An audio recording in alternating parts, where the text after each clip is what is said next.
morning, everybody. I have received word that we do have Mr. Yates online. He's going to be attending electronically. We may be joined by Mr. Stinson joining. And so I welcome everybody again. It's so funny how long it takes for everybody to get to their seats right now.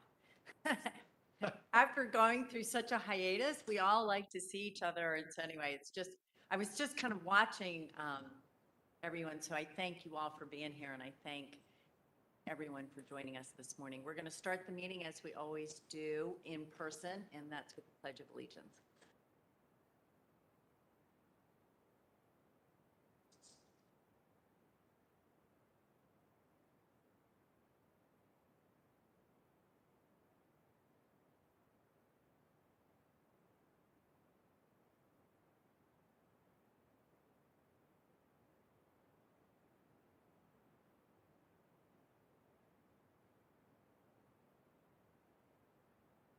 Well, besides the fact that it's a CTB meeting, big news that Blue Origin took off and landed today. So very exciting. And so, that follows on the heels of Virgin Galactic. We have SpaceX, and we have Rocket Lab with their neutron rocket that they're planning. And maybe there's some others, but, other than the fact that nobody called me, I knew that, but, there was somebody around the table who actually wanted to be an astronaut, who's now Vdot commissioner. But anyway, so it must be a really exciting day.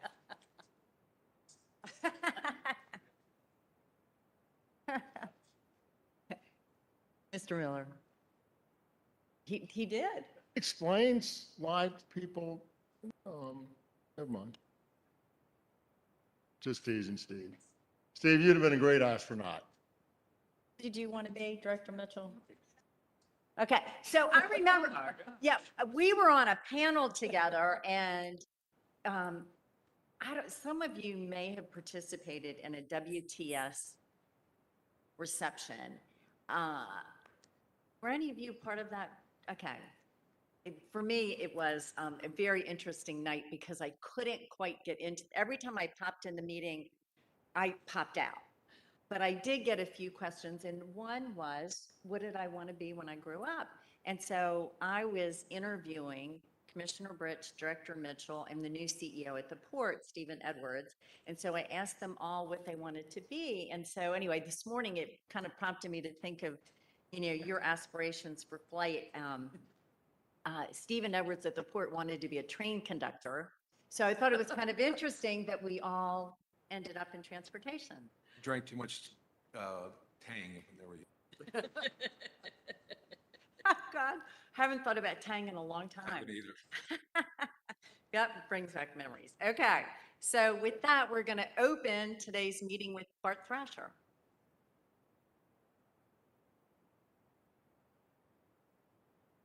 Morning, Mr. Chief Engineer. How are you?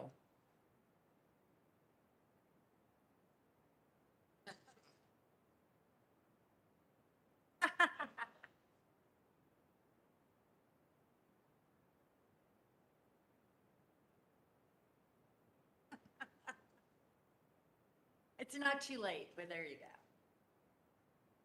So good morning, Madam Secretary, members of the board. This morning I will be providing you with an update of our development and delivery program for FY21. Next slide, please.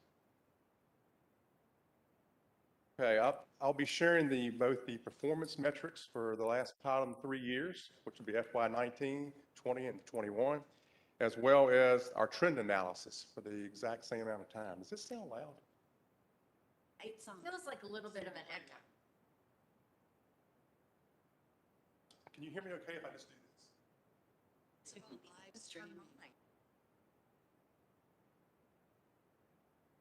You all, does it sound like an echo coming through?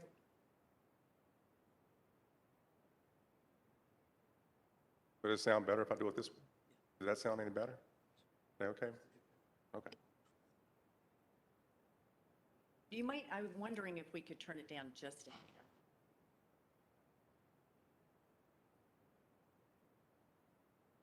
That's much better. Again, we're going to be looking at our performance metrics over FY19 through 21, as well as a trending analysis for those 3 fiscal years based on both Vdot and locally administered programs. Next slide, please. Here is our on-time and on-budget results for both development and delivery. What I mean with that is both our engineering side of the house as well as our construction side of the house. All data is as of July 1st, and it's still considered preliminary as we're still going through it. But I don't expect the numbers will be changing very much, if any at all. But again, I just preface that by saying it's still preliminary work. Overall, you'll notice that we met 3 out of 4 metrics. For our percentage of projects on time with a 74%, where our metric is 70. Projects budget for development, our metric is 74, we hit 70. The project delivery or the construction side, on metric for both on time and on budget at 78% and 94%. Next slide, please. So what I want to do now is get into more in depth on the project development on the engineering side of the house. And when I do this, we're going to take a look at our statewide program, and we're going to break it down between Vdot administered projects and locality administered projects. Next slide, please. Here is a summarization of that. We had 408 projects scheduled to be awarded in FY21. This slide just shows the breakdown by project administration. For the remainder of the presentation that I'll show this morning, we've removed the Drpt as well as the other and rail projects from the numbers. So we took out 15 projects. So we're really talking about 393 total projects because those are the projects that either Vdot or the localities are administrating. So let me draw your attention to the pie chart in the upper right-hand corner. This shows the breakdown by administration of projects. So our localities are administering 44% of our plan, which is roughly 173 projects. Vdot administers 56% of the program, roughly 220 projects. Bottom pie chart shows it broken down by dollars. Those 34% are locally administered projects by dollar, which is roughly $662 million, versus Vdot, 66% of the program at approximately 1. This shows me when I look at these numbers is that our locally administered program is very healthy. It's been growing over the years, and it's an extremely important part of how we do business at Vdot. Next slide, please. Again, just our statewide metrics for engineering, 70% and 74. Slide. I talked about looking at the program from a trend analysis. This is the program, both Vdot and locally administered, for the past 3 years. So you'll notice that in blue is our on-time target, which is 70%. Notice that over the past 3 years, our program, both Vdot and locally administered, we have met or exceeded our 70% metric. On budget, which is the orange line, I guess you could say these are UVA orange. Commissioner. Madam Secretary, ma'am. We tried to use other colors, but they didn't match very well, but we'll use these.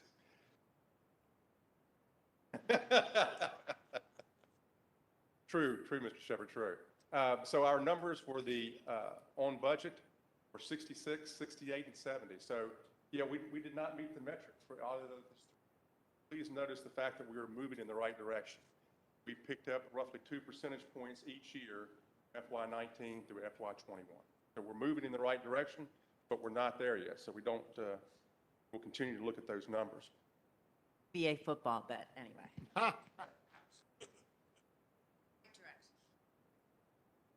Terry, the one thing to point out in the graph is, again, that the chief engineer is presenting, is that this is a statewide perspective of both Vdot and locally.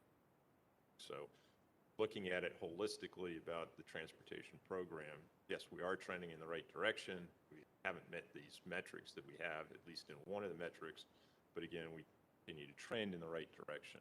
So chief engineer is going to get, as he said, a little bit further into a dichotomy between Vdot program and V program.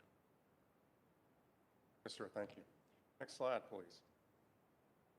Slide zeroing in on the Vdot program, whereas the slide beforehand, as the Commissioner said, talked about, we're looking at both Vdot and localities. This is the Vdot slide.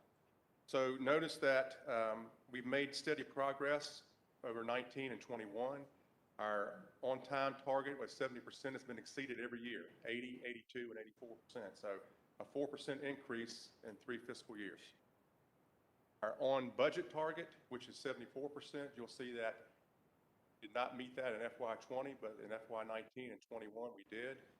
Notice that the uptick between 20 and 21 of roughly about 5 percentage points.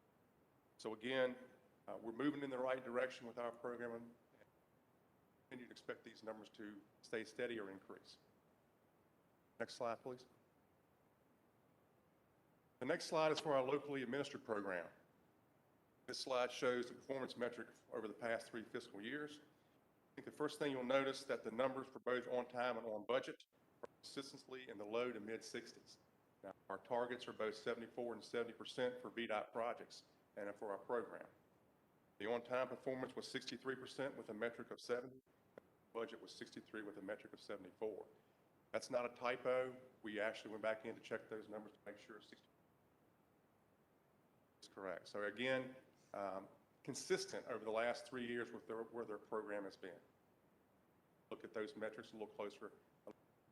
So, Madam Secretary, one point that I'd like to highlight on this graph has been that the Vdot has had this program on the dashboard since roughly 2003, 2004 timeframe.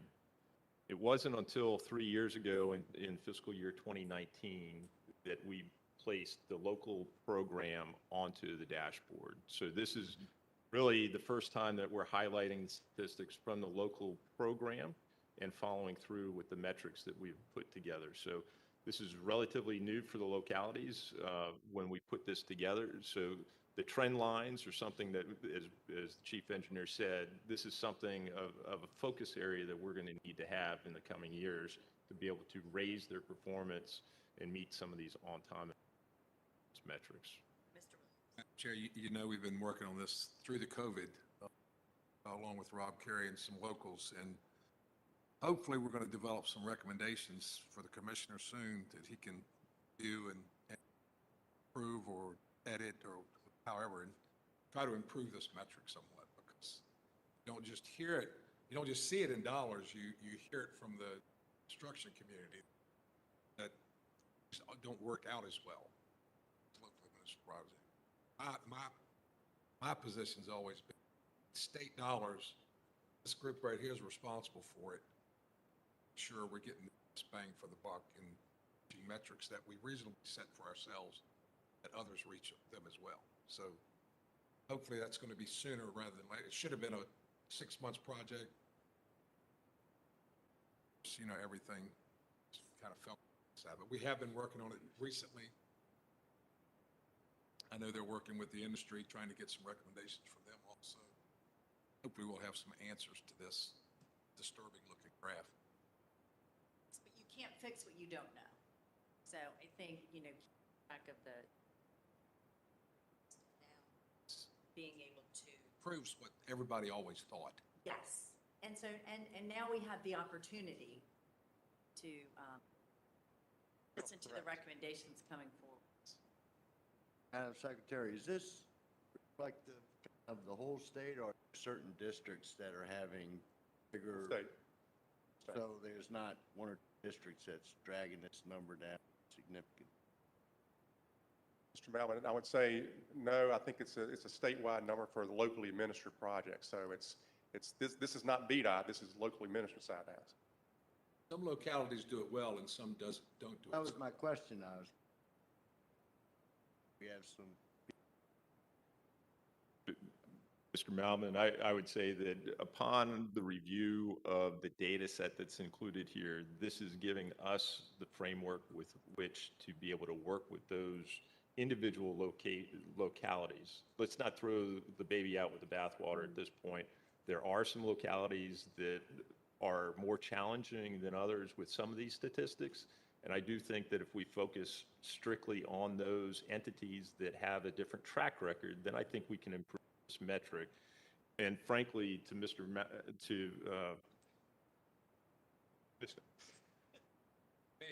yeah, it's an early morning.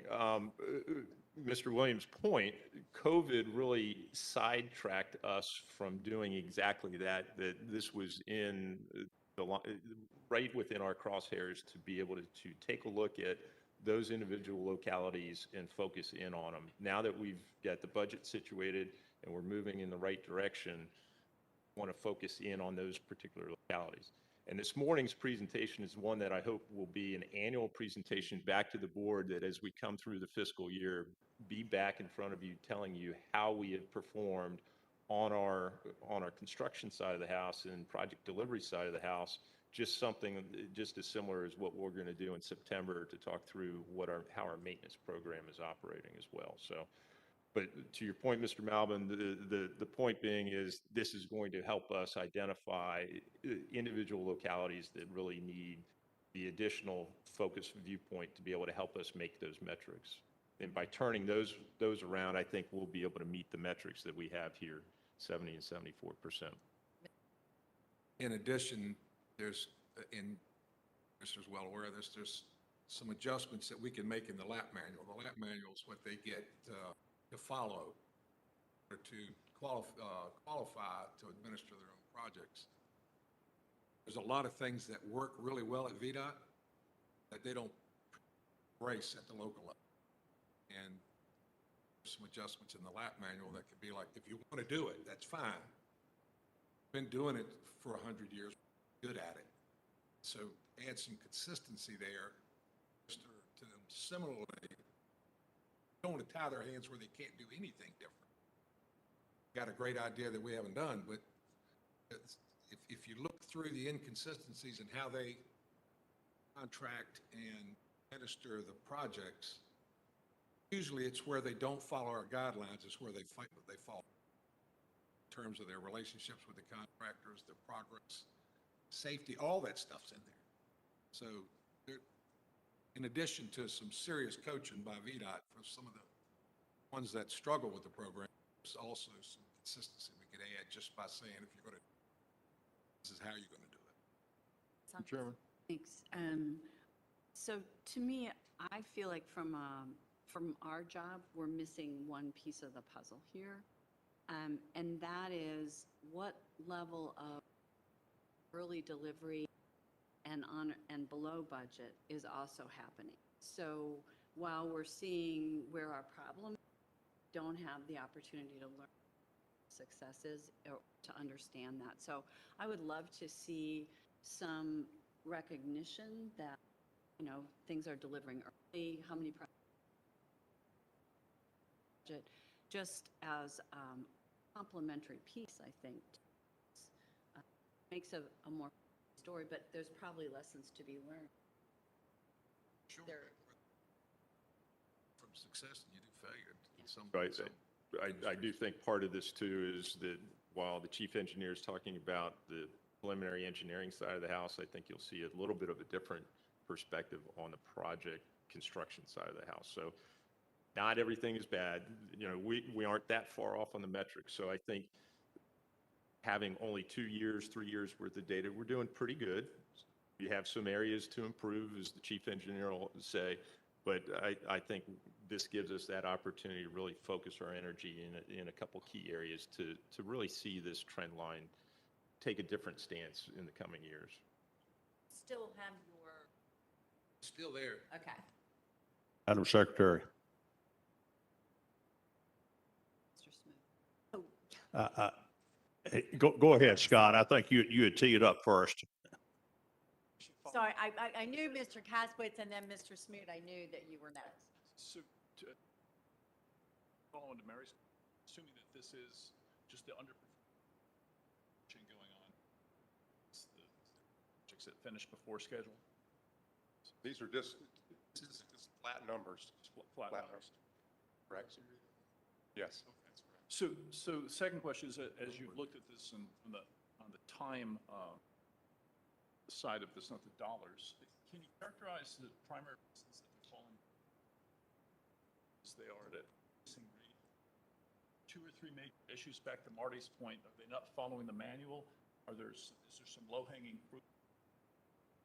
Perhaps change the course of how they conduct the project?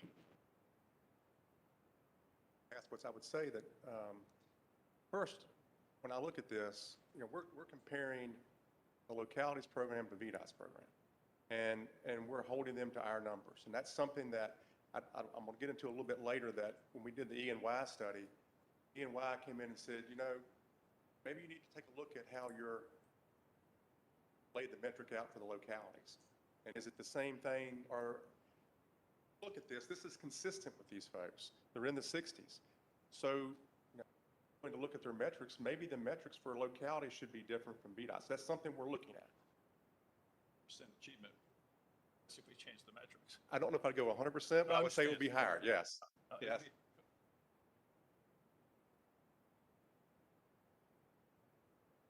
That if you look at the graph in the fiscal year of 21, 21 was COVID. Recognize that as some localities were not as efficient in keeping things moving during COVID, that the department has been. So we heard that early on within the first couple months that there was a delay, and some of those things were delay oriented from COVID. So I think you'll probably see a rebound, not necessarily, it might go back up to those levels. We were trending at least in the right direction on some of this, but you'll notice that the on-budget performance really hasn't slipped quite as much as what the blue line does on the on-time target.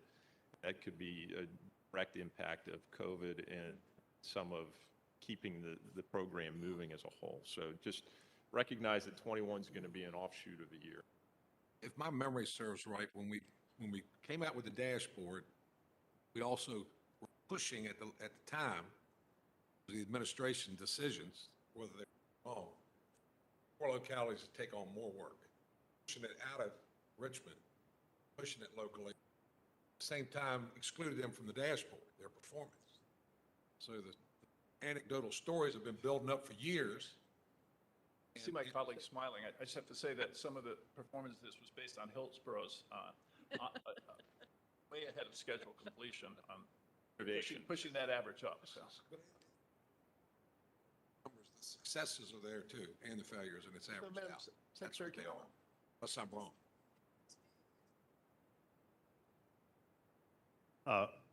Madam Secretary, I believe this is an area where each of us as members of CTB can occasionally helpful. I know in the Salem district and perhaps in all districts, it's an annual conference, day conference, the local governments locally administer projects, and an award is given each year.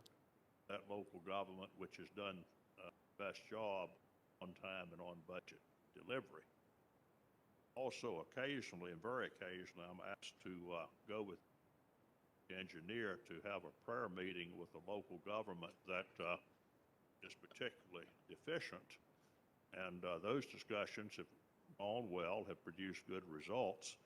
And actually had one county administrator to call me later and express appreciation because it had helped him to then get the resources he felt were needed at the county level to administer these projects better. So I think we can sometimes help out in that regard and should.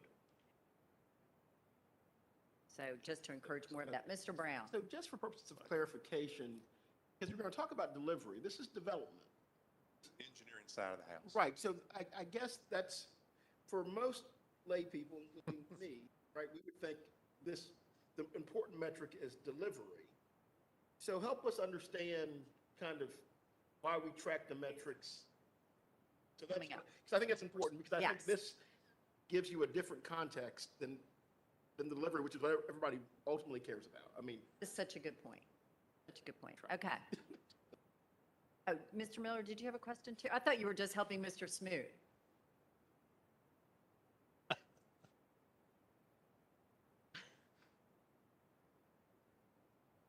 It's all right, I'll just talk in this voice out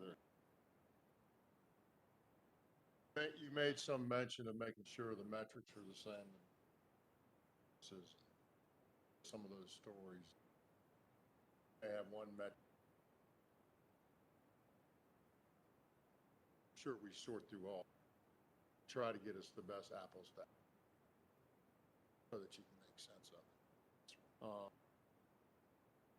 sure you're doing that. Question is there really anything that you could say about locally administered projects in general?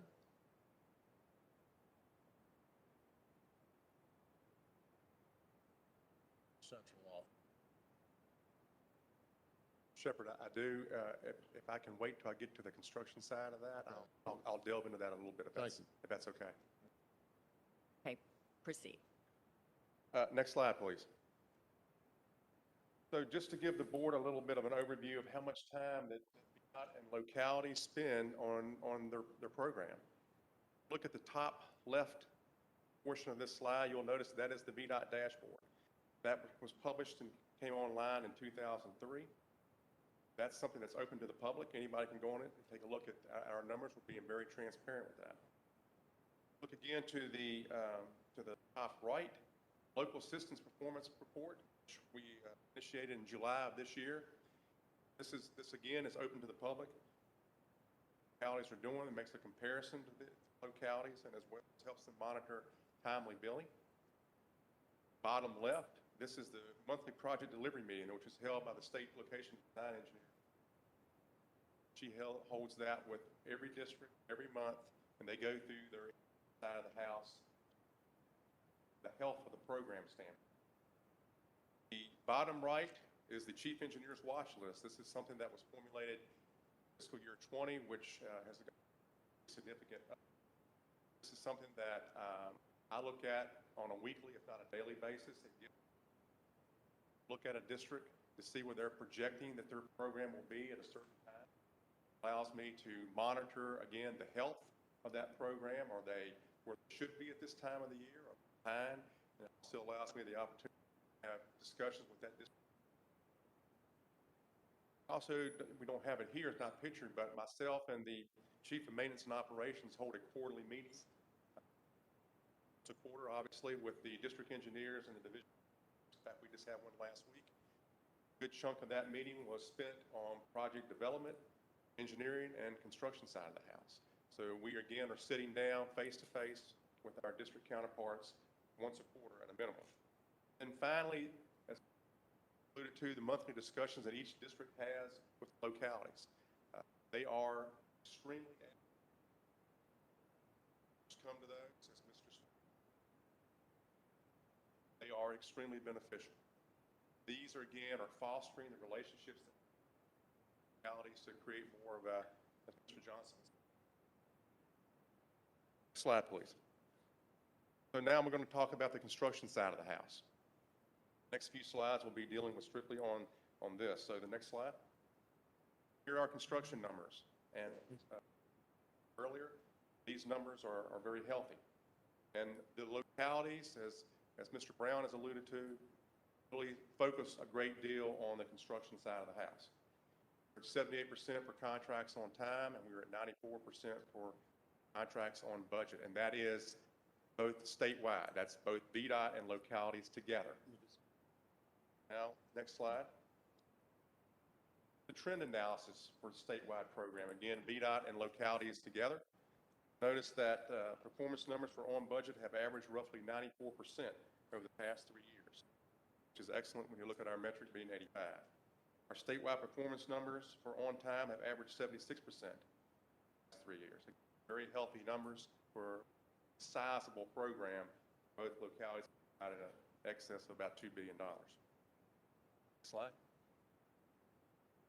As I've told you about the statewide program, I need to break it in on the engineering side of the house to both Vdot and locality. So this slide looks at the Vdot program. Again, you'll see from FY19 to FY21 that these numbers are going in the right direction. They are in the high 90s for budget, progressing between 85% to 91 over 6% increase, 6% points increase. And again, healthy numbers and absolutely the direction we want this to be moving into. Next slide. Our locally contract delivery trends. You'll notice that the on-budget numbers have consistently been above performance metrics for about 90% for roughly 3 years. Those are good numbers. That's where we want to see them. Past 3 years, numbers for on time for locals has been on an average about 56% over the past 3 years. Now, I'm not saying those are bad numbers, but that's at least on the numbers they have in the data, which is only 3 years. Say that they are consistently in the low to mid 50s on the program. Many of you have done a lot in business and in your stuff. 2 lines on the Vdot tracking a line. Budget, they align for a real good. Somebody's out there, do some work, contractors making money, it's getting the projects done on budget, everybody's happy. These 2 lines do not align. Something is, we'll hope find an answer someday, is really wrong for those 2 lines to track like that. We're that far behind on delivery, but hanging right there on the budget. Somebody's, I'm not saying anything's incorrect about this, but something's not right about it. It's not a business that you're in. You not look at that and say that, well, that makes sense. The It just doesn't. Brown. one explanation for that, though, is if you schedule the work to address funding availability, right? So if the dollars aren't all there, now again, I don't know if these are all small-scale projects, in which case the dollars should be all there, but if the dollars aren't all there, and you delay the schedule to accommodate the availability of funding, that would explain why you could stay on budget and not necessarily be on time, right? Because you're value engineering, you're issuing contracts or work orders as funding is available. Hopefully this number reflects, they set a time frame for the project. When they set the time frame, I would assume they could pay for it. And it meet the time. Thrasher, I'm going to turn this over to you. So this gets back to what Mr. Miller was talking about earlier, and as well as Mr. Brown. How localities contract construction work. Did I correct myself, Mr. Miller?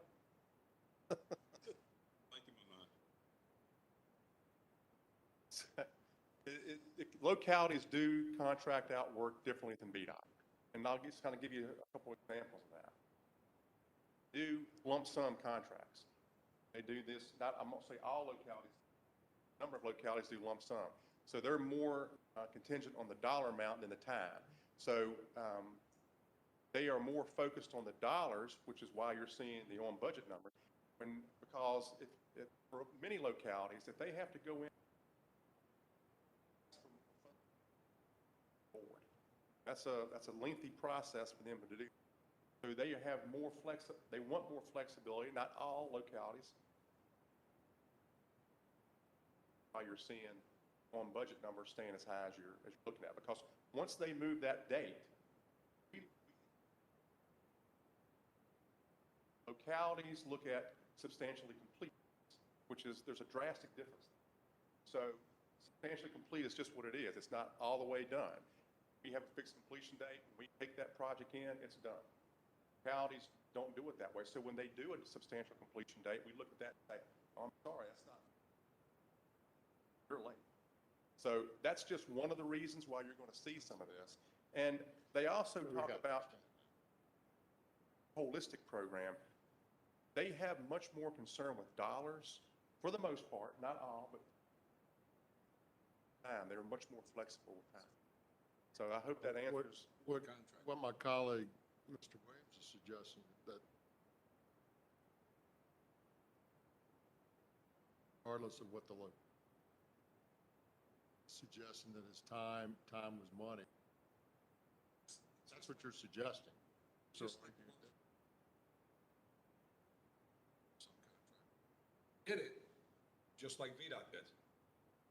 Unit price. They're telling you the units you're bidding. They get to a number, it's yours. 750. 80-inch pipe instead of 520 that's on the bid sheet. Vdot just administer that as they go along. 720. Realities, this is what happens in a lot of the controversies. They're like, you bid it.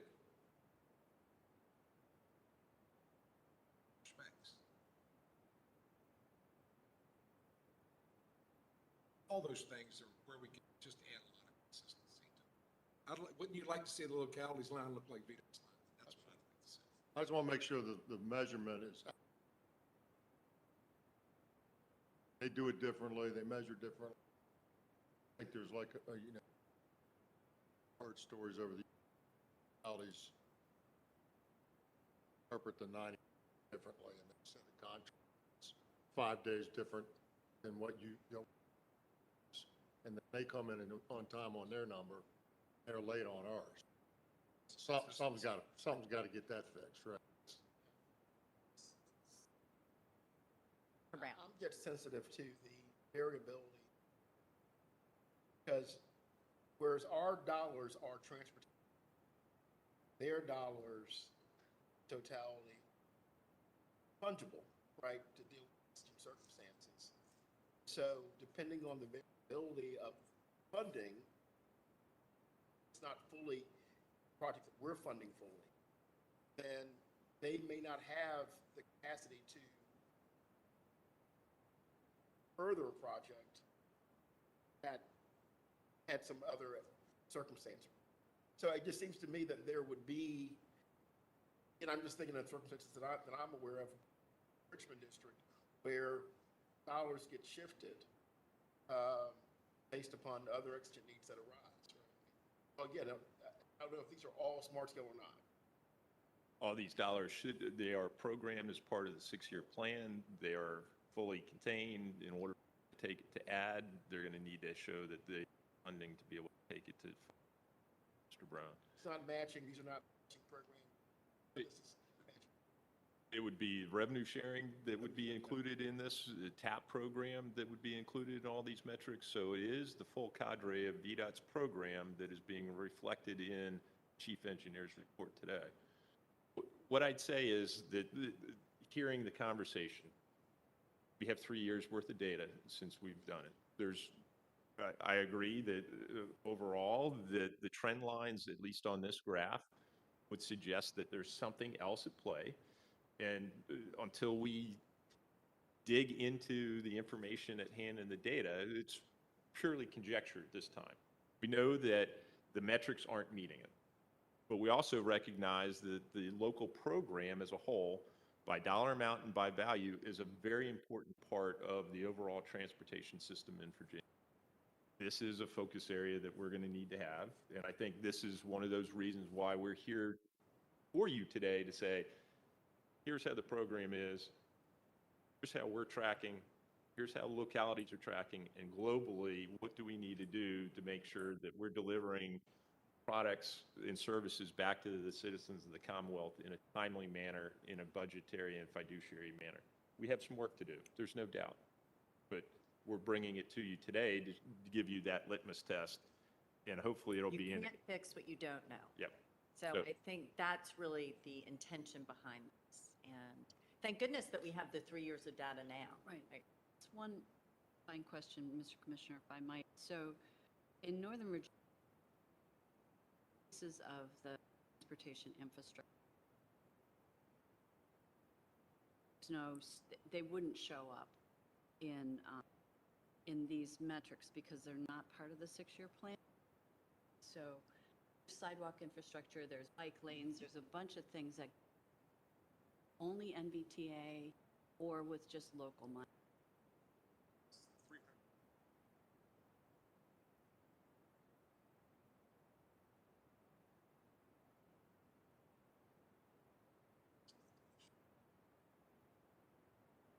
If it's in the 6-year program, it's here. But if it's only got MVTA money or no state, then that's not reflected. It would not be reflective in this. If the first state dollar is on the program, looking at Laura, confirmation, first state dollars on the project, then it would be in the program, but otherwise it should not be reflective in. That's another piece of the puzzle in terms of, it's true. Ms. Farmer?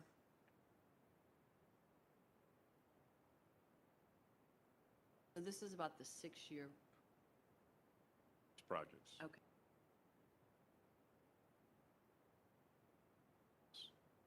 Okay. Mr. Thrasher. Concluding slide. Concluding slide. Trying to stay on the secretary's good side here. So,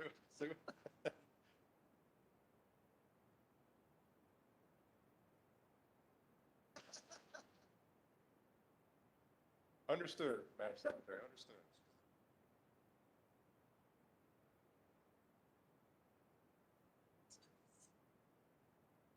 I was here by myself. Yes, thank you. General observations of what we've seen over the program. We know that our statewide engineering program, right direction, satisfied with good things about the program. When you talk to them, they are not held to the same metrics that we are for the majority. When I talk to other chief engineers, pity the metrics that we do have, that we have some. And I look at that as being a good thing because I'm a competitive person, and I like to know who's behind me and who's in front, so you can concentrate on that. It is a good thing. It allows us to know where our weak points are. We also know that the locally administered program has taken on much more of in 18 years since the dashboard went live. Especially in the last 5 years, the program it's going to continue. And somewhere there's a sweet spot for the local percentages and dollars and projects with Vdot. We're going to find that number because we all know that localities have a level of what they can do and we have a level of what we can do. So we need to be able to balance that between both parties to find where that maximizes the strengths of localities and maximizes the strengths of Vdot.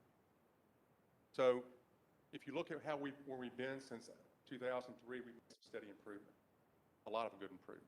But again, we're not where we say EY came in and did a really good review of our program. They've given us some areas we're going to implement. Some of these we've already have, and some of these we're already studying right now. So again, more to come. We've only had 3 years.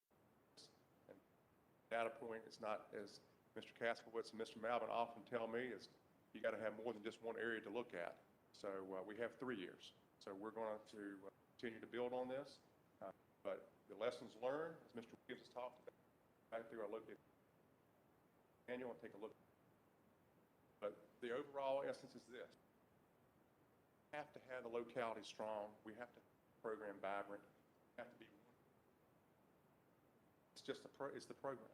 And the citizens, as I discussed it with my wife last night, she said, I was talking about localities versus Vdot. Bart, nobody cares. It's Vdot projects. They're not labeled Vdot or ICO or Hanover. They're Vdot. So we're all in the same direction. That concludes my presentation.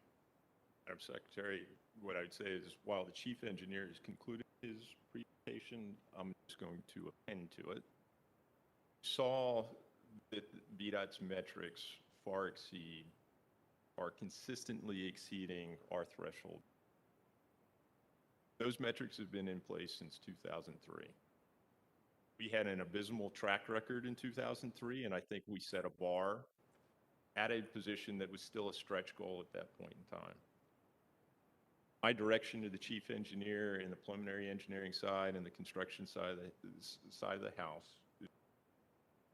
before this administration leaves office, we will be revisiting those performance metrics for Vdot only thresholds back in front of the board to be able to reset and re-baseline those thresholds. Now's the time to raise the bar. We're performing well. We have the degree of competence of our staff, of our elected officials. It's time that we've updated our performance metric, reflect our performance, and continue to raise that bar. So between now and the January timeframe, you'll see us with a new set of metrics before you tend to instill. Here, here. Congratulations, Mr. Thrasher. Yeah. I know. True. Mr. Kaskowitz, do you want to? No, I just was commending the commissioner for his remarks. I said, here, here, so. Yes. Thank you. Okay, so we have Commissioner Brich and Ryan Pedraza this morning.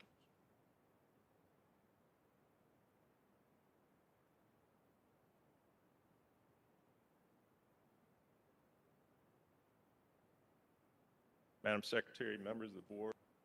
I'm here joined today with Ryan Pedraza, who's serving as outside counsel to the department in support of our work with HR TAC and the creation of the direct agreement to be able to support the Hampton Roads Transportation Accountability Commission in financing the Hampton Roads Bridge Tunnel project expansion, as well as part of the express lane network that we've last 3 years. A little bit of background for your knowledge, but Ryan served on the procurement panel or the procurement support for us as we went through for the Hrbt, and also part of the development of the comprehensive agreement. So this is just a logical extension of his knowledge base to be able to advance us with the project TIFIA financing documents to be able to support both of those projects. Next slide. So for today's conversation, we're going to be presenting to you required documents to be able to support HR tax initiatives with financing the Hampton Roads Bridge Tunnel project and the Express Lane Network, the HRELN, through their TIFIA loans through USDOT. HR TAC is looking to secure 2 loans from TIFIA that are due to close by the end of August of this year. One loan will be repaid through the HRELN's toll revenues, which is valued at $345 million. I'll recall that when we were in the development of the Pafa, we did indicate that there would be a toll revenue collection of $345 million, and that's one of the loans that is being secured. The second loan is valued at almost $820 million, and that it will be repaid through the HRTF funds directly. I should note in our conversations, and Ryan will reaffirm this in his part of the presentation, that Vdot, through the execution of this direct agreement, is no way liable for any of the repayment of those loans that HR TAC is securing through. This is just an administrative function of the direct agreement. It's an administrative function that serves as a tri-party agreement between the USDOT through the Build America Bureau and HR TAC and Vdot.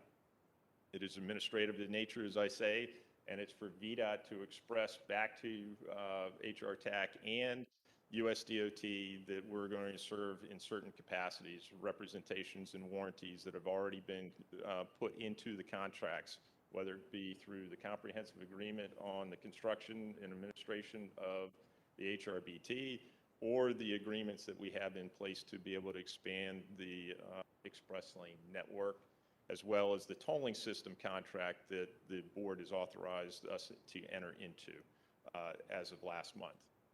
I will note that per section 306 of the master tolling agreement that the board authorized the tri-party agreement that the board's a party to, we did commit that Vdot would negotiate and enter into a direct agreement with USDOT to be able to support HR TAC specifically on this item in securing TIFIA funding for the projects.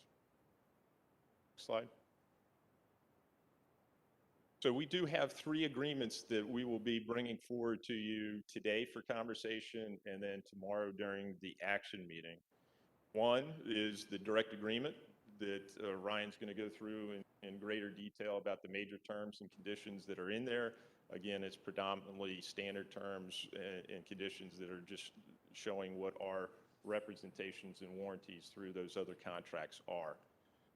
The second is that as a part of the direct agreement, there's a number of clarifications that the USDOT has requested to be included into the Pafa, which is the project agreement for funding and administration that we executed in March of 2019 in advance of the execution of the comprehensive agreement. Again, many of those are clarifications to the Pafa with one exception, and we'll deal with that one exception later in the presentation. And then, of course, the final item that we'll be talking about is a standard project agreement funding for segment 3 tolling infrastructure. And segment 3, just as a reminder, is Hampton Roads Bridge Tunnel project itself. And I'll talk to that in a little bit from now. Again, we will have, anticipate giving to you 2 resolutions tomorrow to be able to seek your concurrence on executing at least the direct agreement and the Pafa, as well as authorizing us to enter into the standard project agreement with HR TAC for the tolling civil infrastructure. With that being said, I'd ask Ryan to be able to walk us through the key terms and objectives of direct agreement. Start off on the project, the Pafa next. Good morning, welcome. Next slide, please.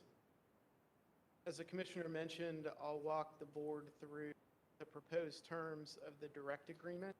And first and foremost, I'll reiterate that the direct agreement does not make Vdot liable to repay either of the loans. It's more of an administrative tool since Vdot is the party to the construction contracts and HR TAC is not the party.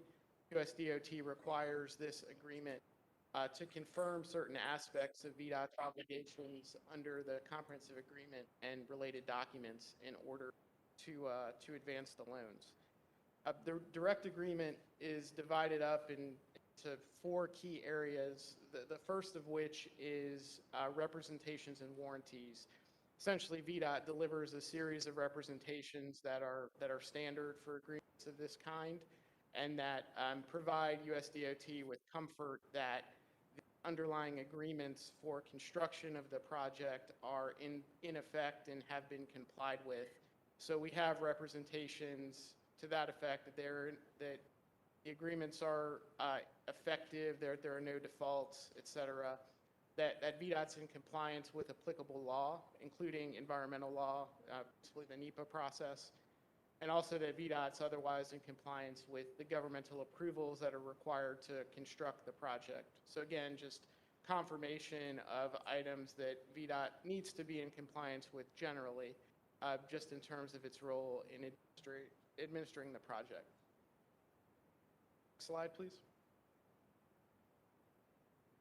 The second key section of the direct agreement requires Vdot to make a series of affirmative covenants relating to the project specifically. Listed a few of these as illustrative examples of the types of covenants we're dealing with. First being that Vdot would provide advance notice to USDOT before executing additional contracts relating to the Hrbt project. Again, so USDOT understands the framework for how the project's being delivered and has visibility into any additional financial commitments that HR TAC may be required to make. The second is that Vdot carry out construction in accordance with the construction schedule. Again, just confirmation of what the comprehensive agreement already provides for, because we have a construction schedule that the design builder is adhering to and stated construction milestones. The third is that Vdot perform roadway O&M work in accordance with its obligations under the MTA. And the MTA obligates Vdot to carry out routine operations and maintenance with respect to the express lanes network. And so this statement just affirms that obligation. The next is that Vdot maintain insurance relating to the project pursuant to the terms of its existing contracts. With respect to the comprehensive agreement specifically, there's a pretty robust insurance package that the design builder has in place to cover off design and construction work. So here we're affirming our obligation to ensure the design builder maintains those insurance policies. And lastly, Vdot would notify USDOT in the event that there is the occurrence of an event that could adversely impact delivery of the Hrbt project. HR TAC will have similar obligations under its loan agreements, but this just ties everything together to make sure that Vdot's also providing notice to USDOT should an event such as this occur. So the key point here again is that these covenants generally confirm what VDOT's existing contractual and legal obligations are as stated in the agreements that have already been executed. Slide, please. The next key section of the direct agreement is to negative covenants, essentially commitments not to do certain things without seeking a USDOT's consent. And a couple of examples of these negative covenants are VDOT can't waive provisions of its Hrbt project-related agreements if those modifications and waivers could adversely impact USDOT. If VDOT wanted to make such a waiver, then they would need to coordinate that with HRTAC and USDOT. And when we say adversely impact, we really mean, would it impact the ability of HRTAC to ultimately collect toll revenues and to repay the loans? The second key obligation or negative covenant here is creating liens on the Hrbt project. And really what this means is that HRTAC is essentially pledging the revenues to be collected via the toll lanes to repay the loans. So VDOT could not go out and enter into a transaction that created another pledge of those toll revenues, which could impact the security that USDOT is receiving for payment of the loan. Third on the list, entering into additional Hrbt project-related contracts that could commit HRTAC to expend additional funds in excess of specified thresholds. Again, very common loan agreement term for projects of this kind. Lenders typically like to have restrictions on the borrower's ability to enter into contracts that require the borrower to expend additional funding because that obviously could impact ultimately the payment. So the loan agreements typically include a process by which the borrower can get consent when it's required or otherwise set out dollar thresholds, because obviously small dollar amount contracts entered into the ordinary course are not really problematic. It's really sort of material contracts. So VDOT's agreeing in parallel to HRTAC under the loan agreement to also not enter into additional agreements that would commit HRTAC to expending additional funds. And then the final point is selling or leasing the Hrbt project or the express lanes network. Again, since the toll revenues are being pledged to repay the loan, the USDOT is seeking some comfort. VDOT wouldn't enter into some sort of transaction that would undermine that security interest. Key takeaway here, again, is that these negative covenants relate to legal or commercial matters that VDOT is unlikely to undertake in the course of its administration of these project-related contracts. So we really are dealing with sort of edge or extraordinary cases. Slide, please. So the third key area are just certain administrative commitments, and these relate to, again, HRTAC's day-to-day dealings with USDOT. But since VDOT is the holder of the construction contract, so to speak, VDOT's committing to maintaining files relating to the project that can satisfy, federal audit requirements, and then also carrying out audits in accordance with federal law, and then to providing HRTAC with information and other assistance that HRTAC may require in preparing its financial plans and reports. Typically, TIFIA loans require an annual financial plan that explains to USDOT sort of where the project is in its life cycle, costs incurred to date, costs going forward, things of that nature. Since VDOT is administering the comprehensive agreement, VDOT's committing to helping HRTAC prepare that information. Again, these administrative tasks are common for a project that's receiving federal aid funds or federal credit support like a TIFIA loan. Slide, please.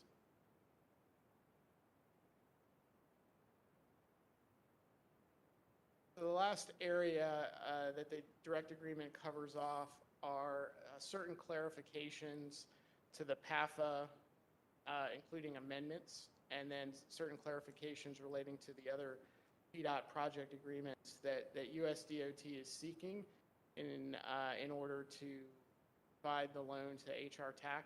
And there are four principal amendments. I'll step through them. The first is a clarification around termination of the comprehensive agreement.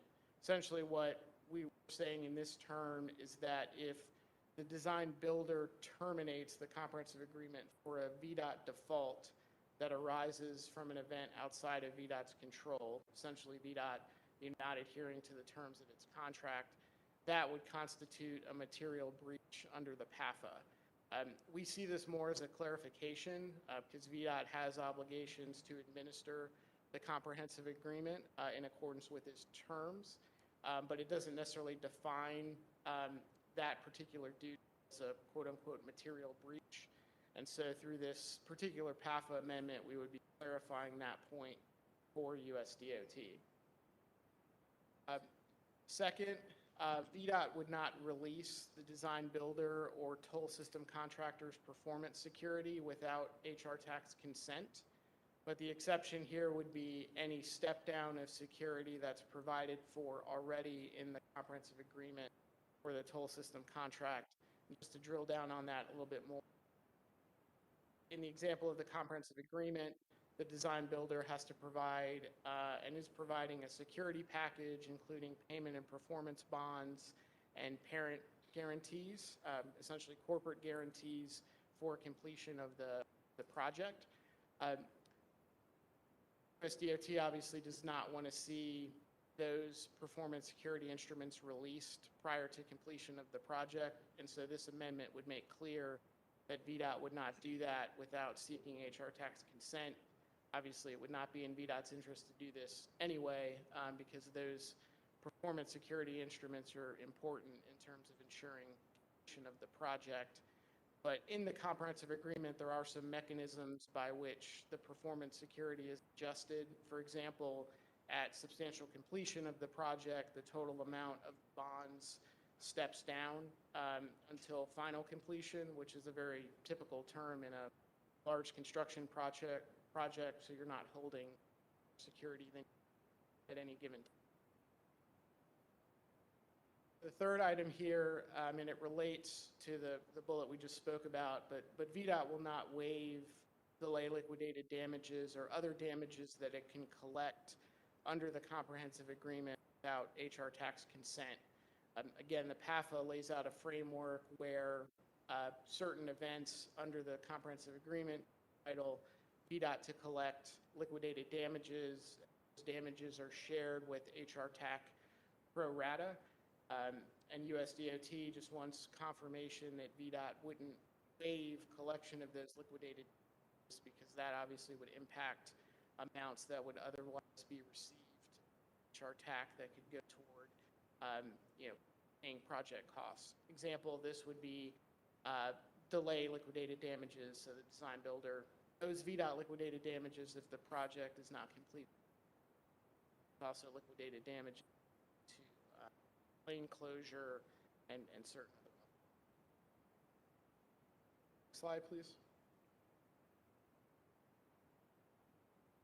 So this slide summarizes certain acknowledgments that Vdot will make in relation to its agreements. Again, these are acknowledgments. They don't require Vdot to make amendments to any project documents, but there are terms on which USDOT would like some additional extending the line. So the first one here is that Vdot will use insurance proceeds that it receives in relation to damage to the project to pay for repairs. Again, seems like at this point, you have insurance that insures the construction work, and if there's a claim, those proceeds would be used to repair construction work.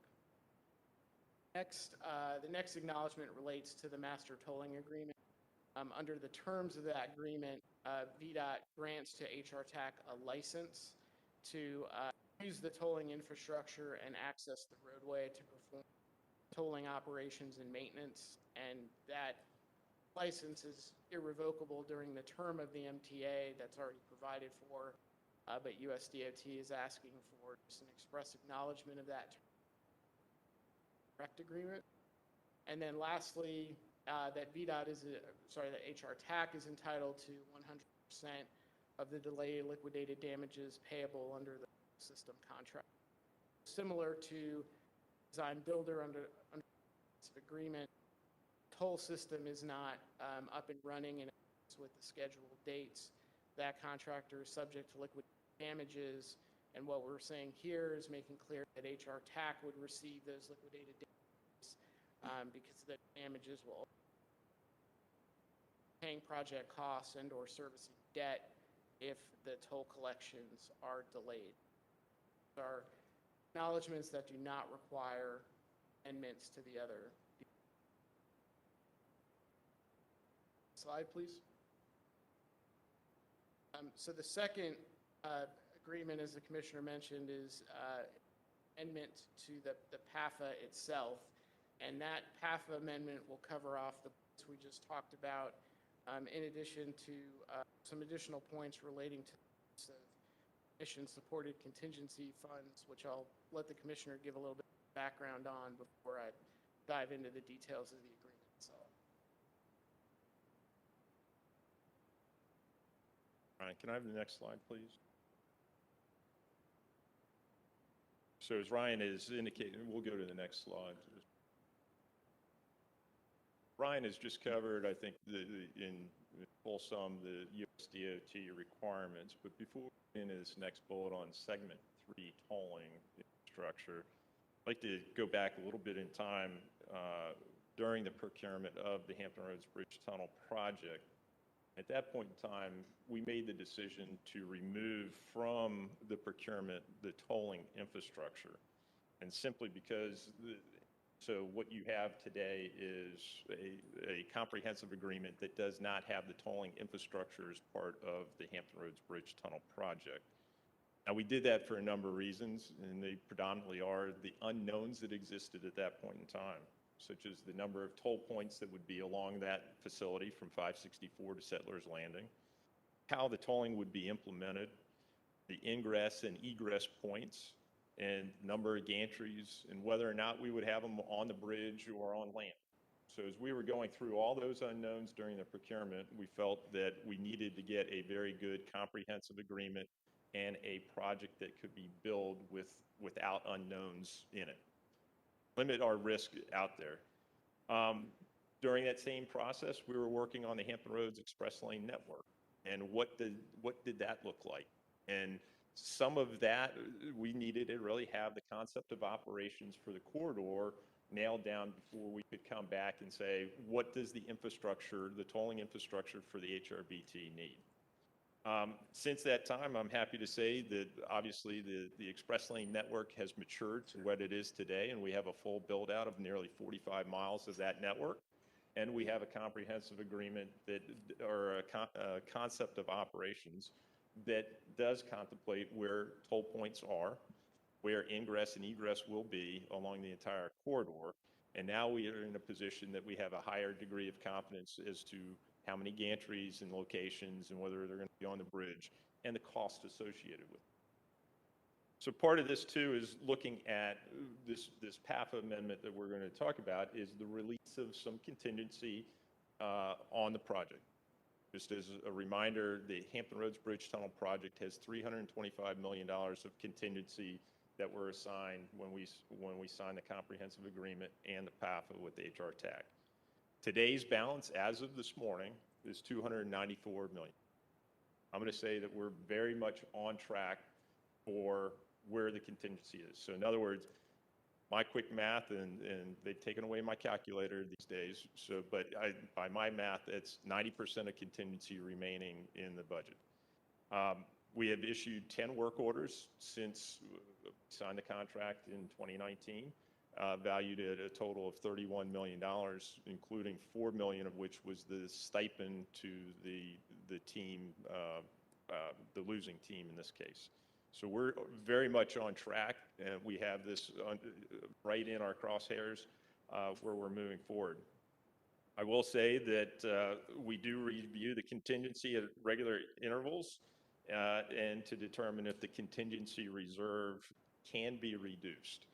I'll just point, part of the PAFA did contemplate that after we went through scope validation, that within 90 days of that, the department and HR TAC would reconvene and determine whether or not we could reduce scope at or our contingency reserve at that time. Through those conversations were had and continue to be had. My point in saying this is that we have not released any contingency to date, simply because we view the next major step and the next major risk element is the actual tunnel boring portion of the project.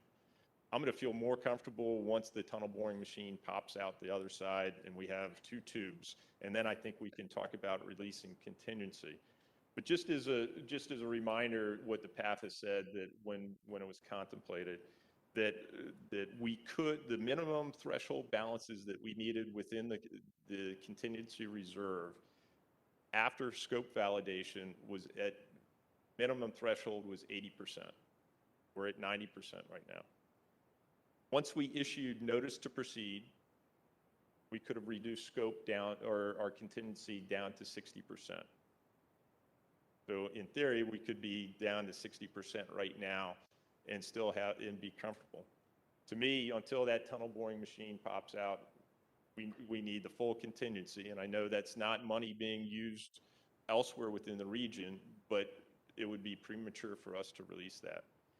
The next step down really is at the completion of the tunnel, and then we could reduce that contingency down to 15%, which would be the minimum threshold, up to final completion, down to 7%, and then once we're complete, obviously releasing it. Again, Vdot has not released any of its contingencies to date, and through our coordination and partnership with the region, they are in agreement that we should hold on to that contingency, monitor it on a monthly and quarterly basis as we're doing with the region to make sure that we're on track, and reassess as needed. But I will say that I think the project is tracking right on time. Part of the other reason for this segment 3 tolling that I want to point out, now that I've talked about the history, is the fact that the comprehensive agreement for the Hrbt does not have a mechanism right now for the tolling infrastructure that's needed. TIFIA, as Ryan will talk to you a little bit, TIFIA will require that a project be created that can demonstrate that that tolling infrastructure is in place to collect the tolls. Right now, the CA does not have that. That's the reason for what we're presenting to you today, and the action that we're going to ask you to take tomorrow is on the PAFA amendment and the standard project agreement. Before I let Ryan go into the next summary, is that first, know that the project's tracking correctly. PAFA amendment does provide that if the standard project agreement that's going to be before you is for $18 million, roughly. The PAFA amendment does contemplate giving us back $8.5 million if we do need to draw on it, and that the PAFA does provides for opportunities should additional funds be needed to take us back up to the 325 or make us whole. I will say that if we're at 325 and we're asking this question, then we have some other issues that have gone significantly wrong, and we have bigger issues other than a delta of $10 million. So I would just simply say, I'm comfortable today in advancing this part of the PAFA amendment, recognizing that the contingency, we're on track.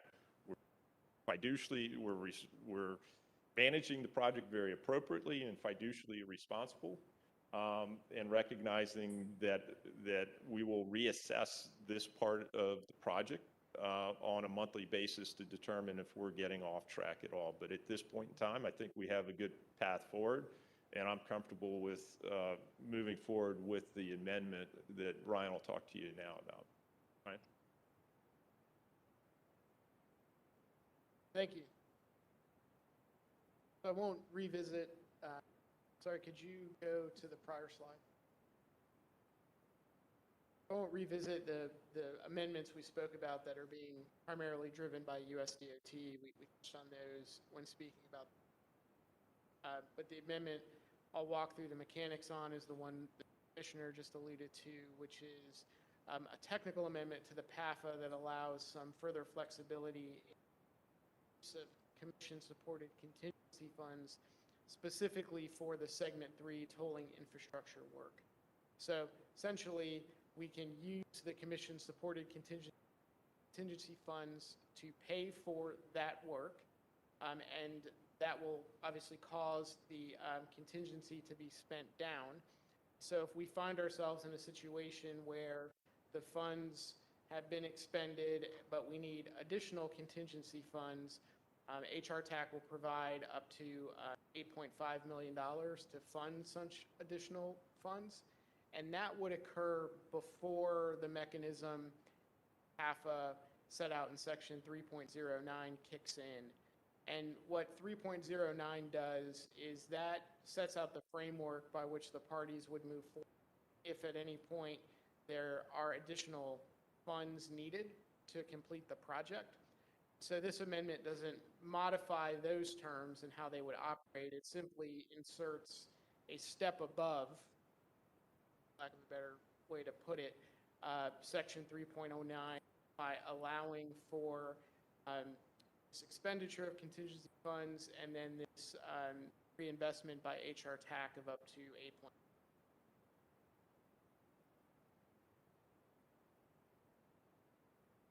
Slide. I'll talk a little bit about the standard project agreement for segment 3 just to help tie this all together. Slide, please. As the commissioner mentioned, the comprehensive agreement Hrbt project specifically carved out the tolling infrastructure work, and the terms of the comprehensive agreement state that the department would procure that work separately and then creates an obligation on the part of the design builder to coordinate with the department as part of that procurement, and then once that work begins, so that construction work for both the tunnel project and the tolling infrastructure happen in a basis. So what we have here is sort of the last agreement that would enter into to facilitate the TIFIA loans is a standard project agreement for segment 3.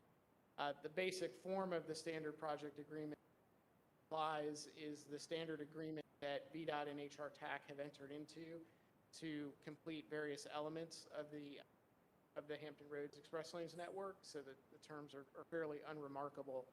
But just to give you a quick overview on the scope of work. So the work here is specifically the design and construction of the physical tolling infrastructure, gantries, things of that nature for segment 3 between Mallory Street in Hampton and Patrol Road. There's no additional right-of-way that's required. This will all be works constructed within the existing footprint of the project. And as the commissioner mentioned, this work is needed to actually toll the toll lanes that will traverse the tunnel when the project's completed. So from TIFIA's perspective, they want to ensure that before they extend the loan, that all of the contracts are in place to actually deliver a functioning toll project. And this will be the construction of the civil works, but the toll integration works, sort of the IT work going on in the background, will separately. The estimated total cost, approximately $18.7 million, with construction expected to start by October 2022 and complete to 2025 to coordinate with the completion of the tunnel.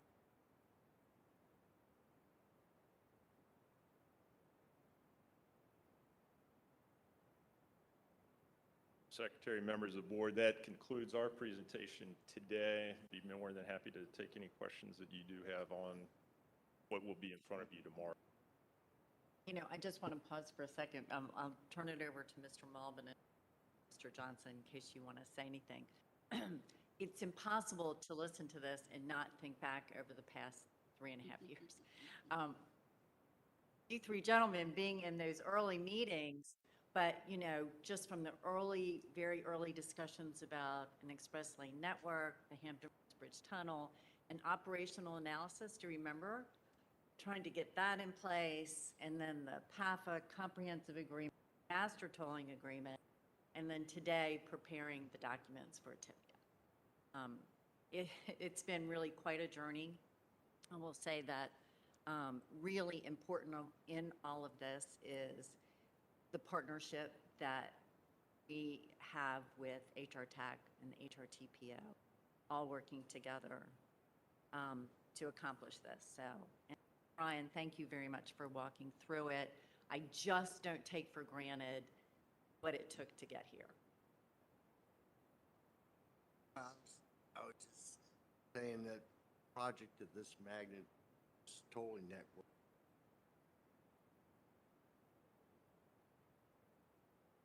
Sign. This is the last phase. Project of this magnitude.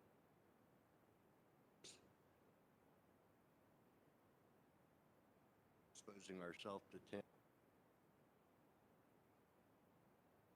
Observed. Should be expected and appropriate at this time. While I say that, I'd like to congratulate every point. There's been my view, significant risk has probably been exposed in a pretty have see in that.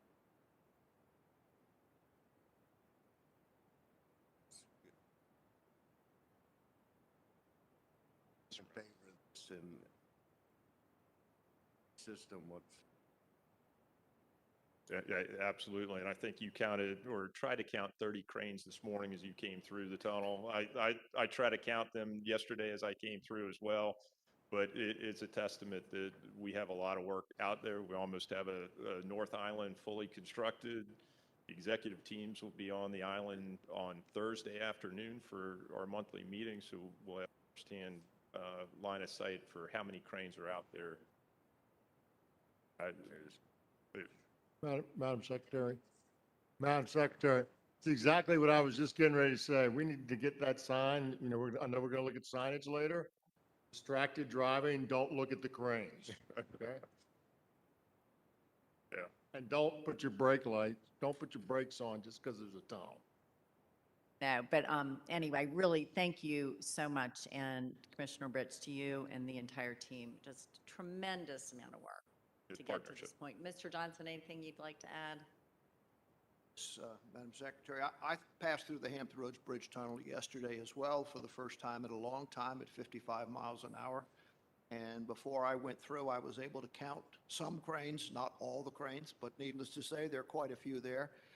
It's a remarkable project. It's an exemplary team effort from everybody sitting in this room, with all the folks back on the roadside that have been putting their shoulder to make all this happen. It's going to be remarkable once it's completed. And yes, I too would like to see the boring machine come out at the end of the second tunnel.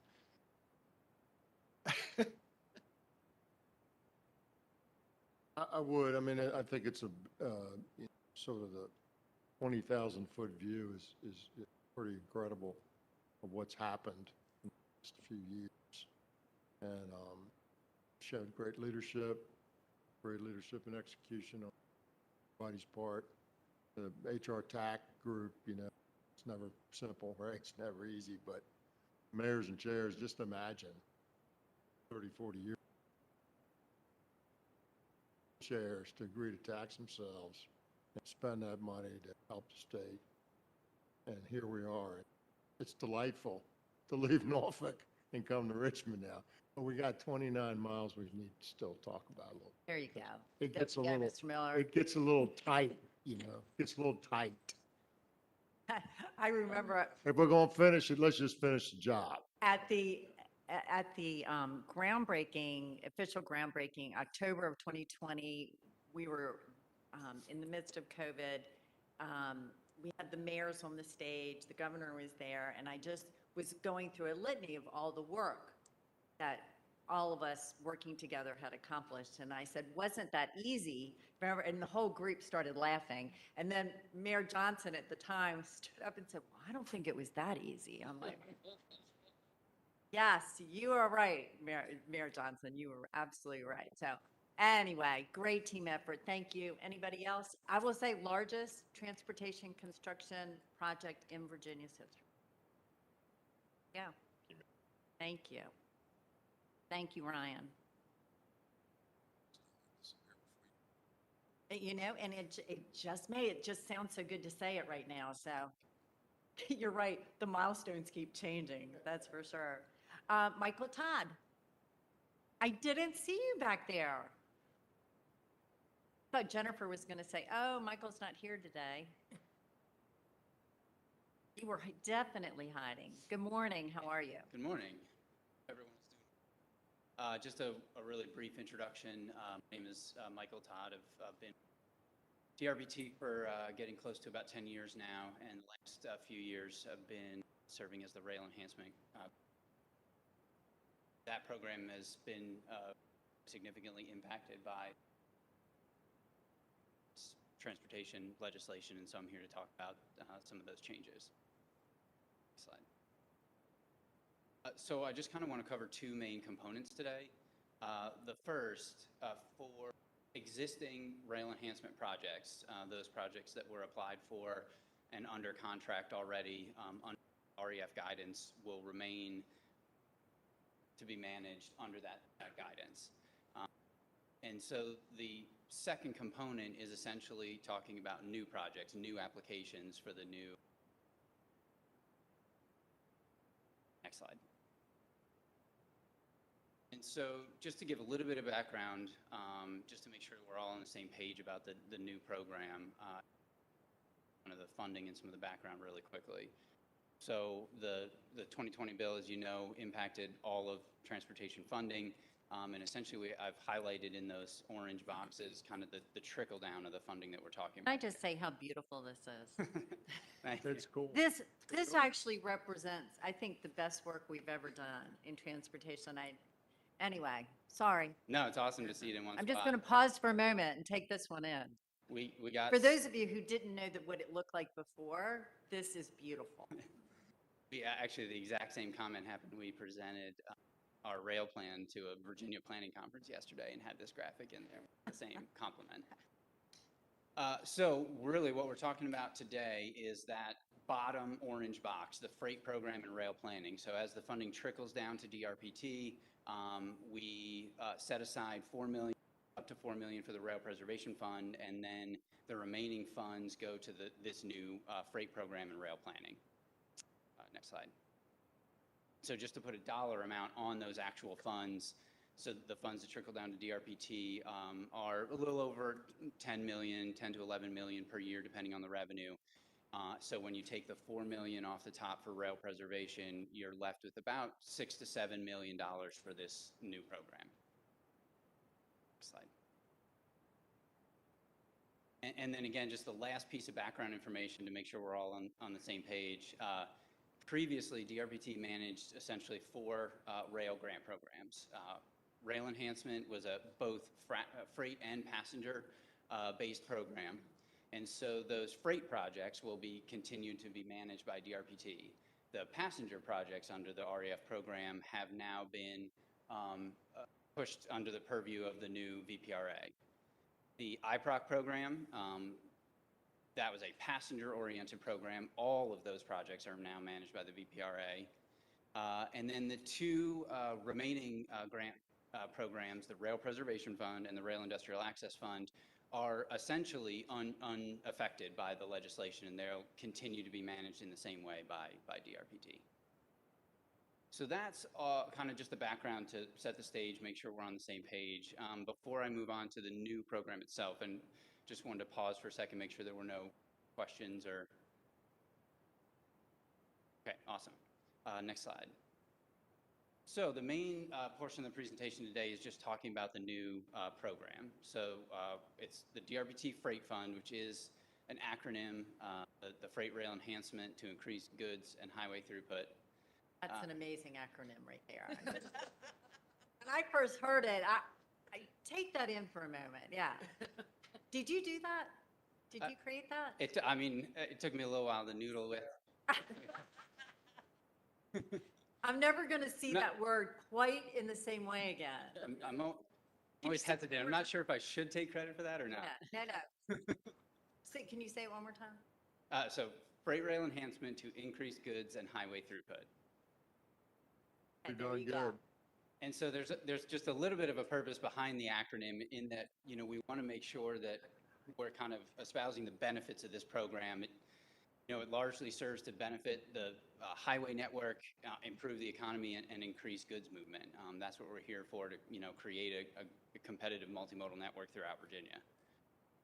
The other aspect of this slide that I wanted to highlight just briefly was I put the code language for this new fund up there, and my intent is not to read it, but just to say that previously the Rail Enhancement Fund, our freight-oriented program at DRPT, had a very prescriptive code language. It was a long section with a lot of specific details about how the fund could be managed. In this case, it's actually left fairly open-ended, and so we can kind of bring our own lessons learned, our own expertise, and your policies to the table without much restriction. So I'm going to lay out kind of what those recommendations are and get your feedback. Next slide.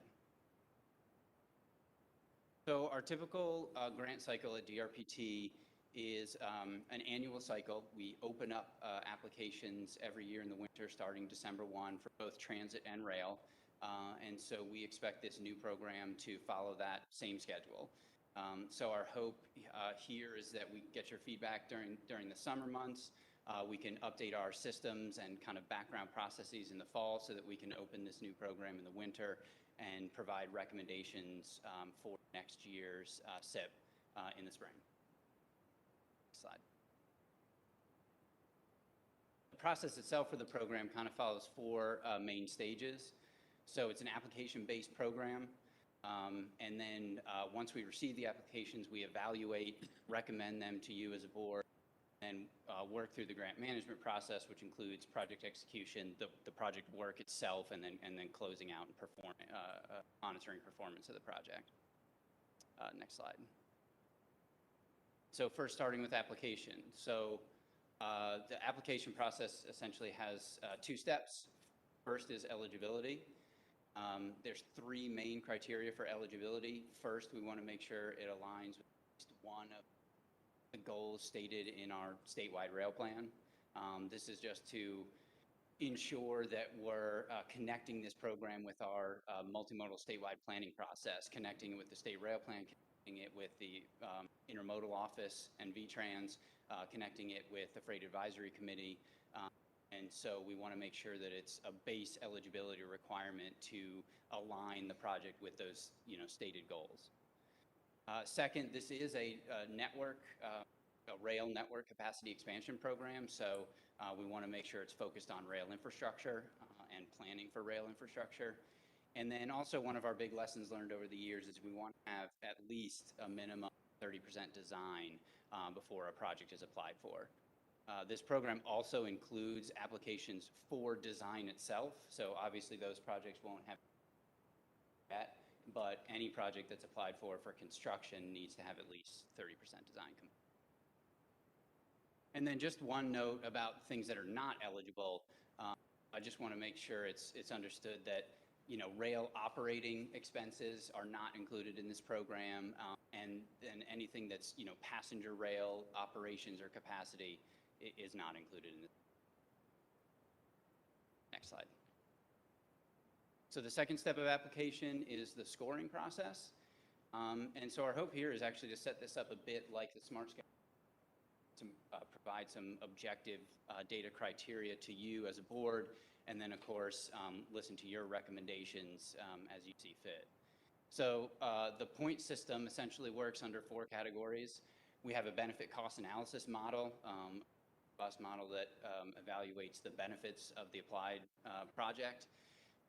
Depending on your score, you can get up to 7 points under the BCA. The more matching funds you bring to the table, the more points you can get, up to 6 points. Project readiness is something we've also wanted to highlight to make sure that we have robust level of design before we receive and score applications. So the more design you have, the more points you can get. And then again, we, kind of double down on that statewide goal alignment criteria. So you can get up to 3 points if you meet multiple stated, state multimodal transportation planning goals for a total of 20 points. And so essentially we would, rank and score all of the projects and present those to you as a, next slide. So then moving into grant management, the first step, project execution. Actually, I guess I should say each step in the grant management process, we kind of put in a 2-step process to ensure that we're kind of protecting our funds, making sure that we're spending them wisely, and making sure that we have protections in place to make sure that they're not misused. And so in this first step, project execution, we have a 2-step process. First, we write up the agreement so that the grantee can develop a more detailed scope, schedule, and budget. And only until they've provided those details do we issue a notice to proceed for construction. So essentially, we safeguard any grantee moving into construction before the plans are detailed to us. Next slide. The next 2-step process is for the work itself. So we conduct site visits during the construction period to monitor construction activities. And then it's also a reimbursement-based program. So we don't spend any public funding until the grantee has, spent those funds. We've ensured that they've been spent correctly according to the grant guidance, and then we reimburse the grantee after that. Next slide. So then the last step, the last 2-step process is project closeout. So when the project is complete and closed, we maintain a contingent interest for 6 years or longer if determined by the BCA to ensure that the infrastructure, the improvements, stay on the ground, stay in use. And then we also require 6 years of reporting from the grantee so that we can get rail activity metrics year after year and kind of track those as we go. So that's the kind of the 2-step project process for project closeout. Next slide. So then the next steps are, again, just getting your feedback, presenting the information here, updating whatever we need to update in our processes in the background in the fall so that we can open for December 1 application period. Next slide is just a landing slide in case anybody has any questions. Any questions or comment? Anybody, you all heard it this morning, and so any thoughts or? We're excited about it. Speaking for the, talked about some new metrics that we might be able to add to give us better visibility into strategic planning that would help us program and make it better, especially using unused capacity in the private. Good discussion this morning. We'd like the thoughts, if I may, Secretary, about the possibility of land use being considered that might impact what we're doing along this. About that. That's great. That's great. And, and as Mike had said too, just making sure we're coordinating with the Freight Advisory Committee, which is a statewide group, V-Trans, just pulling all the resources together. Anyway, I really appreciate you stating that in the presentation. Madam Secretary? Absolutely. Mr. Miller. In the scoring slide, different rank the projects as they come, including the cost-benefit analysis. But the cost-benefit analysis, sort of like the other ones, or some of the other ones, are about where they rank the other applications as a. So where is the, is there an absolute number? When I look at this and it talks about BCA scoring the 50th percent. Oh, The other projects? yeah, so it's the ratio of cost to benefit. So if the public funding that we're putting on the project, if the benefits exceeds the amount that we're contributing to the project, then the ratio benefits is higher than the cost. And therefore, you get a score of 1, 100%, to put it in other terms, ratio between the benefit and the What cost. I'm reading on the first line, I don't want to believe. BCA score below 50th percentile of the applications. The applications is not an absolute number. Okay, I understand. So Yeah. I'm saying, what if you had a bunch of really crummy applications? This was the best one. But we shouldn't do it because it's crummy. Still gets a good score. And I'm not suggesting, maybe we never get crummy applications. But it would still have a BCA over 1. It's a relative score at the VCA level is what I'm saying, and I'm just asking why it's relative as opposed to, I don't know, on the performance numbers, we said 70, 74.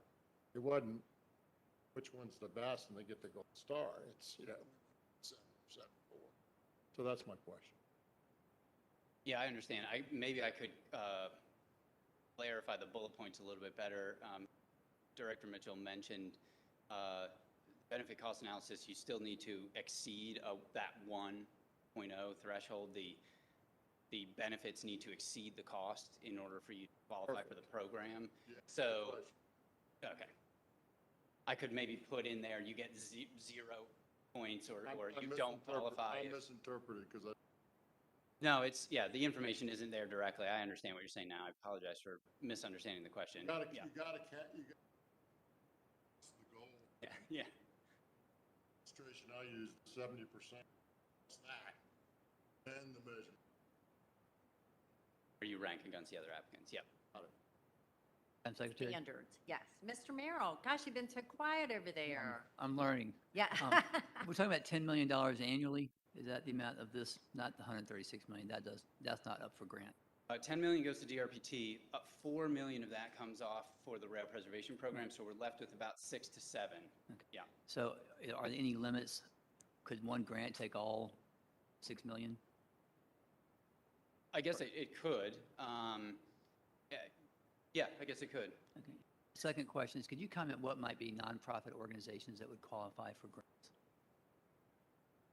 Really, we just, as long as the railroad or rail owner operator is involved with the project, we didn't want to limit other entities coming in, with ideas, with applications. So for the most part, you need, have to coordinate with the railroad if you're going to be a non-railroad projects.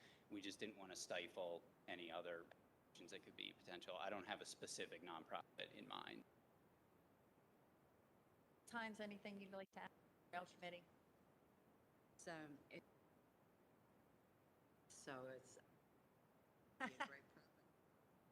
There you go. We're going to take a 10-minute break. We started at 10, mentioning lunch around 1-ish. And just a 10-minute break to coordinate some things for this afternoon. And a recess.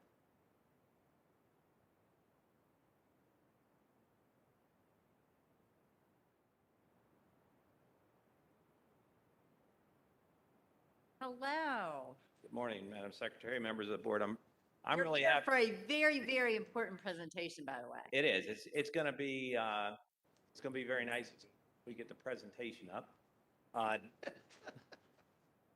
So I wanted to share with all of you what I think is really a hallmark communications and safety technique that we're using, and that's how we're using our message boards. And we'll talk about a few other things in here as well. Hear the echo? You might want to just stand back just a hair, or move this just a little. Yeah. Is that better? That better? Mm-hmm. Okay. Maybe if you stood outside those doors. All right, next slide, please. Yeah.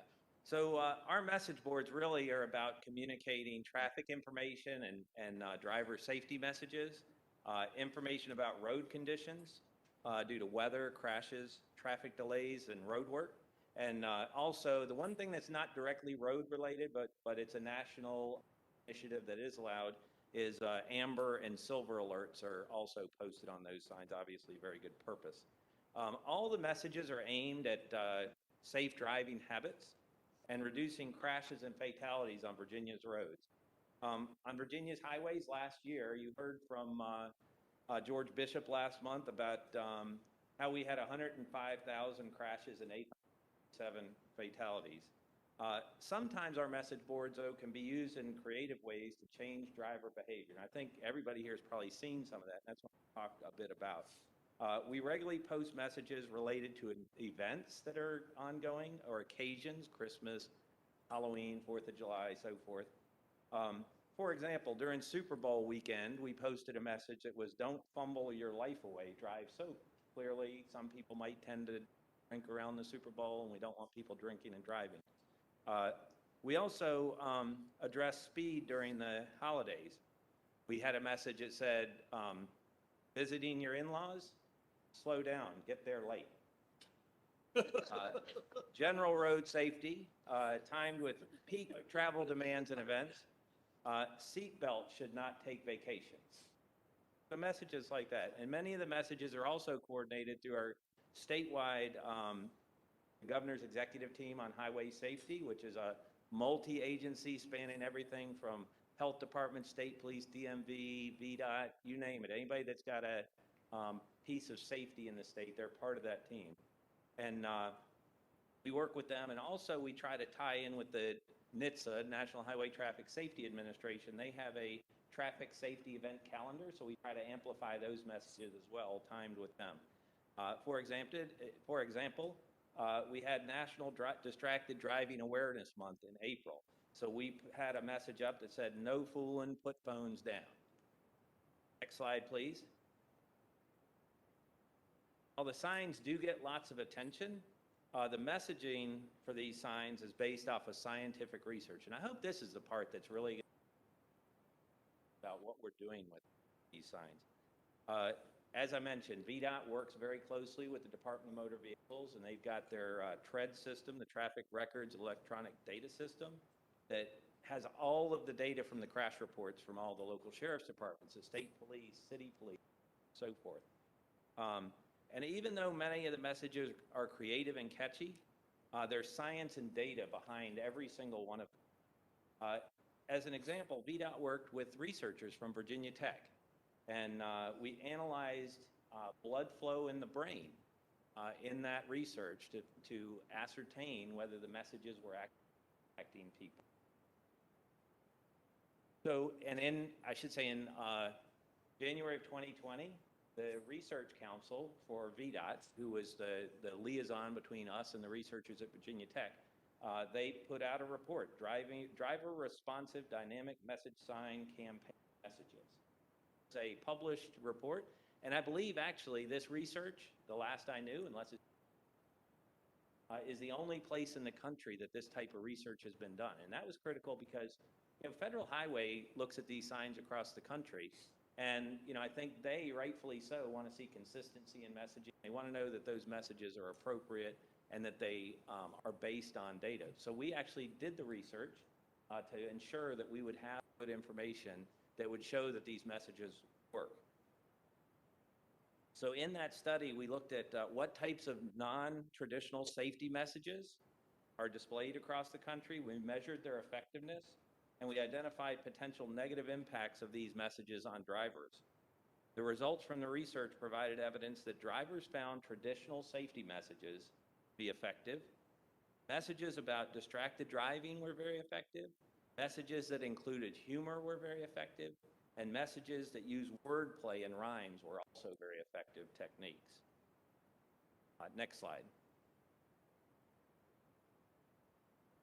And as I said, we work very closely with internal, external customers to create the highway messaging. And our internal Vdot stakeholders team includes people from our traffic operations group, traffic engineering group. Our Vdot communications team is involved in that. Externally, we have DMV. We have the Virginia State Police, and we have members of the governor's executive leadership team on highway safety.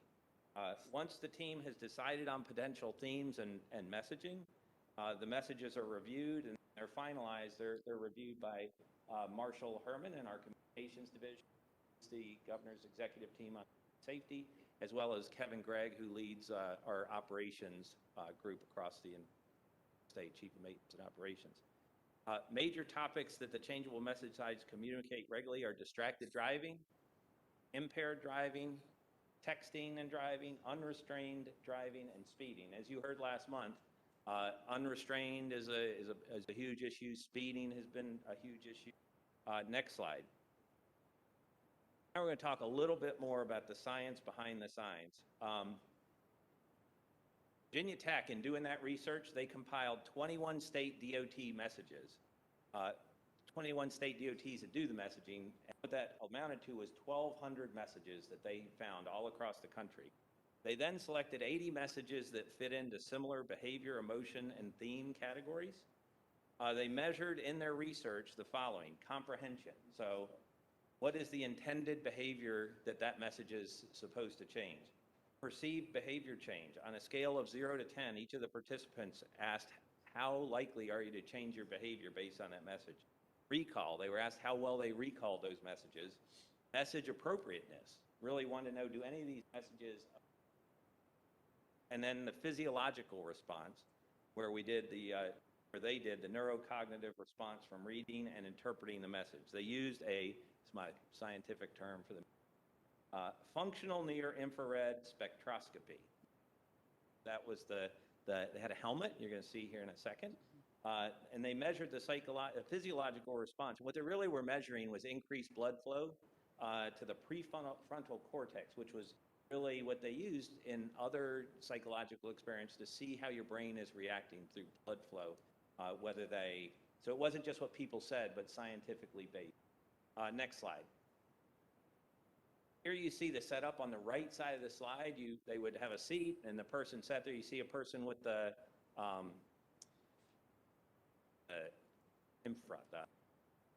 let's leave it at that. The helmet on, and that was measuring the blood flow. And they would sit in a chair, and you see 5 messages across there that all were related to drunk driving, driving sober. And they would flash each one of those up. They would measure the blood flow, brain activity, and then they would ask those questions of the participants.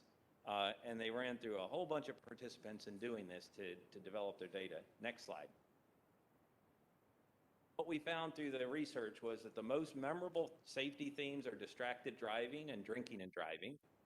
That the other piece that I think is very important, and this goes to kind of the core of what Federal Highway want to make sure it's effective, but also they don't want to have us putting signs up that would be offensive to anybody. What we found is that over 90% of the participants did not perceive a single sign they were shown as offensive in any way. The research also found that holiday themes and timing produce the best reactions. Next slide. Here you can see some of the data. Different categories that were being looked at, like distracted driving, driving without a seatbelt, and you see distracted driving peaked, and you see the range. The thin bar is sort of the range of their results, and then the median shown up there. Next slide. Here is different types of messaging, whether they're pop culture related, holiday seasonals, command, saying, wordplay, and you see wordplay peaked in this particular case. Slide. As I mentioned last month, George Bishop talked about the 2020 data from DMV on crashes, and we saw that speed-related deaths increased in 2020, and that there were 406 speed-related deaths in Virginia, which was a 16.3% increase over 2019. And then there were 182 speed-related fatalities on urban roadways. That was a 46.8% increase for 19. And summer months were particularly bad for speed-related fatalities when we saw June, July, and August had 141 speed-related fatalities. Typical for the 5-year period, June, July, and August, is 79. So not quite doubling, but almost. Really not good at all. And about 20% of the speed-related fatalities happened on the interstate. Obviously, we have a lot of these signs along the interstates. There was a ready target audience there. Next slide. Here you see a message related to unrestrained driving. There were 343 unrestrained driver fatalities in Virginia roads last year, and that was compared to 304 in 2019, or a 12.8% increase. And there were 5,016 unrestrained occupant crashes in 20, 6.7% increase. Here you see, again, a seatbelt related message that put up. Next slide. This slide shows a speed related message, and speed related deaths increased again, as I said, 16.3% last year. We had 22,479 speed related crashes, a 9.1% decrease. So that's a good thing. But obviously the increase in deaths is a very bad thing. Next slide. Here's a alcohol impaired driving sign that we used. We had 272 alcohol-related fatalities compared to 264 in 2020. That was a 3% increase. There were 6,620 speed or alcohol-related crashes in 2020. That was a 6%. That was good. Next slide. A distracted driving sign that you see here. Again, we had 121 distracted driving fatalities. That was only a 1% increase. That's a good thing. I would say, just from my perspective, I think there were a lot less people driving. And I think when there are less people, it's much more forgiving as you maybe weave out of a lane next to you. So I wouldn't put too much into that 1%, only being a 1% increase. I'll see people, fortunately, even though the law has changed, we still see people driving down the road. Next slide. Texting and driving, we wanted to hit on that as well because we know that that's a major issue. They only show specifically 11 fatalities related to texting while on their cell phones, but that is also covered in distracted driving, so you don't know exactly where all might have been. But again, a message directly around don't tweet from the driver's seat. And then next slide. Talk a little about this actually, the driving fast and furious. That's ludicrous. This is our #1 all-time most viral message we've put up to date. And we put that up the weekend of June 25th through June 7th. And actually, one of the members of the team that comes up with these came up with the message last year, but the movie was delayed. So we put that in our quiver and kept the powder dry, so to speak, and waited till the right time to roll that out. But we coincided it with the opening weekend of Fast 9 when the movie came out, a lot of attention on it. And what we do is we give all these messages, we'll give all of our 5 regions the option of 2 messages, and they can pick whichever one. Obviously, they're gonna run road safety, congestion, crash, anything like that's gonna take priority. But when they can run these, we had 2 that weekend. We had Don't Speed Through Summer, Make It Last. And we had Don't Drive Fast, or Driving Fast and Furious, that's ludicrous. The traffic operations centers around the state picked those and they ran those. Starting on June 25th, we really started to get a lot of input. We saw that through Twitter, and we saw a viral tweet that a user put out, and next thing you know, that had been liked 133,000 times, had 449 comments, had been retweeted like 18,000 times. There were 1,400 people quoted in the retweets. And then even the very popular in the Washington area, Washingtonian Problems, they posted it on their account. And the post was even had the official @TheFastSaga Saga commenting on it. So we got the Fast and Furious people involved. But next slide, the icing on the cake with that one was, and you see it here, when Ludacris said that, Virginia, I love you back, can't believe this is real, should this be on every highway? I had a picture of the sign. So to put that in perspective, I guess that's on his Instagram account. He's got 13 million followers, and he also had it on Twitter. He has 11.3 million followers now, albeit I'm sure there's some overlap between those. But that is tremendous reach that we could never have done. It's just picked up a really great message. And so that Instagram post received 441,000 likes and 4,500 comments.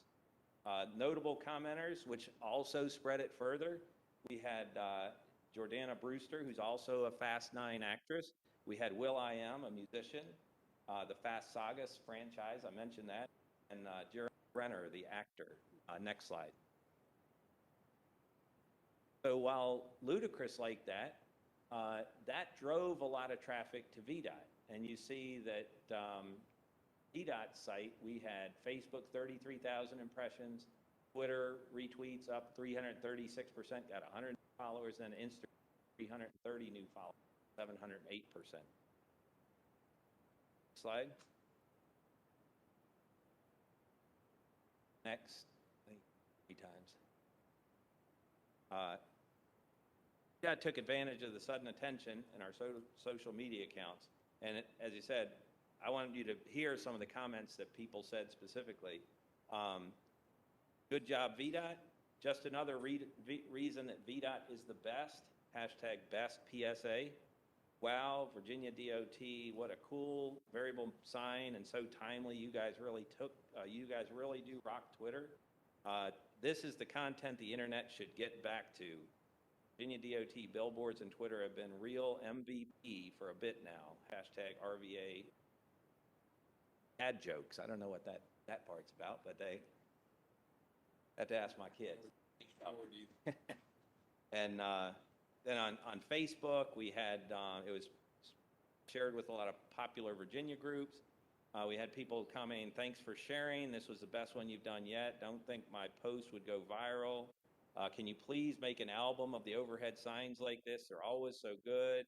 Good job, Vdot. Made me laugh yesterday and love the wittiness. And on Instagram, I'm so impressed. I love it when you have fun with those signs. Still gets the message through. Love them. Love the campaign idea. Receive national recognition. Keep them coming. Next slide. Here you see, we had all kinds of media outlets. You had the Wall Street Journal, the Richmond Dispatch. I did some interviews with some local TV stations that were also broadcast in other places around the state. We had, the best part I thought was Jimmy Kimmel Live. Ludacris was on Jimmy Kimmel Live, and they actually started the interview, showed the sign, had him talk about the sign, and he talked about how great it was that it was out there. And, again, that's the kind of thing that we can't recreate. Takes that kind of creativity to get the attention and really break through the fog that's out there. So much information. How do you seconds to get a message through? But we were on the Washington Post Twitter. That's 18 million potential. Entertainment Weekly is 4.47 million. Southern Living, I thought that was unique. They had reached out to us about it. 705,000 followers. Next slide. And here's some more examples of popular other media got on that. You see MSN News, you see iHeartRadio, highlight it. Next slide. The next slide. There's some other really viral signs that we've had in the past. This is our number 2. This was Wakanda Driver Are You and Safety is King. As you see there, that is on a site with 2.2 million followers, and on that we had 224,000 likes. Ludacris had 440,000, so both those very extensive reach. Next slide. These signs have all started a conversation, not just in Virginia about safety, but nationally. And you see some of the various things that are up there. We've had signs like "Somebody Loves You, Buckle Up" that have drawn a lot of attention. We had the Katy Perry inspired fireworks. We had "You're Not a Fireworks, Don't Drive Lit" a couple 4th of Julys ago. And those were picked up and spread just like the others on various social media platforms. But I do at this point, I definitely want to take time to recognize a few people here. And we've got the team that actually comes up with these. Ask them, they're here in the Dara and there's more of them back there, not being. You. We really do, we really appreciate this. I want you to know that I was giving this brown bag lunch to the governor's fellows last Monday. And I was all prepared to talk about the Hampton Roads Bridge Tunnel, transforming rail in Virginia.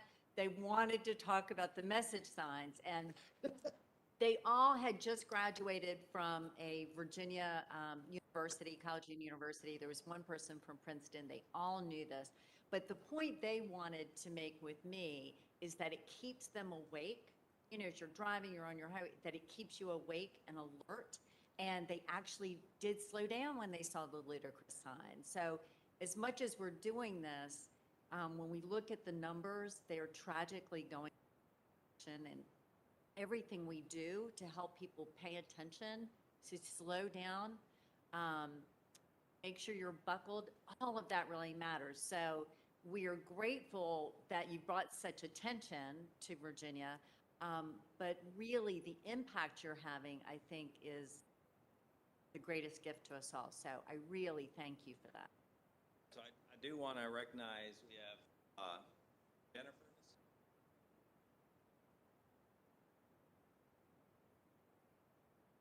We also recognize, I know Baker from D works on this. Corinne Geller sent a representative today. Dan Taylor from our here. He's actually the ludicrous guy who talked. I'm not sure. Yeah. And Mark Cole from our traffic engineering who presented on data. He is also involved in this. Marshall Herman, I mentioned her. So we've got these are all people, this is not their job, really. This is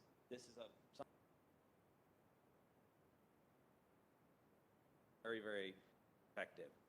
Next slide. Next little piece I want to talk about is not really such a little piece, though, is similar thing on Twitter. And we have in Northern Virginia on Twitter, we have a reputation for bold messaging. And some of the successes relate to this unique communication strategy that we're using. The Northern Virginia Twitter account has been honored on social media and crisis communications. Okay, I've only had the job for 3.5 years. But I think it's actually like exactly why we get attention. Nobody expects it. It's funny. It gets to the point.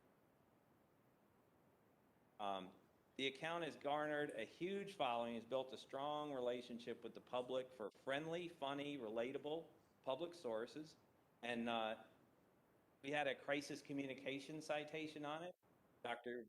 Vincent Covello, director of the Center for Risk Communications, teaches that under stress, people hear and process information differently. Their expectation is that the tone of government changes to meet that need.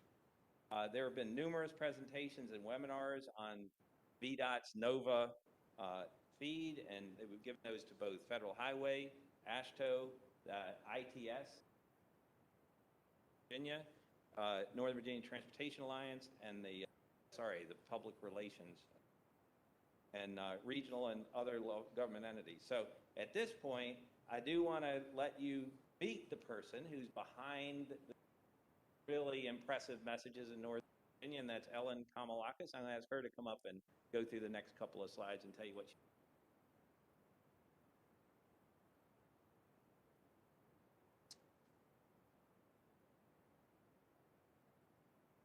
Ellen, we're so happy to have you.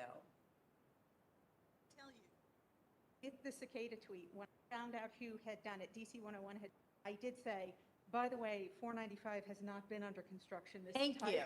Thank you. I did point that out, but it was, because it was regional, it was like, maybe talking Maryland. So I just want to, next slide, cover, when COVID started, we've always had a very active community. I actually just met Tracy, one of our Twitter community members. It's more of a community than it is followers.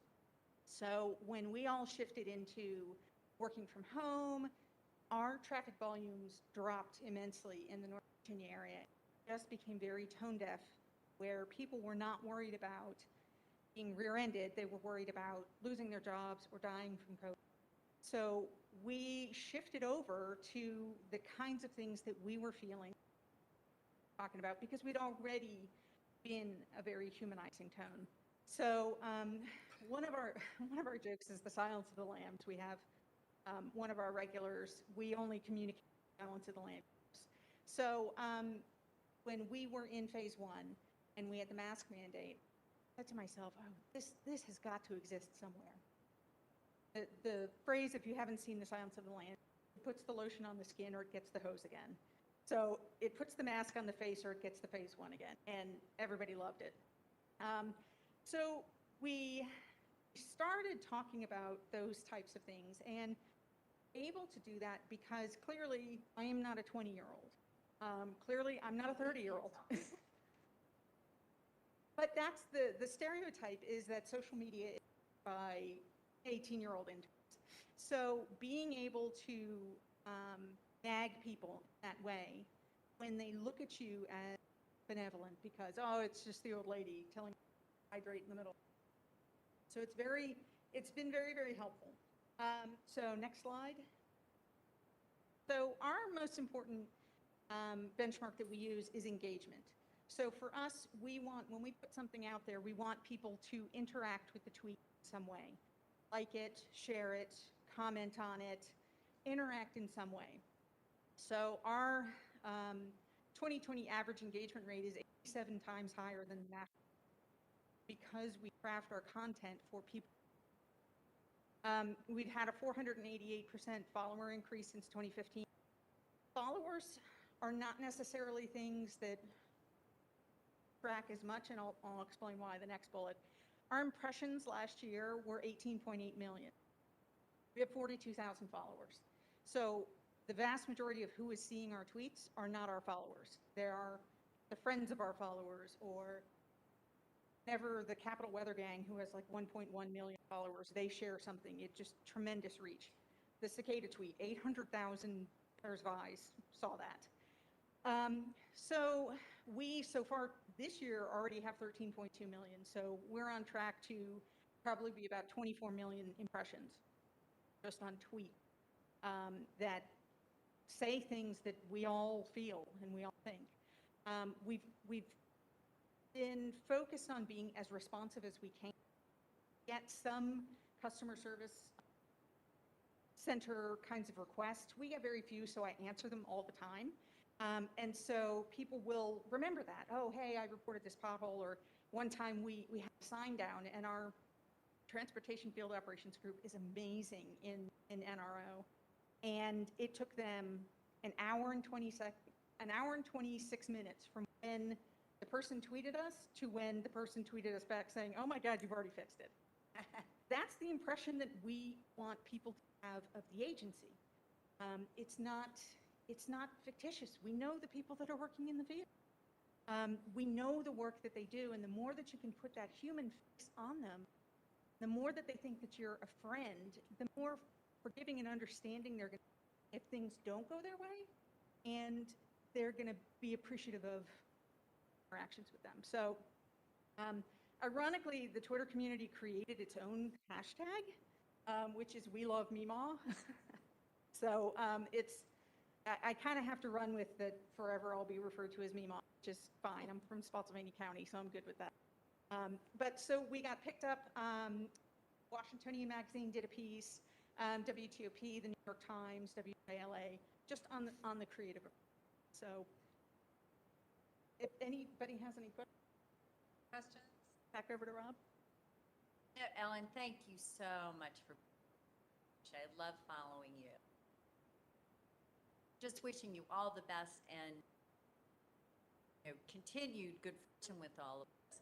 And besides connecting with citizens, just knowing that we have an outlet, that if we were ever in an emergency, just these various communication outlets that we do have as well, so. Absolutely, absolutely. you. Thank you. That's all we have. I was really happy, number one, to not only let you, but to let everyone know who's watching the science behind what we're doing with these. It's fun, it's catchy, but it's way more. It's way more to it, and we can take it to the bank, and we know we're making a difference. And additionally, I think because we're the only state to have done that, you know, we are definitely, I think, Federal Highway is fans of ours in the sense that we have the data to say what we're doing works, and it's the right thing to be doing. So, thank you. Mr. Kaskowitz. Yeah, Rob, great presentation. Thank you. I was going to suggest early in the presentation, maybe you needed to hire a humorist at Vdot, but it sounds like you've got that covered and your existing staff. I do find these overhead signs, even in our modern world of having all kinds of screens, to be very effective. And my question is, how many do we actually have deployed? And second to that, how many are we planning to deploy, given their effectiveness? I do not have the number off the top of my head.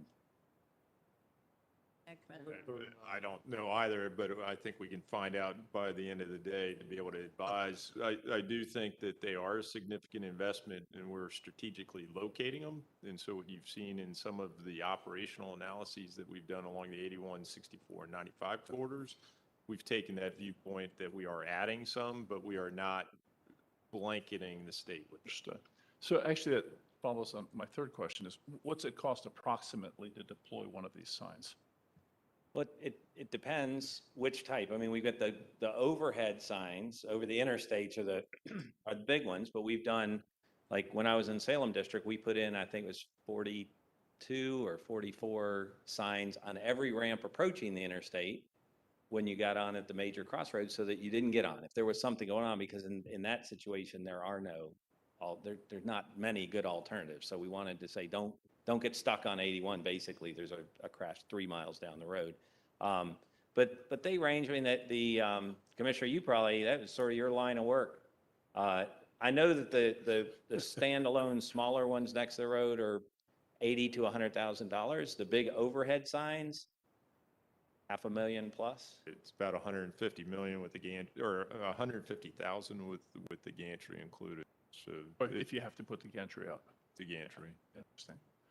I just suggest that the technology of remotely powering those, I'm assuming these are powered by land-based facilities and maybe even connected to terrestrial communication facilities. Sure. All of that's changing so rapidly that maybe the technology committee could investigate options for driving that cost down pretty significant. I think that it's actually a great point, because I know on Interstate 77, when we did the variable speed limit project that has full matrix color displays to put messages, but as well as speed limit signs and so forth. Running power to that was like $4 or $5 million just to get there. And we really, in where we are today, I think today we would look at, you've got wind there all the time. Could we have done something with wind, solar, those kind of things, and avoided that? We could have done a lot of wind or solar for $5 million. And if you got a gantry, you've got a perfect mounting position for the solar, so. I'm looking at Kathy McGee back here. I bet you're already working on that. Okay, thank you. Mr. Marvin. Very good, but every one of your examples, all the lights were working. There's nothing more aggravating than looking at a message sign that has 10% of the lights out of it. So I know as we deploy, I think the maintenance of that aspect has gotten better, but Yeah, we do have a contract for those ITS resources and so forth. So I mean, it's aggravating when. yeah, understand. Yeah, I'm trying to figure out what it says between the dots. I mean. Yeah. But, yeah. The only other thing I would say is we would certainly ask people not to photograph as they drive down the road. If you're in the passenger seat, it's fine, but we don't need you driving and getting a. Madam Secretary, Mr. Smith. if I may share with Rob something I observed several months ago in South Carolina. I was driving to Hilton Head, and upon entering South Carolina, every sign all down 77, 26, 95, every sign said, "Get your vaccine today." And then then it was localized, like Columbia Civic Center, 10 till 6. And, you know, by the time I got to Hilton Head, I'd seen 25 of these things, and it makes an impression. Our message signs to do exactly the same thing as well, so. In addition, Very important. we did messaging around, early on with social distancing, but we did it in traffic related. We said, don't tailgate, socially distance. So we tried to tie it all together. Yes, but very important point. Secretary? Hold on, Mr. Miller, I'm going to do, is Nick Donohue in the room? I would just say he's up next. And so, Spencer, perhaps you could just look out in the hall and let him know. Okay, thank you. Mr. Miller?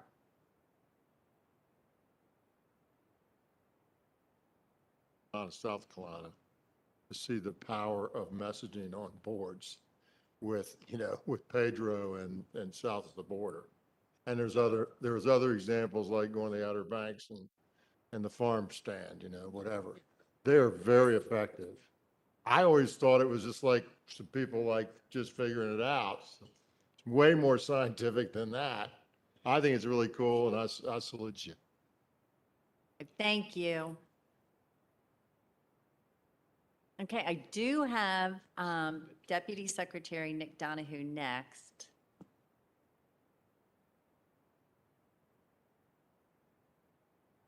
Question is, when is next? Here, what? Exactly. I'm just going to pause for a second because I do think we were trying to schedule this at a certain time. Mystery.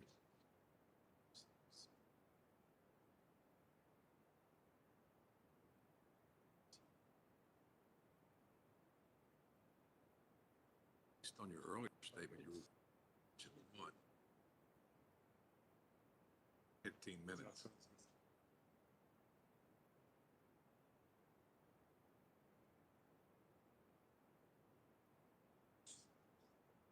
I was going to let you say hello to everybody when you picked up. Mr. Donohue. Afternoon. Good afternoon, Madam Chair, members of the board. I'm here this afternoon to present you all with some of the draft funding recommendations from the Interstate Operations and Enhancement Program. If you'll recall, this program was established in the 2020 omnibus legislation, and it set the parameters and framework for how the funding from the 2019 Interstate 81, or the Interstate bill as we sometimes refer to it, how that would be allocated. You all did consider over the past several months a prioritization policy that was adopted at the last meeting. And so we wanted to come back to you today with just kind of the initial outcome and results of that policy. We are not asking for anything, any action or anything today. This is really the start of a discussion. We also have some additional due diligence we'll be doing over the coming months, and we hope to come back to you in early fall after we've had a chance to hear some feedback from you all about some of the initial outcomes here and ask you for further action. So again, I wanted to stress at the beginning of this presentation, this is a briefing on the outcomes of a policy you've adopted, and we're hoping to get your feedback, and I'm certain we will over the coming slides. Can you go to the next slide? You can actually just skip that one. So just a kind of a quick reminder, both the code and the policy do require that the board give priority to operations and TDM strategies prior to other types of improvements, such as capital enhancements or widenings of roadway projects. That is stated both in the statute, but also then reflected in the policy that you all adopted last month. Next slide.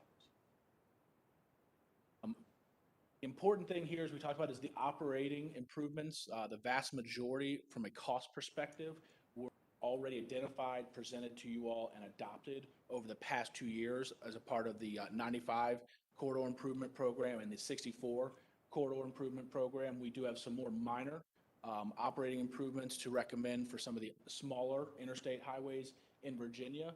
But importantly, those funds come off the top before we then consider any of the identified potential capital improvements that may be considered for funding with the remaining interstate dollars. And so in the coming slides, I'm going to show you, here's the universe of money Then you're going to see another side where we kind of subtract off those operating improvements, because again, per your policy in the code, those are supposed to be funded first and then taken off the top. And after those are funded, we then consider kind of the universe of remaining funds available for the remaining types of capital improvements that are being prioritized. Slide. So this slide shows you in total, through the 6-year program window, there is a little over $550 million available in the Interstate Operations and Enhancement Program. And just a quick reminder for those along the 81 corridor, this is after the $81 are already removed from the program and put into the 81 Corridor Improvement Program funds. So as we go through this, you're going to probably think sometimes, hey, where's Interstate 81? It's off on the side in its own fund, funding things identified specifically in the I-81 Corridor Improvement Program. And nothing I'm saying today has any impact on any of those operating improvements or capital improvements. So just to make sure I'm as clear as I can be for those of you in the room and listening online, that program remains as presented and as adopted and is moving forward. So you'll see in general, there's that amount of money. There's about $125 million for operational improvements that have been identified. Again, the vast majority, 90+% of that is along the 95 and 64 corridors. And that relieves about $440 million that's available for allocation during the 6-year program window for other types of improvements along the interstate corridors in the Commonwealth. You'll also see there's 3 different kind of buckets listed up there. The Code of Virginia does require that a specific amount of money be spent on I-95, a specific amount of money be spent on I-64, and then the remaining funds are essentially discretionary dollars that can go to any interstate, including I-81, I-95, and I-64, but are kind of open for allocation to any of those interstate corridors based on need. But there is a set aside for the kind of the 3 major corridors, again, 81 off to the side in a different program there, and then 95, 64, and then the remainder is kind of, again, available for allocation to any of those corridors. Next slide, please. So this just shows you a breakdown of the cost of the operating improvements, and you'll see there again in January of 2020 and 2021, you all did adopt initial set of operational improvements. I do have a quick slide here coming up next that I may ask the commissioner for help on that walks through some of the operational improvements to 77, 85, 295, and 66. But this kind of shows you the breakdown between those corridors, and you can see there's almost $100 million on I-95, and that was just because there was a ton of needs along that corridor that were identified through the 95 Corridor Improvement Program. About $15 million on 64. The number was lower on 64 because there had already been a high kind of focus, particularly in the Hampton Roads District, on a lot of these operational improvements and technology, cameras and other things down there. And then you see about $13 million for the other interstate corridors throughout the Commonwealth. And again, that does not include the $42 million in capital improvements, plus another, I think, 30 or 40 million in operating cost of those improvements along the 81 corridor, which again are separate and apart from this discussion. Next slide, please. And so this slide, shows you the identified operational improvements that the department put in place for the other 4 interstate corridors that do not have their own individual corridor improvement program. You can see it's generally some of the same treatments that we've talked about with the board in other corridors. So enhancing our visibility through additional cameras, towing programs to really help where we're seeing particularly heavy vehicles break down, and ensuring that through our towing recovery incentive program that we actually working with the towers to ensure that the types of recovery vehicles we need to move those types of vehicles are nearby and can be seen as quickly as possible. You see additional kind of safety service patrol routes on 295, filling in some of the coverage gaps that exist in that program in the state. And then again, changeable message signs to help kind of warn drivers of incidents ahead or the need to kind of, appropriately says, use an alternative route in the event that there is a bad condition ahead. So I'd be happy to direct. His presentation, though. I did. It was so good. Yes. And so if you have any questions, I'd be happy to direct those to Commissioner Brich, who will answer them much more succinctly and with a fulsome response than I will be able to. If not, next slide. And so What this slide again shows you is after the operational improvements are taken off the top, the remaining funds that are available for allocation to capital improvements. So again, there's at least 95.3 million that needs to be used in the 95 corridor, at least 123.1 in the 64 corridor, and then the remaining 220 or so million is available for allocation to any interstate corridor within the slide, please. Quick just refresher, the prioritization process you adopted last month uses the same criteria we used in the 81 corridor improvement plan. So 40% of the score is based on congestion, 40% is based on safety, and the remaining 20% is based on accessibility, access to jobs there. These benefits are considered relative to cost, just as we do in Smart Scale. So this is a Smart Scale-like process that we are using in this program pursuant to the policy you adopted, but also really replicating what we put in place in 2018 as a part of the Interstate 81 Corridor Improvement Program. Next slide. This is just a quick refresher on the allocation of funds. Take the operational improvements off top, make sure that we're providing a sufficient sum to 95 and 64 by going down just the top scoring projects until we kind of spend those dollars, and then we go spend the remaining discretionary dollars on the top scoring projects after that until we run out of dollars. And so again, it's very similar to Smart Scale. Again, there's not district grants or anything of that nature. These interstate corridors run throughout the state, even the ones with dedicated funding. But it's a very similar process to what we would do with Smart Scale. Next slide. So this, and I should say you each have a list of recommended projects. So in your packets, there is I think it's a 6-page spreadsheet that shows you all of the capital and other types of, It's on. I apologize. Carol's telling me I was late in providing that information to her. It is not printed in your packet, but we can get you printed copies. I'm saying what is the case? I provided information late to Carol. My apologies. It is online. I will ensure you get a printed copy before you leave today. It's about 5 or 6 pages. It goes through all of the, just wanted to be honest, all of the capital improvements that were considered for funding. There, again, just like Smart Scale, a discrete number are being recommended. And so there's more projects, dramatically more projects that were evaluated than are recommended for funding. This is a summary chart of those kind of recommendations and how that breaks down by corridor. And so again, you can see, we've already talked about the 125 million for operational improvements. There's another 90 or so million for TDM and transit improvements. And just for a flavor of that, one of the larger projects there is a new park and ride lot at the end of the 95 express lanes extension in the Fredericksburg region. So again, to ensure that those express bus routes and carpooling infrastructure is available to ensure we can keep moving more people using those express lanes along that corridor now that it's going to go 10 miles south. And then there's $302 million for highway capital improvements that are recommended. I'll just hit a few kind of highlights for discussion purposes, understanding this is far from a complete list.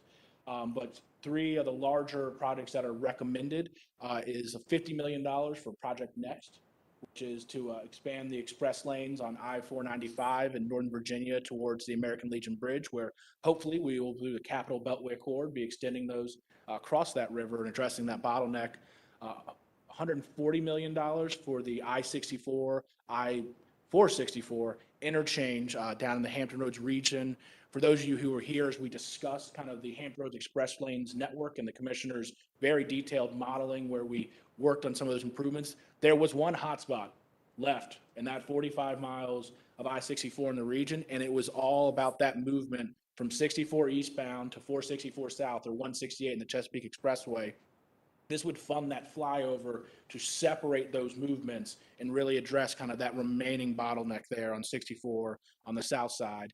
And then there's another 60 to 70 million, I apologize, I don't remember the exact amount, that is there for the exit 160 interchange on I-95. That's 123 and 95, or otherwise the Occoquan, as we call it. This is interchange improvements. This isn't widening the main line, so I want to be very clear so no one walked away with the wrong impression about what is there. But this is really addressing some of the movements at that interchange to try and address flow, safety, and reliability at that area. There's a number of very tight movements today that exacerbate the lane drop that takes place there, where 95 reduces from 4 to 3 lanes as you go across the Occoquan River.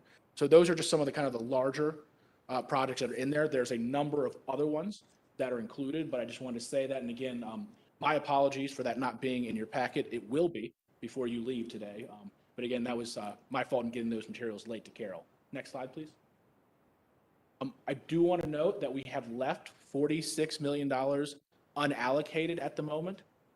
The reason for that is we are kind of moving in real time here. And so what the commissioner's team has been working on is establishing project schedules that they have a high degree of confidence in. And clearly the schedules will dictate the estimate depending on when we think construction or other things can start.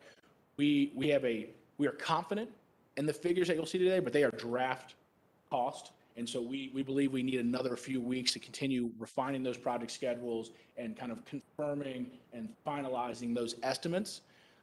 We will complete that work in August and can provide any updated costs back to the board, as well as any impacts that may have on the recommended funding scenario. We do not believe the changes, if there are any, will be in excess of this figure, which is why that was the amount that was kind of held in reserve there to provide us that cushion. And then the remaining funds we would propose to the board would be used first to cover, if there are any increased costs due to project schedules, those increased costs. But then we've also identified another tranche of 10 or so projects that we call tentative for allocation. And again, we'd recommend we just go down those and top highest score to lowest score until there's not enough remaining funds to fund the next kind of project that exists there. Slide. Again, this list is online. We're going to be working on the due diligence through August. We'll also be following up with you all individually to see if there's any comments, questions, or feedback that you have on the specific projects included to that list. In August, we would update the list using those two steps that I just laid out for you on the previous slide, provide that to you, and also post that online. And then our hope would be to come back to you all in September and ask for your consideration of that list of projects, again, assuming any modifications based on feedback from the board or the due diligence that the commissioner and his team are currently undertaking. And Madam Chair, I believe that completes my presentation, and I'd be happy to answer any questions. Thank you. You're going to be copying this afternoon, I take it. Mr. Merrill, I just want to point out for you that this is the result of the I-81 interstate funding. There was legislation and funding that passed during the 2019 session. The funding was actually identified between the regular session and the reconvened session. There was great collaboration on pulling this together. The 81 quarter has the I-81 advisory committee. You have a program in place. This was directed to the other interstate. So in case there were any questions. Mr. Cathwitz. Madam Secretary, I guess I first want to say it's gratifying to see yet another decision that this board will be asked to make on expenditure of funds that's metrics-based. So congratulations to all on making it easier for us to make these decisions with transparent data being provided for the actual selections. My question is, where does the universe of projects that are being considered in these various categories come from to lead us to the metrics that then rate them and scale them? Madam Chair, Mr. Kaspowitz, that's a great question, and my apologies for not saying that earlier. The universe of projects is derived from two main sources, which is the 95 Corridor Improvement Plan and the 64 Corridor Improvement Plan. We did replicate that process on those other interstates. It started with I-81. We started with I-81 and all the public hearings we came up with. We identified 4 billion, prioritized 2 billion. We followed the same process for 95 and 64. So you may recall Mr. Rucker asking me some extremely pointed questions about a year or so ago saying, okay, you've identified all these 95 projects. When are we going to figure out which ones get funded? And we said, well, we need to do the 64 plan because there's dedicated money for 64. And then we also need to look at some of the other interstate corridors. So we've completed all of that work now. And so that was the universe of projects, Mr. Kaspowitz. I do want to note that there were some projects identified in those corridor plans that events have preceded or otherwise kind of made no longer projects that would have been recommended. And so an example of that was we had a park and ride lot in the Hampton Roads region that was identified in the corridor plan to help incentivize carpooling, but the design of the Hampton Roads Express Lanes network, there's no opening into the express lanes for, I believe it's 5 or 6 miles from there. And so we made some executive decisions about projects like that, saying the events have kind of superseded the utility of that particular project, because candidly, people carpooling are going to take advantage of the express lane. So Having a park and ride lot where then they get to sit in the traffic in the general purpose lanes didn't seem like it was, once that design had been refined, it's necessarily something that should have been considered. And Ben Manel, who's with us today, he's the one who's led all of these studies. So, Mr. Brown. So unlike with Smart Scale, since these projects all were derived from the study, there was not the opportunity for regions to influence the cost benefit analysis score because all of this is presumed to be funded exclusively with the interstate funding, correct? Madam Chair, Mr. Brown, I think the question you're asking is, were local governments or regions provided the opportunity to provide any match that would then, that there was no match considered in this? All these projects at the moment were currently being considered for full funding from the interstate program. So, and this may be a different conversation, or we may take this offline.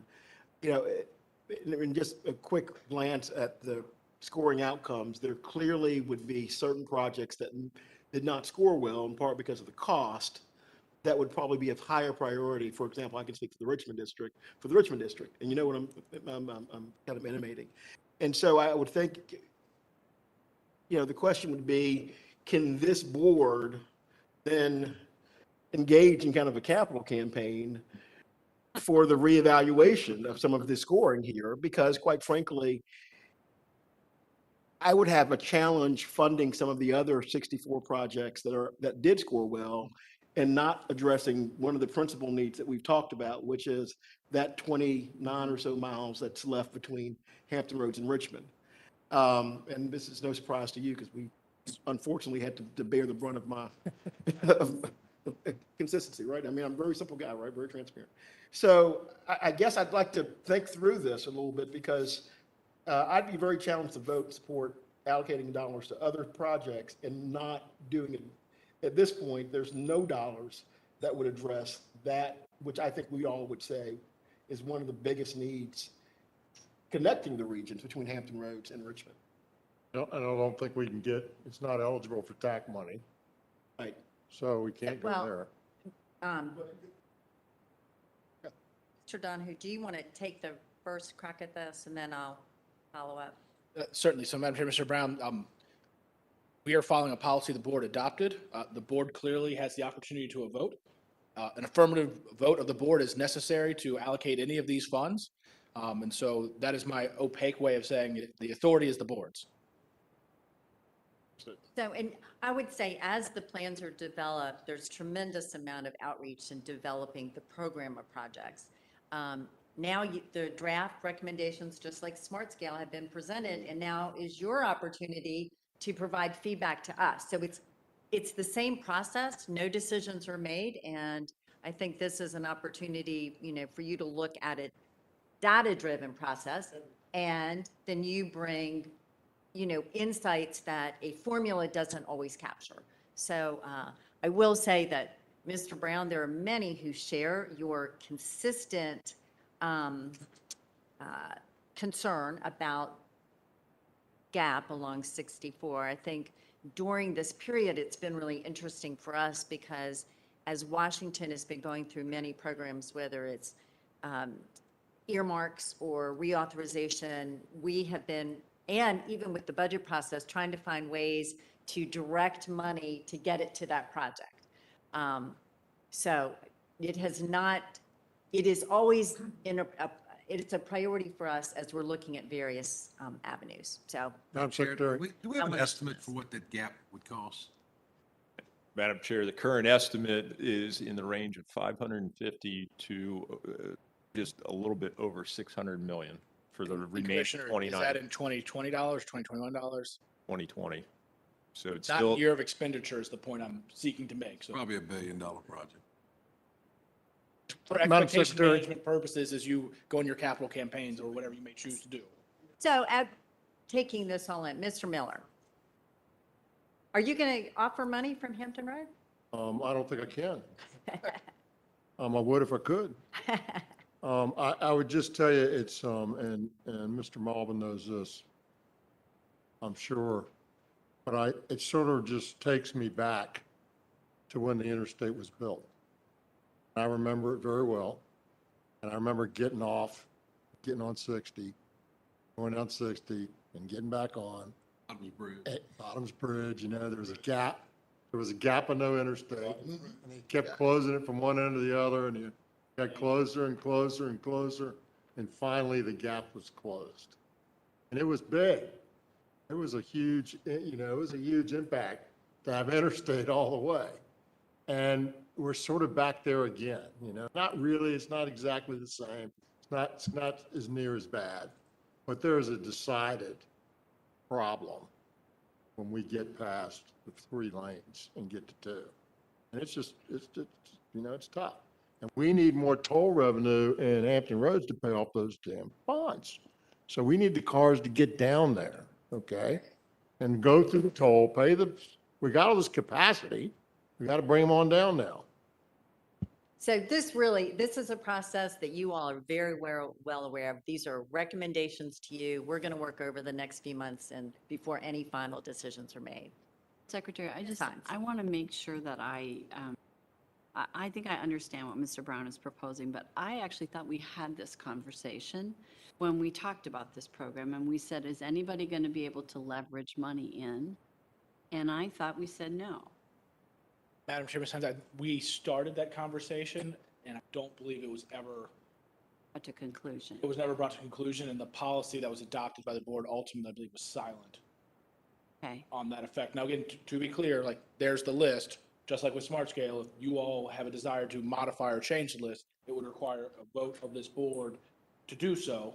And obviously, spending any of this money will require a vote of this board to do so. And so it all is kind of by board action. So if I could just, because I've heard about this gap for as long as I've been on this board, and I have sympathy for it, having done that drive myself several times. I'm at a slightly different place, which is I want to think about this absent some specific project. And I want to think about it from the point of view of if any region decides they want to bring money to the table, what does that mean? Fredericksburg doesn't have money to bring to the table. You know, Northern Virginia and Central Virginia do. Hampton's money's all tied up. So what's the fair playing field that we should be on as we think about this, not just in today's moment, but moving forward? And to that end, I would just say, you know, some pros and cons would be useful, I think, to us collectively to think about this question. Again, I feel the pain, but I also think we're trying to set up something that's going to spend a lot of money in the next 8 or 10 years. And how can we use that money best fairly across the region? Madam Chair, I would just remind this body that that's exactly the system that we have with Smart Scale. That Northern Virginia and Hampton Roads had that opportunity with Smart Scale for the first 3 rounds. And so to now that other regions do have that opportunity to say, well, we now want to have a process that doesn't allow someone to put their thumb on the scale would, to me, seem to be inequitable, just to point that out. It's just a new program that we're going to bring this to, and I guess I just have a lot of questions, Carlos, about how they. But I will say also that the IED1 structure has kind of paved the way for this. So I just say that as we're making decisions that we do have a guide with that program. Madam Secretary. Mr. Mulvey. Just to leverage off of Mr. Miller's comments, is I couldn't be more excited about all the progress we've made. I view it as unlocking that region to the rest of the Commonwealth. That's the word we use, Yeah. by the way. Yes. I used that word with McCullough years ago. So into it. But you know. He's the father of the word. Yeah. With the 64 widening and Hrbt and high rise and it will transform the region in many ways. But sometimes I think that 29 miles doesn't allow us to fully realize the $5 billion in already invested in that.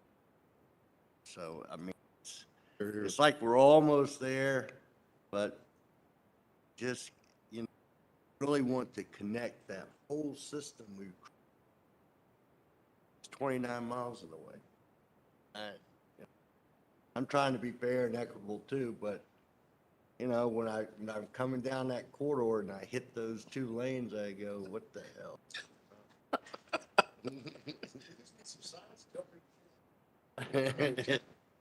All right. This is why it's been created. We did the quarter improvement programs. We brought it to the board. And so this is the right decision, right conversation to have as we make decisions in the coming months. You have it. So, okay. Mr. Donohue, thank you for starting this conversation. I don't think this is going to end quickly. All these brilliant ideas. Mr. Merrill. Page detail, what's the total dollar for all these projects that are not, it must be like another 2 billion or something like that? Easily. I apologize. I don't know the sum total of that, but I know there's several $100 million projects that are not funded. So I believe one's 540. The commissioner just noted the 64 gap is 600 or 700 million in a year of expenditure. So I'd say it's probably another 2 billion or so funding in projects that were identified, but for which funding do not exist. The reason I ask is if the stimulus bills infrastructure bills get approved by Congress, is this something we'd like to propose to the legislature, some of these projects? It could be. Perfect segue. Perfect segue. Although we're not going to go into that just yet. We are going to. So Julie Whitlock, would you mind coming to the podium for a second as we think through this? Because for those who are joining us today, just kind of understand the sequence of events. You know, if we recess for lunch and come back, we're going to go into closed session. And I am just making that statement to the people in the audience. I know we are going to be, I would say, probably engaged until about 2:15. We're going to break for lunch. We're going to come back. We're going to go into closed session and then resume the open session. So is that plausible to go ahead and manage it that way? Just need to take a vote in open session to go into closed session, even if you're going to have lunch and then closed session, just make that part. So could I make the motion now to go into closed session and then everybody still break for lunch? Yes. And then we'll just go into closed session immediately? After lunch. Okay. Yes. So I just wanted to clarify it before we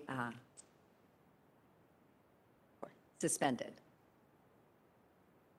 That the board convene in a closed session pursuant to section 2.2-3711A6 of the Code for the purpose of discussing a project involving the investment of public funds. Bargaining is involved and where the financial interest of the Commonwealth would be adversely affected if the discussion were made public at this time. Additionally, I move that staff and attorney attend the closed session because presence is deemed necessary and aid the board in its consideration. Second. Any further discussion? All those in favor or opposition, please indicate when Carol calls the roll. Aye. Aye.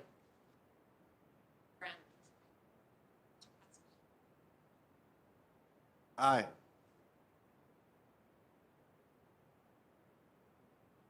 Aye. Aye. I think I Said heard aye. aye. Hi, Mr. Aye. Hello. Yates. Hi. Aye. Aye.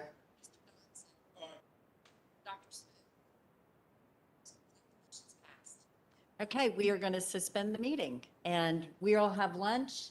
We'll be back in this room, just the CTB, at 1:45.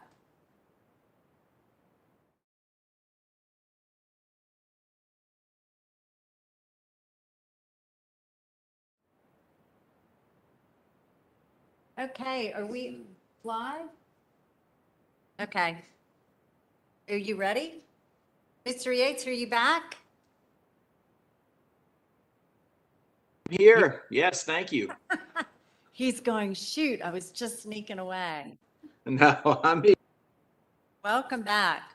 So here's the really good news. Our next presenter is standing in the doorway. Come out of it. Yes. Okay. We are now going to take a roll call vote, and I ask that each member indicate their agreement with the following.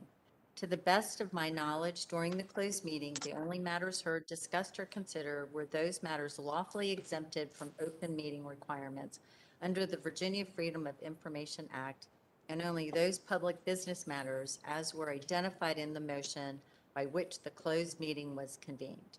A roll call vote will be taken.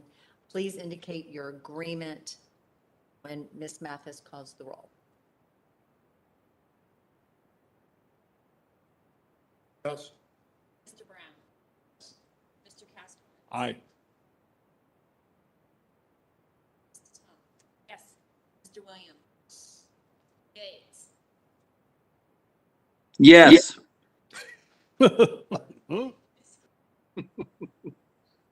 Aye. Aye. Aye. Okay, thank you. Julie Whitlock, that's all we need to do. Okay, Mr. Donohue. Did you receive a copy of a letter? Good afternoon, Madam Chair, members of the board. I'm here now to give you an update on what's kind of happening in DC about infrastructure. You may have seen in the media and other press reports, there's a lot of discussion about infrastructure and what could or may happen. And so we thought it would be an appropriate time and opportunity to kind of update you on where things stand with the very, very important caveat that all of this could change as quickly as tomorrow. So what I'm really here to do is give you kind of just the current state of play as we understand it to be. And it is accurate as of 7:52 this morning when I sent Carol this presentation. It honestly could change. It'd be changing right now for all I know. I haven't seen anything new. But this is an ongoing matter in Congress with scheduled votes and other things happening, and it is a live issue where many of these things could change. So if we go to the next slide. I wanted to start, though, by just saying, what is the Federal Transportation Program? How does that interface with what we do here in Virginia? And then kind of move into what are some of the things being discussed here in Congress, excuse me. So at the federal level, they have a transportation program, unlike our program here, where if you pass a law, it just kind of goes on forever. It's an evergreen thing. It doesn't require any additional action. There's not like a sunset clause or something else on it. The federal program is passed for a discrete number of years, and absent action goes away. So it's what's called a reauthorization. So every 5 or 6 years, Congress has to get about the task of reauthorizing the federal transportation program. We continue to act in our programming as if they will reauthorize it. So, the current program actually expired last year. It's operating on a 1-year continuing basis, but the 6-year program you all adopted in June is predicated on the basis that the federal program will be reauthorized in some substantially similar form to what it exists today and move forward. It doesn't assume any increases or other things of that nature, but we kind of we assume a status quo, and we have done that for decades here. And again, there have been times the federal programs actually shut down once or twice. I think the longest was for 3 days over a weekend. It shut down one time, and what that means is they stopped reimbursing Vdot for those 3 days, but it has always at some point been reauthorized, put back in place, and made to kind of provide those reinvestments. Congress provides funding for highways, transit, and Amtrak, and then also has a number of competitive grants that they fund. The vast majority of this money, I mean, 90% if not higher, is provided by formula to states and to transit agencies for highway and transit projects. And so while there are these discretionary grants that we're going to talk about, and you may hear your local governments or other folks spend a lot of time talking about, today they do not represent the bulk of the money. But again, it is extra money. It's not an insignificant sum that can be available. So I don't mean to underplay that at all. Next slide. So how does that program work here in Virginia? What does that mean for us? Well, it means we get $1.1 billion in federal aid highway formula. So if you're just kind of thinking about that, that's basically our construction program, around the similar size if you add up all the things in our construction program. It doesn't mean our construction program is only federal dollars, but just in kind of a size basis, like that's bigger than our construction program. Most of that money, we use it for maintenance work, or we run it through the kind of the construction programs. And it's something that gets distributed in the interstate dollars, gets distributed in smart scale, gets used in steady good repair, or again, is used in the maintenance program for bridge and pavement types of rehab. There's a number of specialized programs that we talk about sometimes, CMAC. There's funds controlled by the large MPOs in the urban areas called RSTP. All of that is kind of specialized money that's off to the side, but the majority of it is just kind of folded into our program. And that's something that Kim and Laura have to deal with as they allocate funds to projects to make sure it all works and everything confirms with eligibilities. But we've just kind of run it all through our program and through our state code as it works. So which is say the federal program is critical for Virginia's transportation program because it's 1.1 billion of basically a $5 or $6 billion kind of program there. And it's really the money that ultimately we use for a lot of the enhancements and expansions of the system. It's also really important for our transit agencies. So they receive more than $220 million a year for this. And again, that's just Virginia's share of what WMATA receives. WMATA itself receives more than $220 million, but that's the Virginia share there. A small portion of this flows to DRPT that then distributes that to some of the smaller urban and rural transit systems, but the bulk of that actually goes directly to a WMATA, directly to a GRTC, a Roanoke Transit Agency, HRT, and things of that nature. But just to give you a sense of like scope and scale, like it's a lot of money from the federal program that flows to Virginia. I think a lot of times though, people get confused and they say, oh, well, aren't there federal dollars for that? And the federal dollars are the dollars. Like the federal dollars and the state dollars, they all get mixed together. We have a formula, we spend the money in the formula, and that's kind of what's out there. It's just we spend some on maintenance to address crossover and other things, and the rest just goes into construction, and construction has a formula. So that's kind of how it works. We do have Garvey bonds as well, which is part of the federal program, which is just us leveraging those reimbursements. That goes straight into smart scale. But again, when we put it into smart scale, we have to still balance between high priority and district grant based on that formula. So just wanted to kind of be clear about that the money really just has been folded into our state program and works within the confines of how that's been set up. Next slide.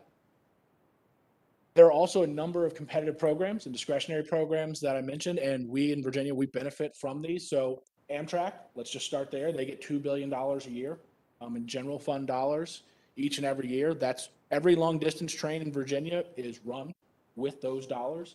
A lot of the station and other upgrades are funded by Amtrak as well. I believe they also pay a small portion of the state-supported service cost and help us there. There's also 2 discretionary grants that we've in the past applied for and been successful for in Virginia that can really multimodal. That's the infra grants and then the Raise, Build, Tiger grants. And if you're wondering why there's 3 names, every administration renames it. It's the same program. If you read the Appropriations Act, it's just called National Infrastructure Investments, but no administration has deemed that a sufficient name under which to put the grant program out under. So it was Tiger grants, then it was Build grants, and now it is Raise grants. But for example, we got $25 million out of that program in 2014 for the BRT in Richmond. We've also received grants down at the port for that. Loudoun County received a grant from this to build, I forget the name of the route, but essentially I believe it was North Star Boulevard or a related roadway. But there's been a number of Tiger grants awarded in the Commonwealth. Infra grants used to be called fast lane grants when they were first around in the previous administration, and we received $165 million that year for the Atlantic Gateway. So again, these are programs that we have applied for in the past in Virginia. We've generally done pretty well in them, particularly compared to what we would traditionally receive through the formulas, which is around 2.5%. So if we ever get more than 2.5% of discretionary grants, we're punching above our weight here in Virginia. The Chrissy grant is a smaller new rail grant program. I believe just this year, Director Mitchell talked about how we had received $14 million for the improvements in Fairfax County at the Route 1 bridges, where we're doing some work there. And so again, we've competed in those programs. New Starts is a large grant program that awards typically hundreds of millions to sometimes over $1 billion to new large transit projects or projects that improve the core capacity of an existing transit system. Dulles Rail received $900 million out of this program back in 2007 or 8. So again, it's a program that takes a long time to get into. So I think Dulles was applying for 6 years, 7 years. Don't quote me on that, but it was a long time. But once they got in, it was $900 million. And $900 million is, well, it's a lot of money. And so those are types of things, that's out there that we've done well in. And then TIFIA loans, those are loans that are subsidized by the federal government. They set aside money as a credit risk premium to offset the risk to the Treasury that there will be defaults, and that allows them to essentially give us very generous terms for loans that are rated just one step, into investment grade. So they're a BBB minus. You all will know the exact number rating better than I will, but you get the point there. As you know, Virginia, I think, has received TIFIA loans for a number of projects. I think besides the state of Texas, we've received more TIFIA loans than any other state in the country. So it is clearly a program we take advantage of. We use it on our P3 projects. We're planning to use it for I-81. HR TAC has used it a lot for the Hrbt project, and it is extremely, extremely helpful in terms of getting financing that you can sculpt and make work with your revenue stream, particularly toll revenues. Next slide. So what's going on now? So the last time the federal program was reauthorized was in 2015 in December. It was called the FAST Act. The FAST Act expired last year. And so we've been operating on a 1-year kind of extension of that program that was passed as part of the appropriations bill last December, saying, okay, we know we don't have an authorization, but for 1 more year, we're going to do exactly what we did last year. And so that's kind of where we are right now. And the intent is that during that year, Congress is going to try and figure out how it wants to reauthorize this program. Sometimes they do that, and sometimes they don't. And so when Safety Lou, which was the bill that existed from 05 to 09, they did 4 years of 1-year extensions, just saying, well, we're going to solve it this year. So just 1 more extension. Then that year ended and said, well, we're going to solve it next year. And they did that, 2 or 3 more times. The good news is this year, both the House and Senate are actually passing legislation. And so the House has actually passed an entire reauthorization proposal, highway, transit, rail, grants, safety, and that passed on last week on July 1st, or 2 weeks ago, excuse me. The Senate is a little more complicated than the House. They have a number of committees that have to do this, but 2 of the 4 committees that do the work in the Senate have also passed bills out of their committee, and those are, waiting for the other remaining committees to do their work. So the highway and rail portions of the Senate bill have also been kind of passed. And I want to talk just a little bit about what's in those. Again, they're going to be different, but hopefully they keep moving together, and then we'll reconcile those differences. Next slide. So the INVEST Act, which again is the proposal from the House of Representatives, it has a 30% increase in the highway formula programs that is provided there. So a pretty significant increase in funding levels. The transit programs have a 60 to 70% increase in funding levels. And so the federal aid highway program would go from $43 billion a year to $56 billion a year. And the transit program essentially goes from 10 to 11 billion to about 17 or 18 billion a year. So some pretty dramatic increases there. It would also create new formula programs on the highway side that you as a board would need to allocate and work to develop policies to implement. One is the pre-disaster mitigation program. That's essentially a resiliency program. So it provides formula dollars to the states to go address essentially areas where you have recurrent flooding, you have sea level rise risk, you might need alternative routes or hardening of infrastructure. It gives dedicated funding to states, requires planning activities related to that, but then would give you funding to try and address some of those identified areas. It also establishes a carbon pollution reduction program. I think the name kind of says what that one does. So again, I think that's really a signal from the House of Representatives that they think climate change is something that states need to start taking a larger role in, and they are going to give you money to invest in projects that they believe would reduce carbon pollution. The other thing that I want to highlight about the House proposal, it is a 700% increase in rail funding. That is not a typo. It is a very, very dramatic increase in funding. So today there's about $2.3, $2.4 billion that's provided for rail. They're in the tens of billions of dollars that are provided for rail on an annual basis. And I think importantly for this board, for the first time ever, it would establish kind of a multi-year grant program for states that they can apply to expand passenger rail service, and it's funded at $6 billion a year. So this is called the Prime Grant Program. And again, it's really the first large-scale proposal that I've seen that would allow states to kind of make these multi-year investments with federal commitments to invest in expansion of rail. I should also stress, this is one bill out of one chamber of Congress, and it's just what that chamber happens to think on July 1. This may or may not ever be a part of any bill that ever heads to a president's desk, but it's currently in a proposal that passed the House of Representatives. Next slide. So then some key provisions from the Senate reauthorization proposal. It also has a 20% increase in highway, or a large increase in highway formula dollars, but a 20% increase. So again, takes it from about $43 billion to $52 billion a year. There is no transit bill in the Senate yet, so can't tell you what that may or may not look like because we haven't seen it yet. It also establishes two new highway formula programs. One's called the PROTECT Act. That is also a resiliency program. Again, there's different rules and different ways in which it would work, but essentially, again, provides funding to states to invest in resiliency projects to address some of those same issues that I mentioned on the previous slide. And then it creates a carbon reduction program, which again is to provide states with the funds to invest in projects that reduce carbon pollution. They both take kind of different tacks in this. So the House says, here are the things you can invest in. The Senate said, here are the things you can invest in, but if you can prove to us you're already reducing carbon pollution by X amount, then you can use these funds for flexible purposes. And so again, there's different policies embedded under these titles that sound really similar, which if these ever were to become law, will have a huge impact on how you guys as a board will be able to actually allocate and spend these types of dollars. There are a host of other new programs in both these bills that are, some are as small as like $5 million a year, some are $200 million a year, but I wanted to highlight two of the bigger ones. The Senate actually has a proposal for $10 million a year for people to implement processes like SmartScale.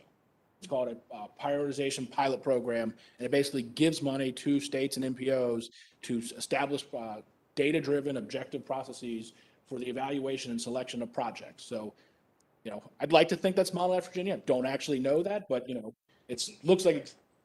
I was just thinking the same thing. That's a great point, Madam Secretary.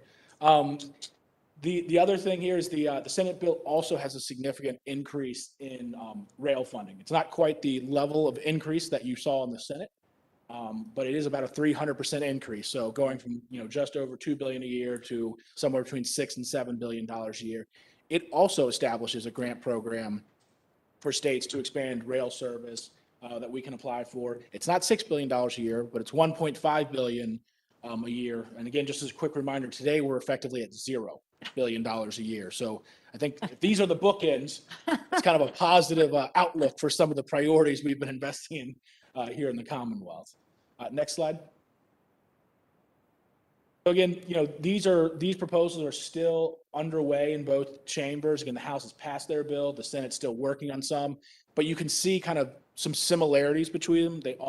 They both have increases in their formula dollars for the highway program. They both have significant increases in rail funding. They both create new programs. So for a long time, the federal government was consolidating programs and giving more flexibility. In both these bills, you start to see new programs popping up, which is kind of Congress's way of saying, hey, here are things we want you to start paying attention to and spending money on. So you're seeing that there. They both also have significant increases in the transportation alternatives program in like the 50 to 60% range there. So there's something else I wanted to kind of highlight. Next slide. They both increase fundings for these discretionary grants that we've traditionally applied for at the state level. And they both create a number of smaller grant programs. They provide funding for EV charging stations. Again, the policy on how that works is different, but they both focus on investing in those charging stations along designated corridors and trying to increase the availability of that type of infrastructure. They both have funding for programs to try and reconnect communities or neighborhoods that were separated from, the construction of the interstate highway system. So really, where two different parts of one city were kind of pulled apart when the interstate was put in there, ways to try and connect that either through the removal of certain highways or decking over them or things of that nature to try and kind of reconnect those communities and neighborhoods. And then importantly, both these bills provide funding for the first time ever for the RIF loan program, which is kind of a rail version of the TIFIA loan program. They provide credit risk premium authorizations, which basically means we can borrow from the RIF program if this is enacted the same way we do from the TIFIA loan program. And so again, if you think about the Passenger Rail Authority and some of the things it might do, if that were to be put in place, that would be a really big deal for that authority, because the RIF program today doesn't have any appropriations for credit risk premium, which means any borrower has to put up collateral, and that can be cash or kind of assets. And if it's cash, you never get it back. And so you effectively today have to pay that credit risk premium as a borrower, which we don't have to do in the TIFIA program. And so this would make those two programs function essentially the same, which would be a big benefit for the Commonwealth. Next slide. But then there's something else that's being talked about in DC, and that's the Bipartisan Infrastructure Framework. And if you're from DC, you call it the BIF. I will never say that acronym again, but if you ever hear someone say it, what they mean is the agreement between a group of 21 senators and the president about a way to dramatically increase spending on infrastructure over the next 5 years. This is different than reauthorization. These are not the same things at all. They are happening at the same time, but they are separate and apart.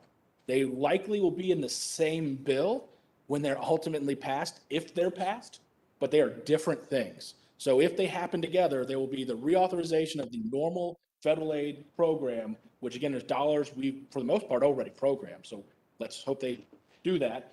And then, any increases would be wonderful as well. And then you have potentially $579 billion of additional spending on top of that would happen over the next 5 years. So when you read the media reports, it's kind of confusing as to what are these things. You see the House passed one bill, the Senate's doing this. They're different things.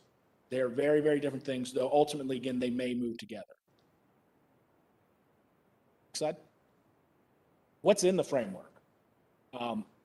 If you're wondering why it's just kind of a list of bullets and not much more detail, this is kind of all we know right now. So this group of 21 senators is actually working out the legislative details of how would this money flow, how will it be spent, what rules are attached to it, or other things of that nature. But there's about $110 billion for roads, bridges, and, quote, major projects. I don't know what major projects means, but I'm guessing it's some of those. Fair enough. There's Here. There's $66 billion for rail, $48.5 billion for transit. You can see a number of other kind of funding categories out there, including $20 billion for an infrastructure financing authority. The details of how this all works together with the existing program or what the rules would be are something we may find out later this week, or it may be next week, or it may be the week after that. But they're actively working on that now, and I mean that in all seriousness in DC. Be a vote on cloture tomorrow. So they're hoping to move forward in the Senate this week. The infrastructure framework is only in the Senate. So it is going to, if it happens, it's going to start in the Senate and move to the House. And so that's why we're really kind of focused on what that group of 21 senators are doing. But they are the ones who are working out all of these details in coordination, I suppose, with the White House. Kind of, reached an agreement on these top line numbers. And this is all they've kind of put out there in terms of details to date. There's also $25 billion for anyone who's doing the math for airports. I ran out of space in the slide, and since you guys don't deal with airports, I left that one off. But that's how you get to kind of 579. So these are the major kind of categories of spending. If this were to happen with reauthorization on top of it, just to kind of, would be a dramatic increase in funding for the state, depending on how kind of the rules work. And so I think what's really important for all of us to understand is we don't know what the rules are. So they could be very different than what we expect. They could be exactly what we expect, but until we see them, we cannot make any plans or create any expectations for this further. Until Congress actually votes on this, this is all just talk. They're working very hard.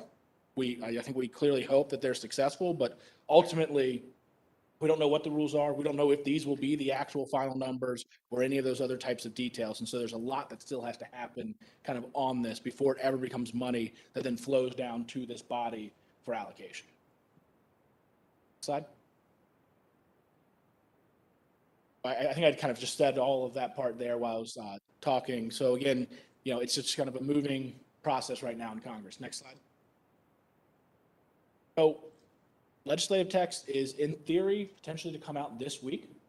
on the Senate. If you read kind of the dueling media reports, which I did last night, some people say it is, some people say it isn't.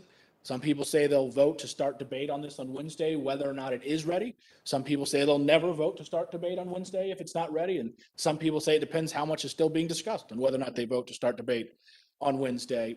We'll find out on Wednesday what they do. Maybe not. Yeah, or maybe not. Which does get to the key point is a vote is scheduled for Wednesday. Schedules change all the time. And so they filed for cloture last night. Cloture is kind of the procedural motion to start debate on an item in the Senate. You file it on a Monday night, you vote sometime on Wednesday, or you don't vote on Wednesday. But, we'll see. What we do know, again, is there is real work being put in by this group of 21 senators, which does include Senator Warner from Virginia. We know the staff for all these senators and the committee staff are really working hard to try and get something done. So this isn't just kind of talk. I kind of said that earlier in a slightly flippant manner. There's a lot of work happening here. And so I think there's serious effort behind all the things that I've talked about.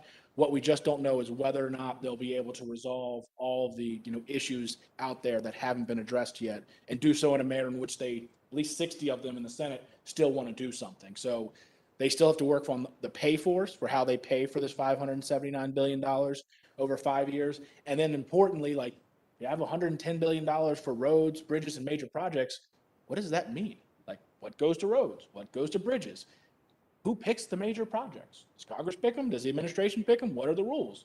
And so those are all the things that they're currently kind of hashing out. And hopefully at some point soon, we'll see what that is. If the Senate's successful, the action will happen there. They will likely put, the reauthorization proposals and this infrastructure framework in a single bill, vote it out, and then the House and the Senate somehow have to come to terms with the fact that they have two kind of different proposals. When I give you the high level kind of points, they look really similar. When you read the bills, they're different.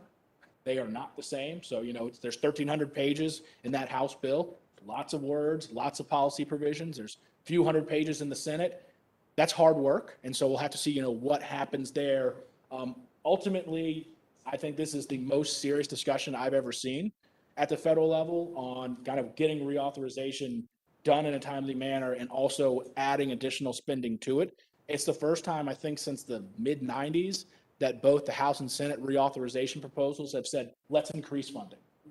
So I worked in DC when MAP 21, which was the bill in 2012, was being done. And the discussion then was, let's maintain existing funding levels versus let's eliminate the transit program and cut highway spending by 30%. So those were your bookends in 2012. Luckily, a far end one, which was let's maintain everything at existing levels. But if you look at kind of the bookends today, it's a 30% increase and a 60% increase to a 20% increase. That's a much better place to be kind of debating between than what we've seen in a lot of times. So that does make me hopeful. And the fact that you have 21 senators, again, and importantly, you have 10 Republicans, 10 Democrats and 1 independent working there, which means you can get over the 60 vote threshold. That's the first time in a long time for spending above kind of an existing base program level that you've seen that type of bipartisan collaboration, which is necessary to get any of those types of bills done in the Senate. So I know I just spent a long time telling you who knows that this will happen. At the same time, I'd like to close with this is the closest we've been to something like this happening in a long time, particularly with these increased levels of spending. So be happy to answer any questions.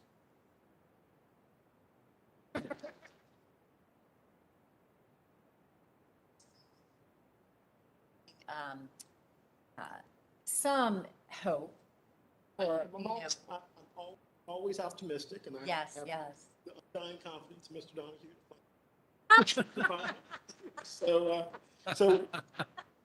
So he's one person that can tell me to calm down, and I calm down. Oh, my goodness. See you guys tomorrow. Bye. Any questions? Mr. Dotson? Oh, Spanish, you keep up with it, Nick. Good presentation. Is there anything in the federal level like Virginia did recently, and of course, North Carolina did many years ago, of indexing gasoline tax to inflation? So, Madam Chair, Mr. Dodson, the one thing that I am I will bet a lot of money on is that federal government is not going to raise, index, or otherwise alter the fuels tax. Okay. There was discussion about that as a part of the infrastructure framework as a pay for, and the White House in very, very clear, quick, and direct terms said they would not support indexing the gas tax. Thanks. Which makes a lot of sense. They don't have to deal with it again. General Assembly finally figured that out. And again, Madam Chair, Mr. Dustin, there has been a disconnect between what the collections of the Federal Highway Trust Fund and the expenditures dating back until about 2008 or 9. And so while here at the state level, we can spend only that which is collected by our Commonwealth Transportation Fund, at the federal level, they've been collecting 40 billion and spending 50 billion for the last 4 or 5 years. And so every time when they reauthorize this program, they go around in the Finance Committee in the Senate and the Ways and Means Committee in the House, they have to come up with what's called pay-fors. And so they go find some odd provision, typically unrelated to transportation, make some change to it that is projected to generate X amount of money over that 5-year window or 10-year window, and then they attach that to the bill as a quote-unquote pay-for. So like MAP 21 had, I think it was like 50 billion in pay-fors, and there was things related to cigarettes. It's like all sorts of weird modifications and changes to tax policy that was estimated by the CBO, the Congressional Budget Office, to generate the amount of money they needed to cover the gap between what the gas tax and other federal transportation taxes would bring in and what they were planning to spend. And so like that $579 billion of additional funding, they're hoping to pay for that, but I don't think any of that is going to be paid for by gas tax. Secretary, Times.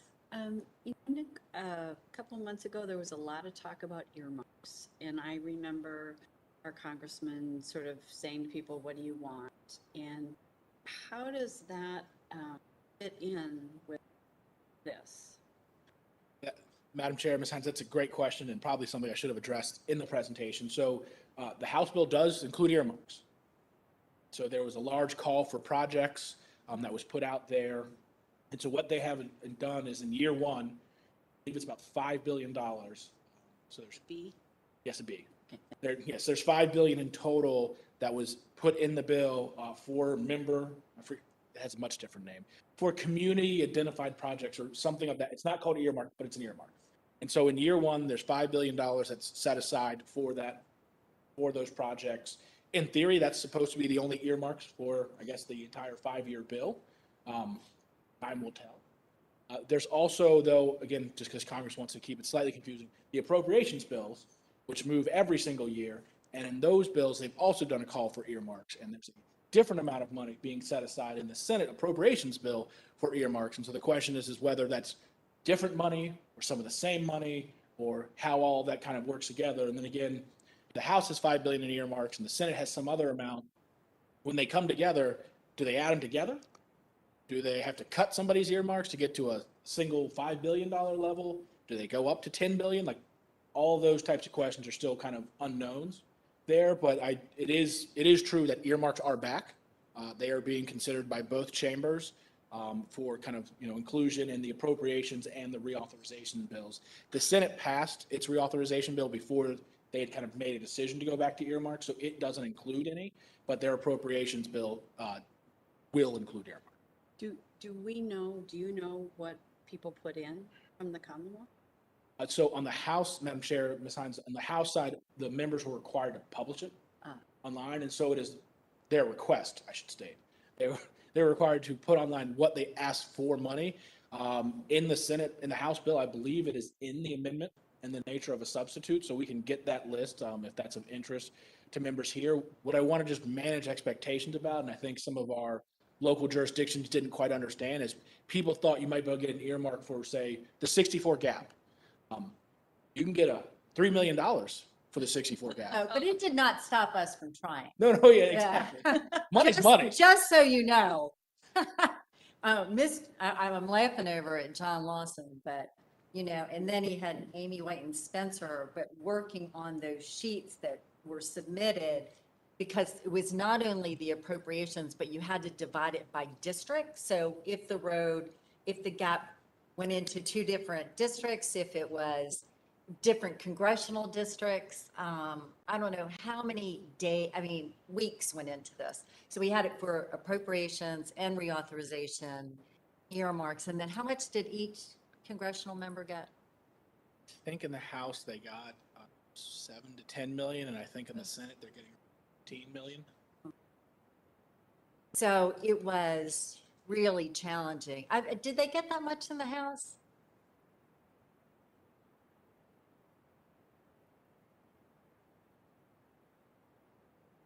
So 5 million in requests, in the House.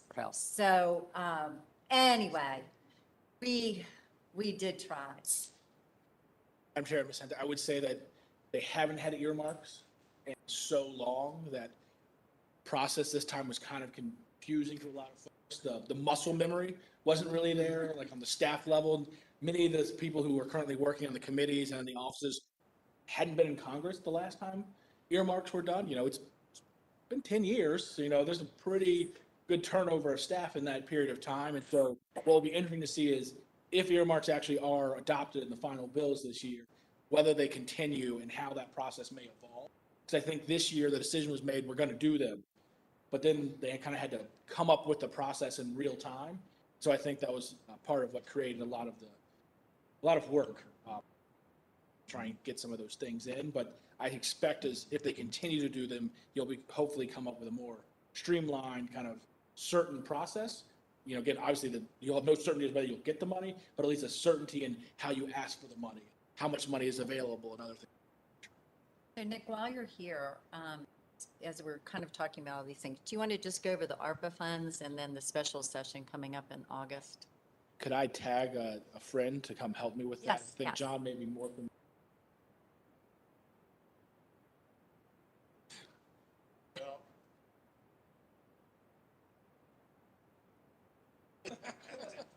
Thanks, Nick.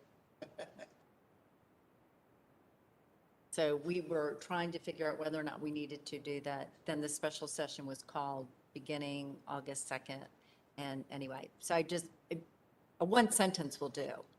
Yeah, well, maybe a couple. Okay. Nick goes, well, I could have done that. Exactly. No, in terms of the American Rescue Plan, there was no specifically dedicated funds to surface transportation as we see it here. There is about $350 billion, I should say, that was dedicated to local and regional. A portion could be associated with lost revenue. It's associated with from lost revenue, could be directed to transportation. So there is a small window that transportation could see. It is a very small window. Very so- small window, because the computation for that lost revenue is a formula provided by the federal government that we have to compute. It's computed at the state level, transportation level specifically. So that very small window there, and the number, as I'm hearing it, and I'm not going to mention it, from finance is small. And you can imagine what you just heard about, $2 billion surplus in the state. So that's where that is. Of course, the special session that's coming August 2nd is intended to be solely focused on the budget and how that's coming to Virginia are to be spent. So hopefully they will stay focused, and that special session will be short-lived. Yeah, that was just, as we're dealing with all of this, just thought I'd put that out there. That's in part why we were working hard to get everything presented this month for a vote in September and not August. And that is why you have a vote on the TIFIA tomorrow. So I thank you for your patience on that. So thank you. Thank you, Nick. You made it sound so understandable. Okay. DJ Stadtler.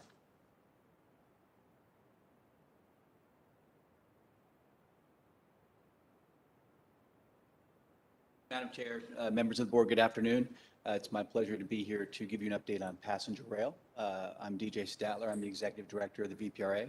Is this your first time here? This is my first time here. No, well, I obviously should know that, but I have seen you in different venues, and then I go, oh my gosh, I'm not sure that you've actually been formally introduced, our new executive director of Virginia Passenger Rail Authority. To be fair, I was introduced over Zoom about 2 weeks before I started. Well, there But you yeah, go. So I was there once in Zoom, but this is week 13, just starting week 13. Realized on Sunday that all of the things on my 100-day list are about 2 weeks away, so that's a little bit of stress. But I'm just going to give a brief update today on some of the marketing initiatives we have in place. I'm going to talk about how we went through the pandemic, and then most excitingly, the last portion of the presentation will be talking about the future, what we're looking for.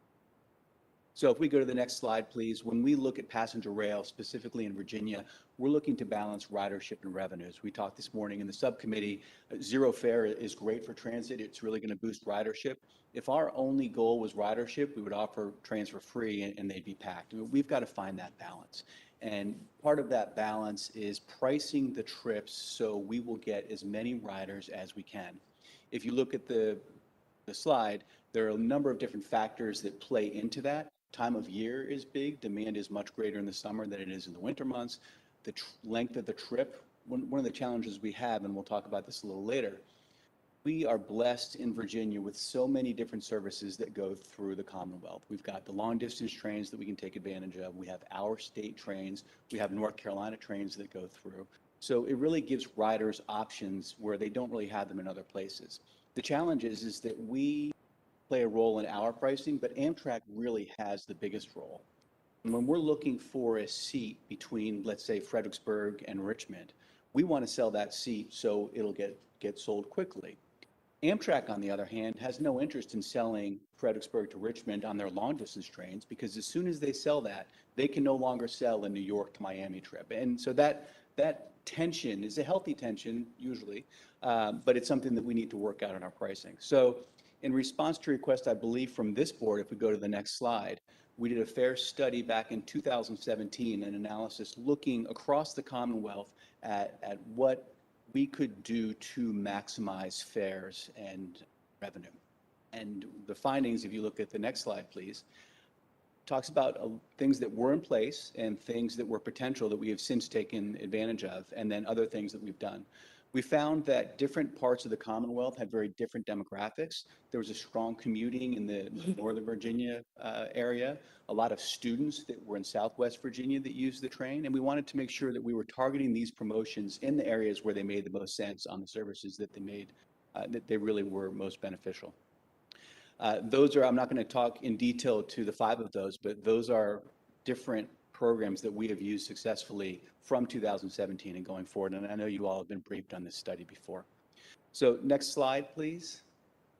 This is how a sign of how we balance the ridership and revenues. The line you see there is the 3-year average pre-COVID of ridership. And you see November, December, and the holidays, it's pretty robust. Really takes a dip in the late winter, early spring months, and then towards summer into the fall, it goes up again. And there are a lot of things that lead into that. We talked about students and schools, holiday travel. Virginia, not as much business travel as you would see on the Northeast Corridor, but again, one of the nice things that we have in Virginia is every single one of our trains connects to Washington up through Boston. So it's an advantage when people want to go to Boston, they get on the train, they want to go to New York. We look at that average and price our tickets based on the seasonality. So you'll get a much better deal, obviously, I shouldn't say obviously. You're likely to get a much better deal in February when the demand is low than you will in the heart of July and August. Next slide. That was great, and we put ourselves in a good place in 2019. In 2019, Virginia was seeing record numbers across passenger rail, and then, of course, COVID came. So next slide, please.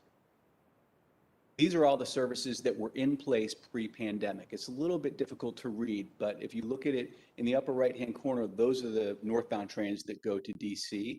And then left to right, you see the Amtrak service, you see the state service for Virginia, you see more of the Amtrak service, and then on the right-hand side, you see our 5 state trains that go 2 to Newport News, 1 to Richmond is the short line that stops in Richmond, obviously, and then 2 more to Norfolk. So these were the trains that were in place before the pandemic. October, November, December of 2019 saw our highest ridership ever. Those 3 months were the 3 biggest months, and the ridership was just under 1 million in fiscal year 19. Bottom left, you see all the different marketing strategies that we used at different times and in different places. So watch this as we turn to the next slide. You'll see what happens as we go through the pandemic. So next slide, please. April 2020, In March, really, we started seeing a huge drop in ridership. In April, we were about 4% of normal ridership, so a reduction of almost 96%, not just in Virginia, but across the country. Amtrak, we worked with Amtrak, as all the states did, to reduce the state service. So we cut in half. You see now there's only one train to Newport News. There's only one train to Norfolk. Our Richmond train is gone. And we really took significant reductions just because there was no ridership demand. Travel was restricted. The only people traveling were the folks that absolutely positively had to go. Next slide, please.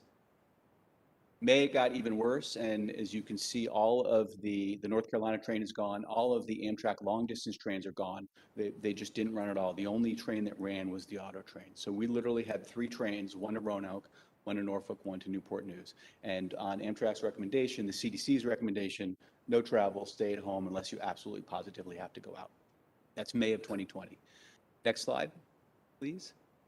June, Amtrak brought their long-distance trains back, although they did combine the Florida service, and folks were just starting to travel. So we're down to about 84% of ridership. Well, we were down 84%, so 16% of ridership. The Carolinian came back, but we still only had our 3 trains.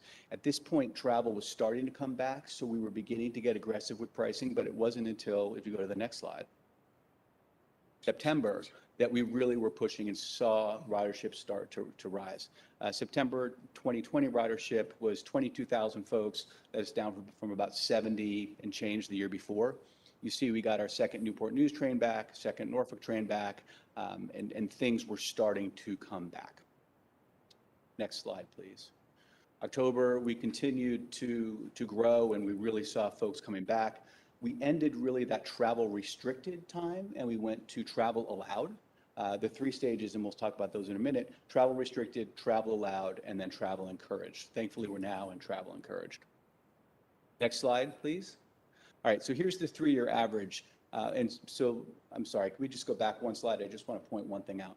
All the trains are back now as of October 2020, with the exception of the one Richmond train. We have not got that train back. We're working with Amtrak to have that back. We will have that back by November 1st of this year. The other good news there is previously it stopped at Staples Mill, and that's where folks had to get off the train.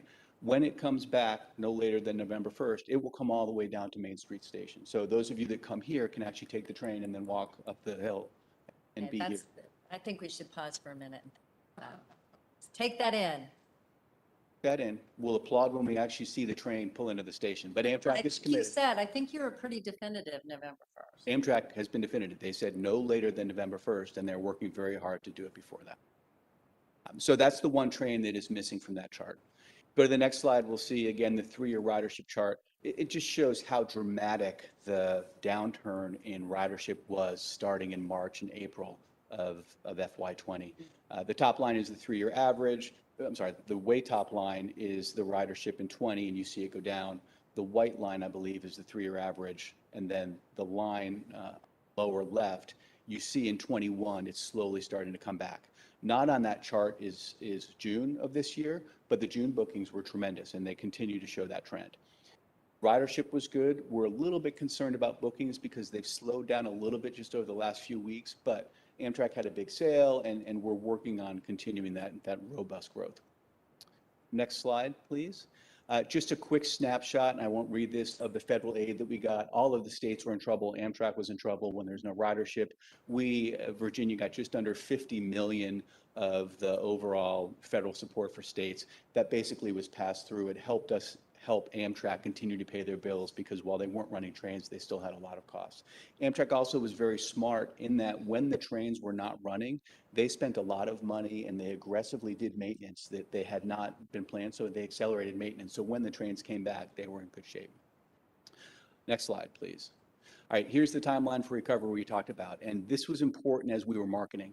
We had the travel restricted phase. People were not traveling at all, but what we wanted was when people were stuck at home and just thinking, oh, I can't wait till I travel again, we wanted to make sure that the train was front of mind, and we were very strategic about how we positioned the train. It's got lots of room, it's safe, it's clean, it gets you where you want to go, it's reliable. All of those things that people were thinking, ooh, when I travel again, I need to make sure that I am socially distanced. We focused on that in the restricted and in the allowed stages. And then now we're travel encouraged. We are full scale. Let's get folks back on the train. Next slide, please. These show just, so here's the big map. It just shows how the different services interact. Again, our contiguous train travel through the corridor help us as we get folks on the train, because a lot of folks that want to travel outside of Virginia into DC, we're an attractive option for them. Also talks about the fact that any marketing proposal that we put in place to attract Virginians, if it's different than Amtrak's fares, we have to pay the difference. So if Amtrak says, hey, this city pays $100 for the trip, and we say, look, for students, we want it to be 90, we've got to cover that $10. And we're happy to do that because we're selective, but we're happy to do it when it makes sense. Also, and it talks just a little bit about how we interact. We like the fact that the Virginia service gives you options in that you can take a state-supported Virginia train south, and then when you go north, get on a North Carolina train or get on a long-distance train. So we give folks options. Passengers don't really know if they're on a Virginia paid-for train or the Carolinian. They just know that the train's there and it's on time. Next slide, please. Here are just some examples. They're not as pithy or entertaining as the Vdot example, but we'll continue to grow and get better. Just talking about when travel was restricted, here are the kind of slogans that we use to say, hey, when you are ready to go, we're here for you. Very, very well received by folks. Next slide, please. Similar messaging on travel allowed, talk about the fact that, hey, you can bring your phone with you. You're not worried about on an airline having to stay seated the whole time. Basically highlighting all the things that are attractive overall with train travel, but also that are attractive specifically coming out of COVID. And then next slide, we talk about the travel encouraged. Hey, it's time to come back. We're here. You can't, take the train, don't take 95 because it's so crowded. So in fact, in Richmond, there's a big billboard that we had for a few weeks. We had the Amtrak train there. It's really getting trains back front of mind. Next slide, please. Here is an important slide because this talks about the shift in ridership during COVID. Historically, the train travel has been really targeted as, hey, this is really where the older generation rides. Train travel is a thing of the past and it's really nostalgic, but we don't attract younger riders. If you look at this chart, it shows that after the pandemic, we're really seeing more folks from the younger generation ride. Let's not get too excited. This is just age groups and it's before and after. A lot of that could be that the older folks aren't traveling as quickly as the younger folks, so it may be skewed data, but it is exciting to see there are more younger folks on the train. Our job now is to make sure that the folks that are taking the train like it and come back. Next slide, please. All right, this is an important slide too. We just got this, our marketing folks got these data and trends. Again, I'm not going to read, but some of the important stats here, 81% of the folks surveyed are already traveling or are ready to travel now. Almost 50% are confident and ready to travel in the current environment. However, that last bullet, Americans that are traveling are having more unsatisfactory travel experiences. They find that the companies aren't staffed well, their crowds are less, they're less comfortable in crowds. A lot of the amenities around the stations, restaurants, for example, aren't open. So almost half the folks agree, hey, my last trip wasn't really great. And that's something that we need to do a better job on. Amtrak needs to do a better job on. Next slide, please. So in summary, this basically sums up the kind of things that we've talked about. We feel like we're in a good place now, aggressively marketing to get folks back on the train. We've been pleased with the ridership over the last 3 or 4 months, but we cannot rest. We need to continue to get folks back in the train. We'll go to the next slide, but any questions on marketing before we start to talk about the future? These are basically our objectives: acquire new riders, maintain the ridership we have. Mitch, anything you'd like to add? So I think we're still see a lot of encouragement.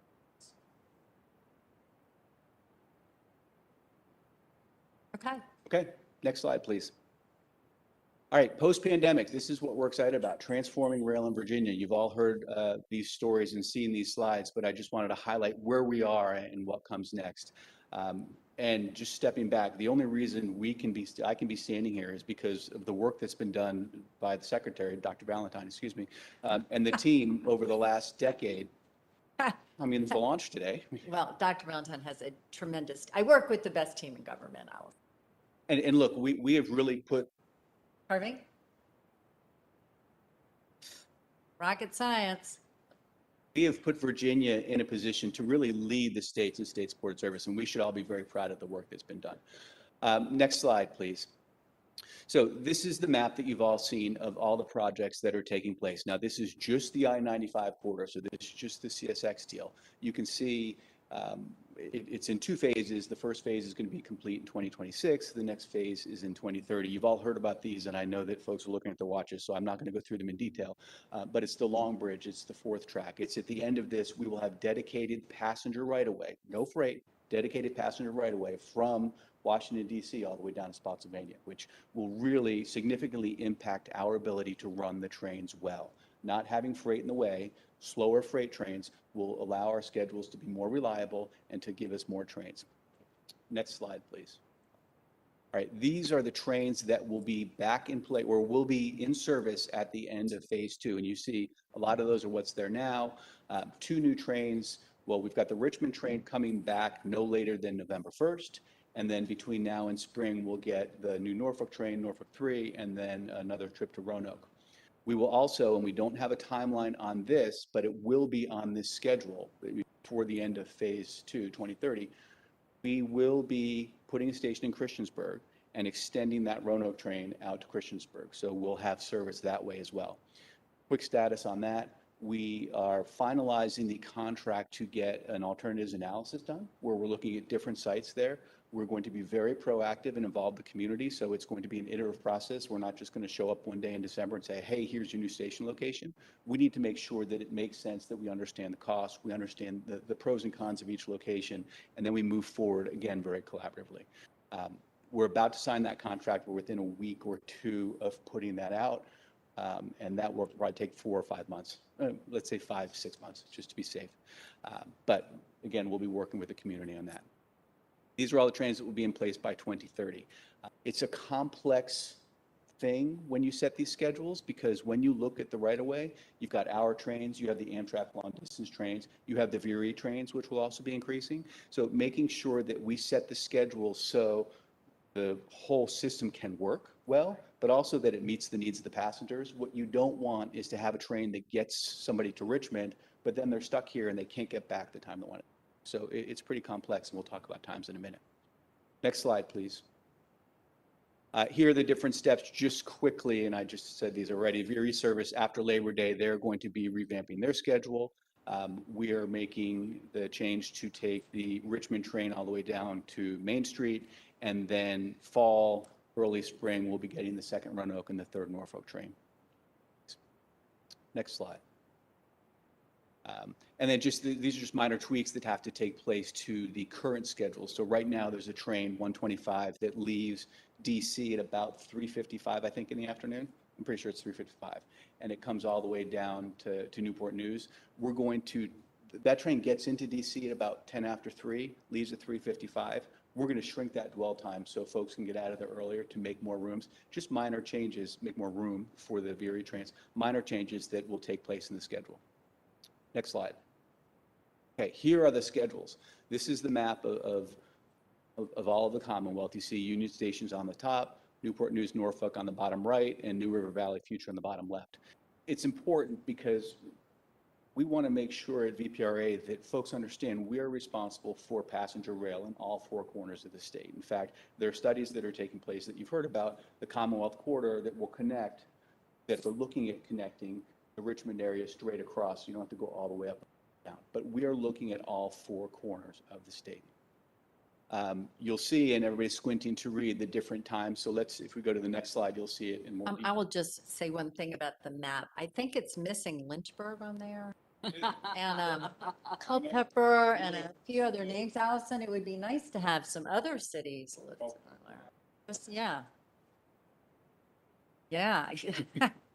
Just saying, I don't know. Roanoke train. Well, it's actually the Lynchburg train that we share with Roanoke. So, yes.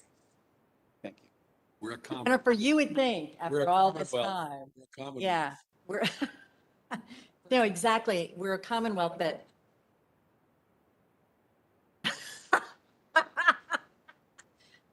God, you know what? That Hampton Road, they are so generous. That's what I would say. So generous.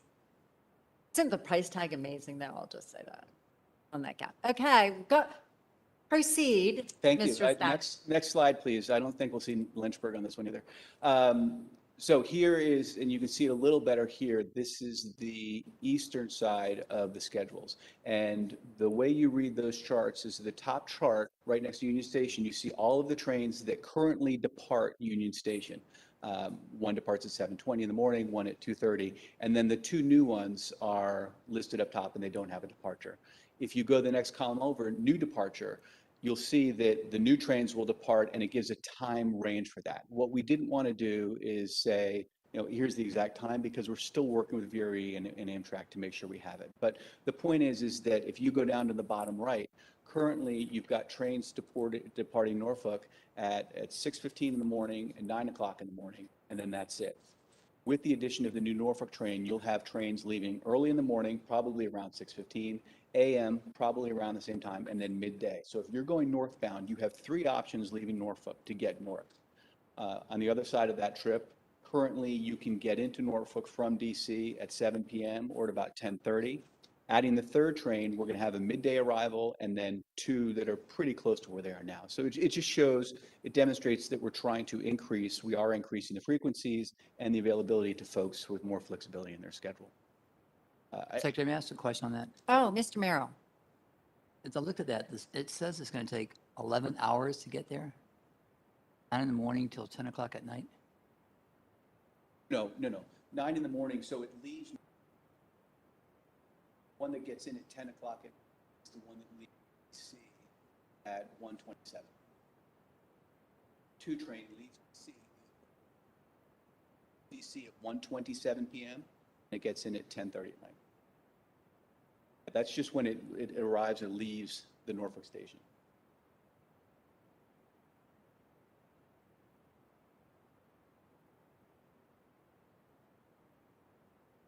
That doesn't seem right.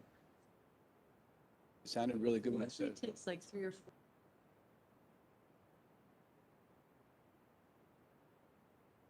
4. You're right. That's not right.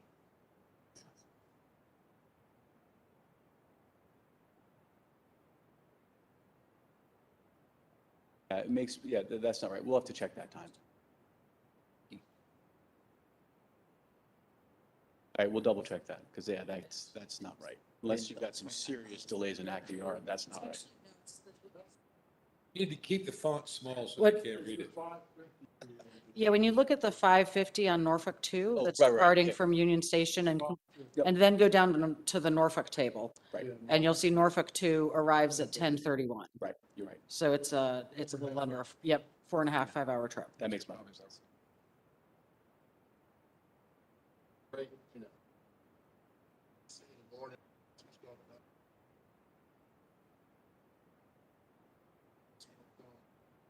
Exactly, that's the key point. You can work along the way. All right, I will also say that it's delivering reliability performance. It's not, we get asked in forums about high-speed rail. We're trying to deliver as high a speed as we can based on the infrastructure, and we'll be able to build on that. But what we're really delivering is reliability. if you can get your passenger to the station at the time that they think they're going to be there, that makes all the difference. All the difference. And you can work and read and eat and sleep and walk around and everything else. Drink. Mr. Williams, yeah. Not necessarily in that order, but yes. Right. Okay. Next slide, please. All right, here, actually, in bigger detail, you see the times. We talked about this a little bit. But again, as we work through the schedules, we'll have the exact times on these. Again, just providing more flexibility. Next slide.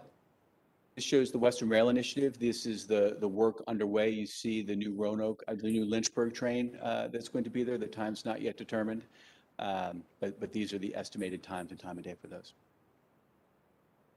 So next slide. Here's your summary. You see the whole schedule. We're excited to deliver this. And also, as Mr. Donohue talked about, there are additional funding opportunities that are coming, and we're going to make sure that we're ready for those to continue to grow the service.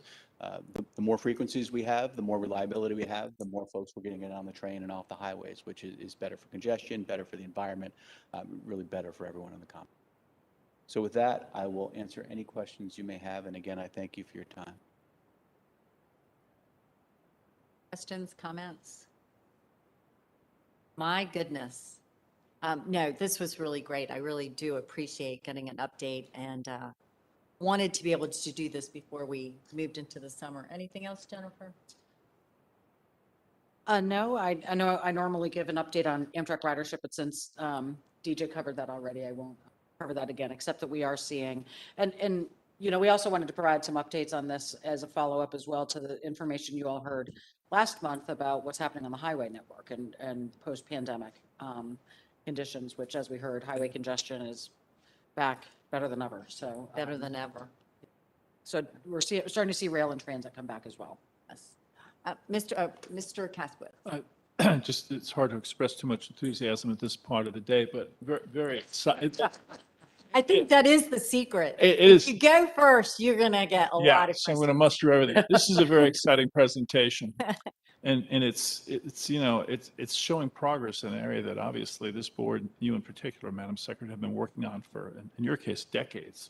But it's nice to see it coming to fruition. It's really easy to start to see how the pieces fit into place for people traveling within Virginia, as Shep said, for business, to be able to go to Washington, get some work done, and make it back that night or vice versa. So very exciting presentation, and good to have you on board.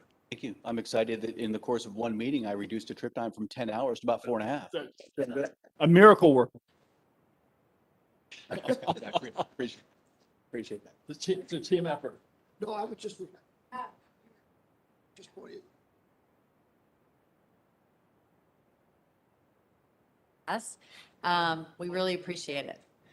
So I'll ask the board, would you like a break or just go into director's items and we'll try to get out of here? So everybody has time to.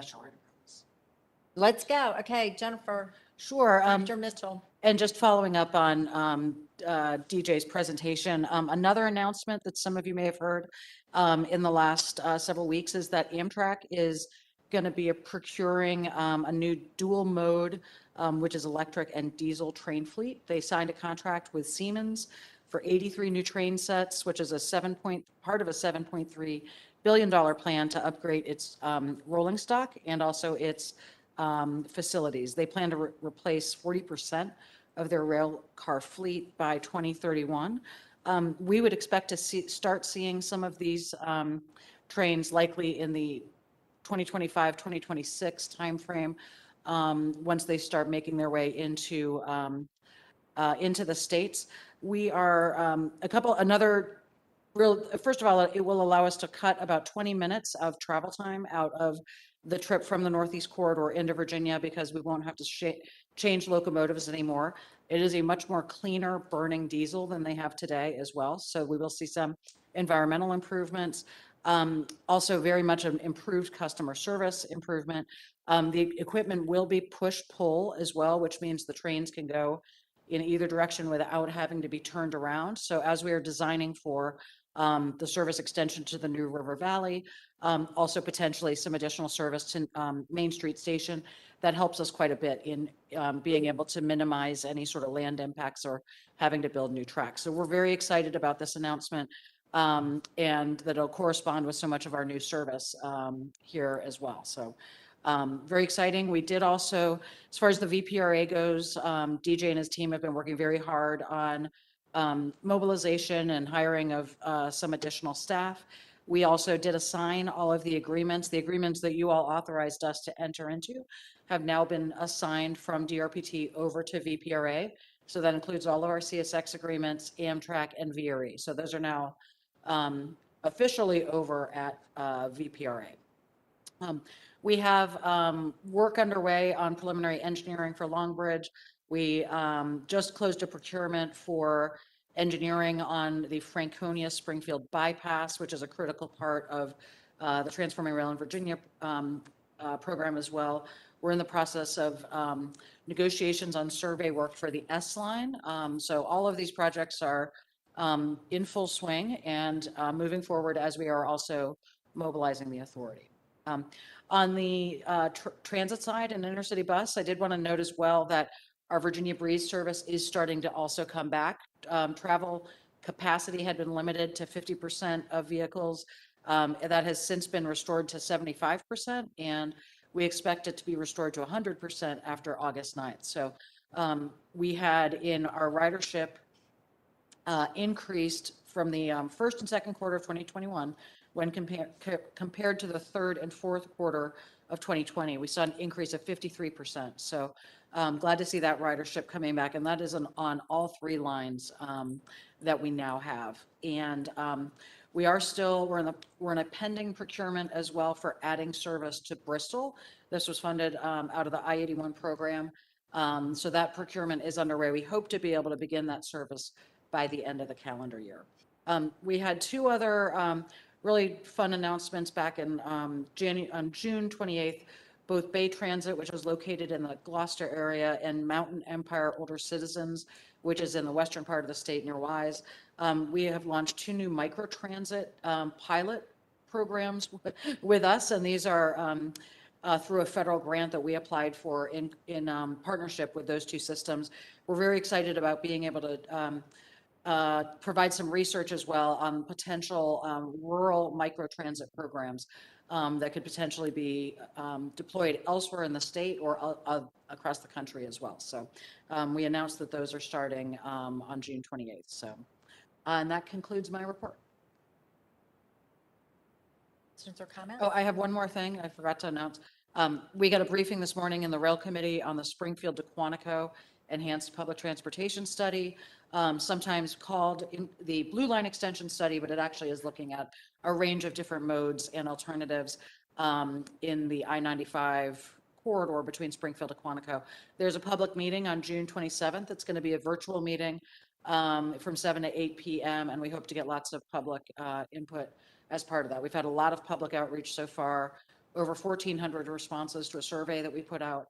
And so that will continue to move forward. And I believe the report's due in December to the General Assembly.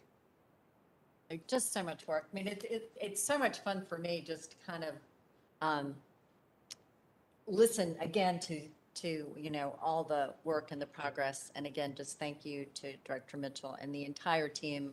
I don't know if Jen DeBrule is anywhere in the room. I believe she's listening. But Jen DeBrule, great work. So anyway, thank you all, and thank you again, DJ, for your presentation. Commissioner Brich? Just have one quick update on the Interstate 81 corridor funding program that we have out there. We've got a number of initiatives moving forward, one of which you'll see is a common theme for today is the TIFIA financing. Last Friday, I'm happy to report that the department submitted a letter of interest to TIFIA for both the rural and regular TIFIA loans. So we will be starting that process with TIFIA for the 81 corridor. This fall, we'll be working through creditworthiness with them and looking to see if we can't create a TIFIA loan agreement and financing model during the fall activities.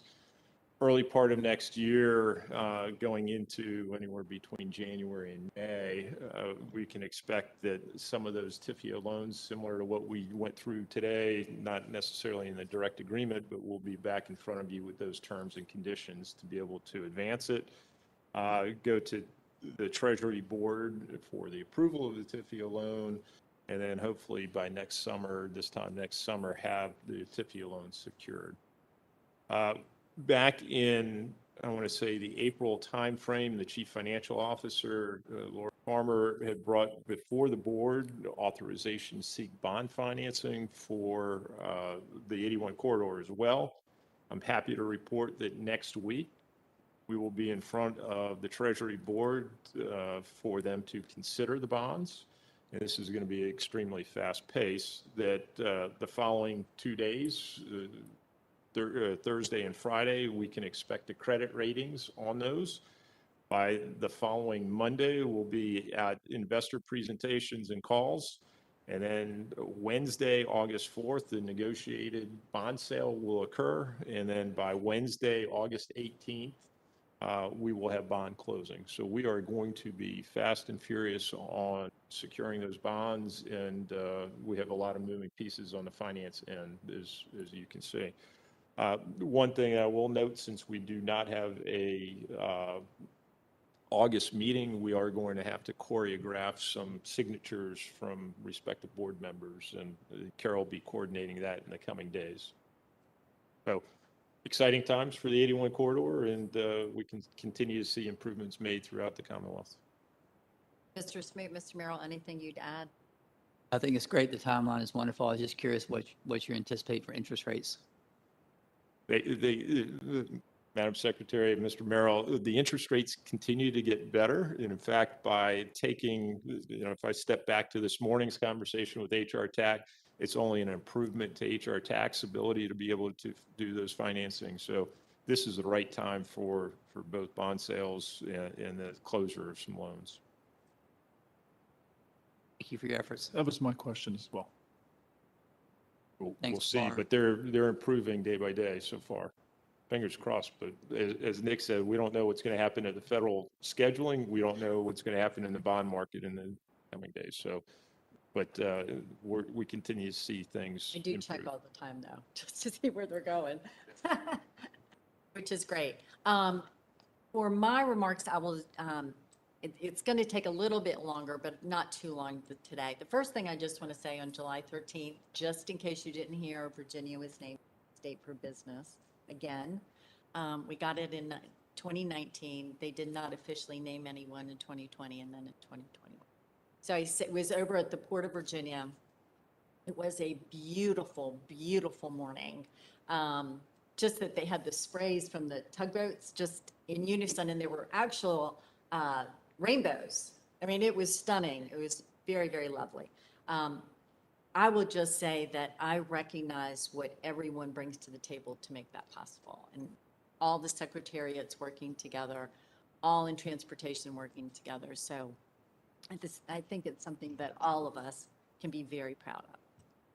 Madam Secretary, I heard. So. I heard. But anyway, every aspect of government working together. I happen to be a little partial to transportation and the investments we're making, which only sets up what I'm going to ask Cary to do during my remarks. Some of you on this board may be aware that prior to COVID, we began thinking about how we could structure within transportation environmental stewardship or environmental sustainability.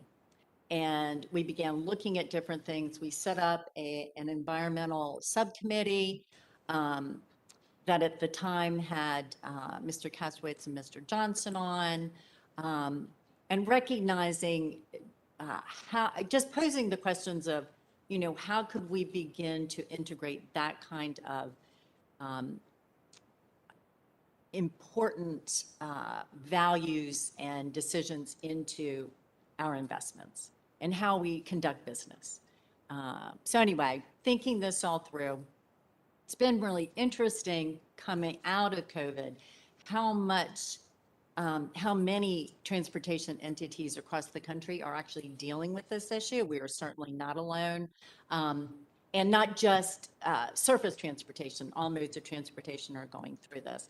Some of you may know that there was the governor's executive order 43 mandating that by 2050 we would be at net zero greenhouse gas emissions. Legislation moved that date up to 2045. But beyond the dates, it's really, I think, Mary, you were the one who was just saying, there is a moral aspect to this about what should we be doing and how do we structure it. And so with that, we have been working with transportation, getting buy-in, and tremendous support from Commissioner Brich, Director Mitchell, with Rob Cary's leadership on this, across the spectrum on this issue.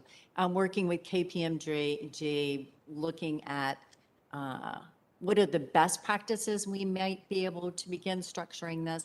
And so this is information. It's not ready for a full workshop, but I did want the board to be aware of kind of the path we are on trying to put this structure together.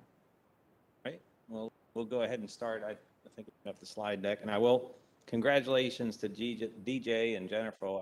My wife and I drove the rode the train, the Silver Meteor from Staples Mill to New York City for 4th of July, and it was assigned seats. There wasn't a single seat available. It was totally full. So I hope to see more of that. We love to take the train.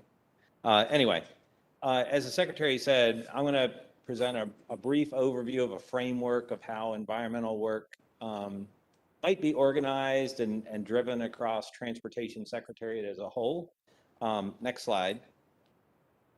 So within the Transportation Secretariat, obviously you all know that Secretary Valentine has made environmental stewardship and environmental sustainability, I think, a hallmark of her administration. We've accomplished so many things with various projects, but this has been a consistent thread throughout, is trying to up the game on environmental sustainability. And it's definitely a foundational element of the administration. I'm really, really happy that the Secretary's asked me to lead these efforts. I think we have a very strong approach across all modes, across all the agencies. This is not just a Vdot thing. While I happen to maybe be in a leadership role on it, we've got Drpt, and really we talk regularly. Kathy McGee is regularly talking with the port and everyone across transportation.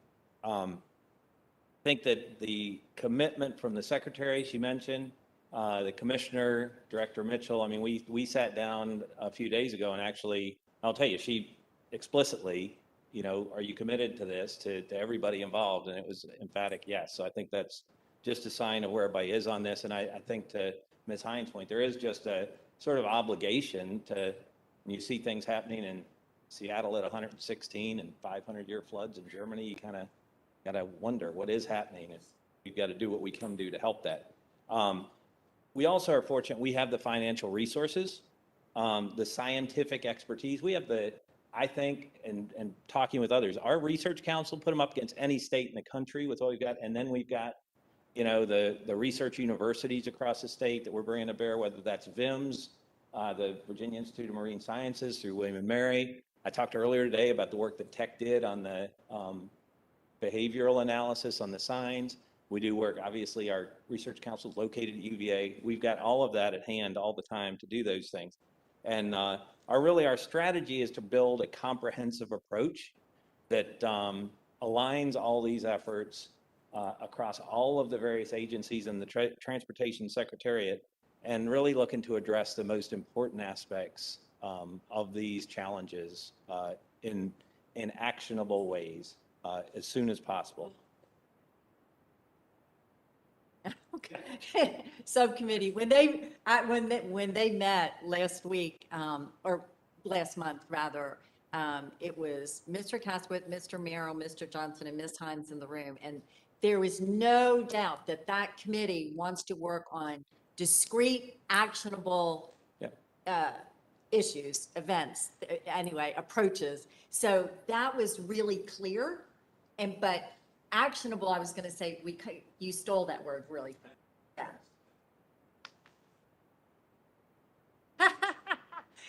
But if you heard it, I was like, wait a minute, they're going to, yeah. Some of ours may not everything, and when you're looking at research and best practice, may not be exactly actionable. But certainly the committee was very clear. And I think, I think smart scale, just some of the things that have happened is a great example. Probably 20% of the evaluation in urban areas really around smart growth type things, which is really favorable towards the environment. You get people in dense developments like Tyson's where they can get on the subway and get around where they go get to work and so forth. They're not, transit-oriented development. These kind of things are certainly good for the environment. Next slide. And on this slide, we're approaching the sustainability, transportation sustainability through 4 key pillars. And you see them up there: initiatives and targeted investments, greenhouse gas decarbonization, resiliency, and stewardship. So targeted investments, these include specific targeted investments highlighting sustainability, which has been a cornerstone of our strategy throughout. The focus on greenhouse gases and decarbonization, that includes everything from what you would think, maybe switching people like me from driving to DC, but getting on the train to go to DC, but also includes like fleet options. Do we have the option at the tunnels where we have vehicles that really don't go very far? Their trips are 1 mile, 2 miles. Why not have electric vehicles? We've got plenty of power there. We can charge them, not have any emissions for that type of fleet. Through our construction and maintenance efforts, we are doing a baseline greenhouse gas study I'll talk a little bit about later.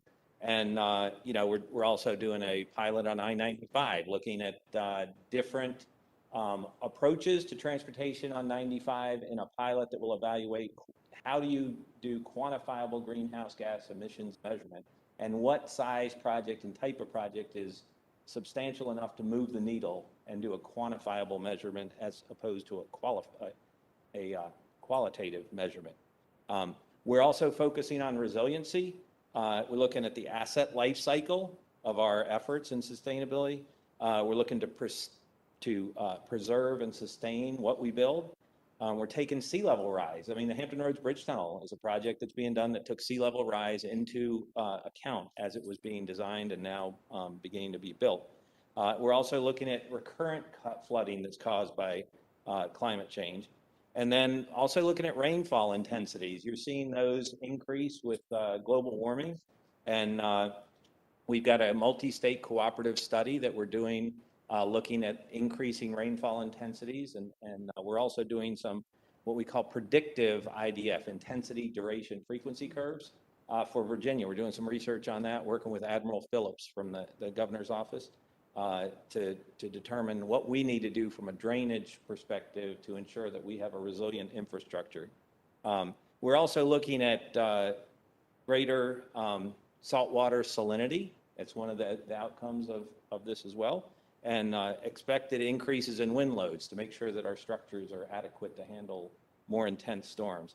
Our transportation sustainability efforts also focus on environmental stewardship. Studying wildlife habitats and transportation. I talked about our work with the Virginia Institute of Marine Sciences. That's one of the things that they're helping us with. Habitat land management. Also core to our planning and maintenance activities and taking into account things like using native species on our projects as opposed to foreign, not invasive, but not native species to Virginia. We are looking at invasive species, trying to do things that will get them off of our right-of-way and help reduce that. Looking at wetlands, we do projects to create wetland banks, as an example. Reforestation of our existing right-of-way to help with greenhouse gas mitigation. And then, of course, the things you know about with pollinators, the monarch butterfly, their mowing patterns around milkweed and so forth along the interstates and other highways. Looking at where are there opportunities for solar, where are there opportunities for wind energy to play a role. We talked a little bit about that earlier today. Next slide. And this slide is really fairly comprehensive, but not everything. And it's really a list of all the things. I think it's important to take stock of where we are and all the things that have happened in the last few years that really have made a difference in terms of carbon reducing activities. I mean, I think of transforming rail. What a great example of that, where, we saw in the slide earlier, but the more frequent trips, all of a sudden, somebody in Fredericksburg that maybe felt like, I don't know about the VRE, if I can't get back during the day, I want to have those trips. If you've got more frequent VRE, you've got more frequent Amtrak, all of a sudden you're less captive and you feel like, I'll ride the train. That's a very viable option. And that's a lot of people that aren't on the road. The omnibus bill, I think, is another great example. Created the Commonwealth Transportation Fund, but that really restructured the fuel tax and other revenues to really carbon reducing alternatives when you think about some of the things that we're doing with that. And a great example of that is increase in transit funding by 50% that was brought about by the omnibus bill. Without that transit funding, that is buses and other things that cannot be out there on the road being used by people. The CTB Environmental Committee obviously was created during this administration. And I think they're, really focusing on optimizing land management for beneficial outcomes is one key thing we want to do. And then this piece with the greenhouse gas, both the statewide baseline and this quantifiable project-specific pilot, ultimately leading, we hope, to being able to bring some measure to this board to consider for inclusion in smart scale as a quantified measure on a project basis. Transit investments, I talked about the 50% increase in state transit funding. Bus electrification, we've put electric buses now, funded electric buses in Blacksburg, Alexandria, Hampton Roads, all things that otherwise might not have happened. And establishment of the TRIP program, the Transit Ridership Incentive Program that really increases people's connectivity. It lowers barriers for people participating in transit, and in some cases reduce fare and even eliminates fares. And then the I-81 improvement plan. That is infrastructure investments. You all are very well aware of that. But that was really funded by raising diesel and road taxes and facilitates highway and multimodal investments. And that shouldn't be lost in all that. Multi-mobility in Northern Virginia.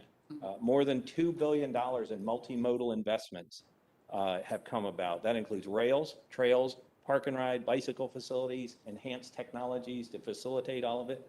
Our EV readiness study, it was led by Kathy McGee. We really completed that. What we were really looking at with that was ways to solve range and accessibility issues to make sure that, that's anxiety for people. If you got an electric car, where am I going? When can I get a charge? Where are they located? And also, are they located universally around, not just in places with maybe people that are more well-to-do that have some of those vehicles, but other places as well. And then study really overall is being done to drive EV adoption. That is what vehicles, whether it's the clean standards that are issued for vehicles or the fact that they go electric, that's what's going to drive the greenhouse gas numbers more than anything is vehicle types out there.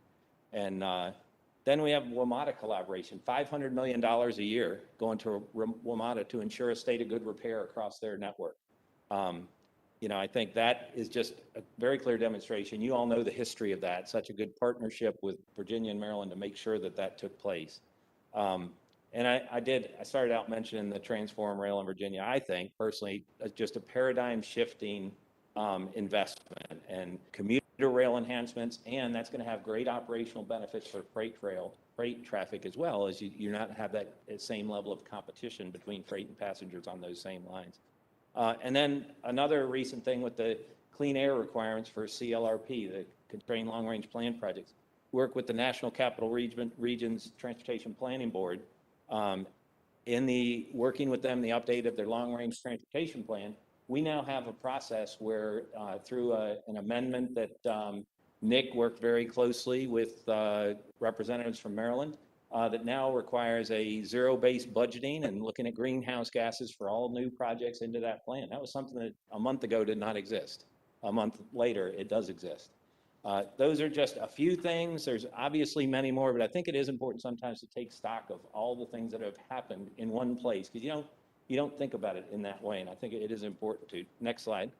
We'll just say WMATA was DC, in case anybody from DC was listening. And what I want to talk about here, I mentioned earlier, greenhouse gas emissions baseline. And I want to recognize in the audience today, Trip Pollard with the Southern Environmental Law Center. He and his group have been involved with us in this. It's a work in progress. So let me just start out up front by saying where we are in this baseline and the pilot are works in progress. They're still offering comments. We're actually got a meeting set up to sit down, Trip and myself, and go through some of those comments. I want to make sure that we're hearing.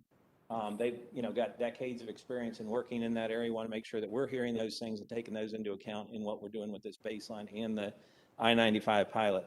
But The baseline is really a planning level study to estimate an inventory of the greenhouse gases and forecast model of planned projects impact based on the 2015 emissions. And then do that as a baseline. And then we're also looking at a forecast of 2040 with no build. We're looking at a 2040 forecast emissions for all the planned projects being implemented. And use that to give an estimate of what is going to be out there under different scenarios. We're also completing project level evaluations to estimate greenhouse gas emissions for 2040 from a hypothetical list of major projects. This is in that case, looking at interstate highway widening in a heavily traveled corridor. We're looking at a set of intercity passenger rail transit corridor improvements.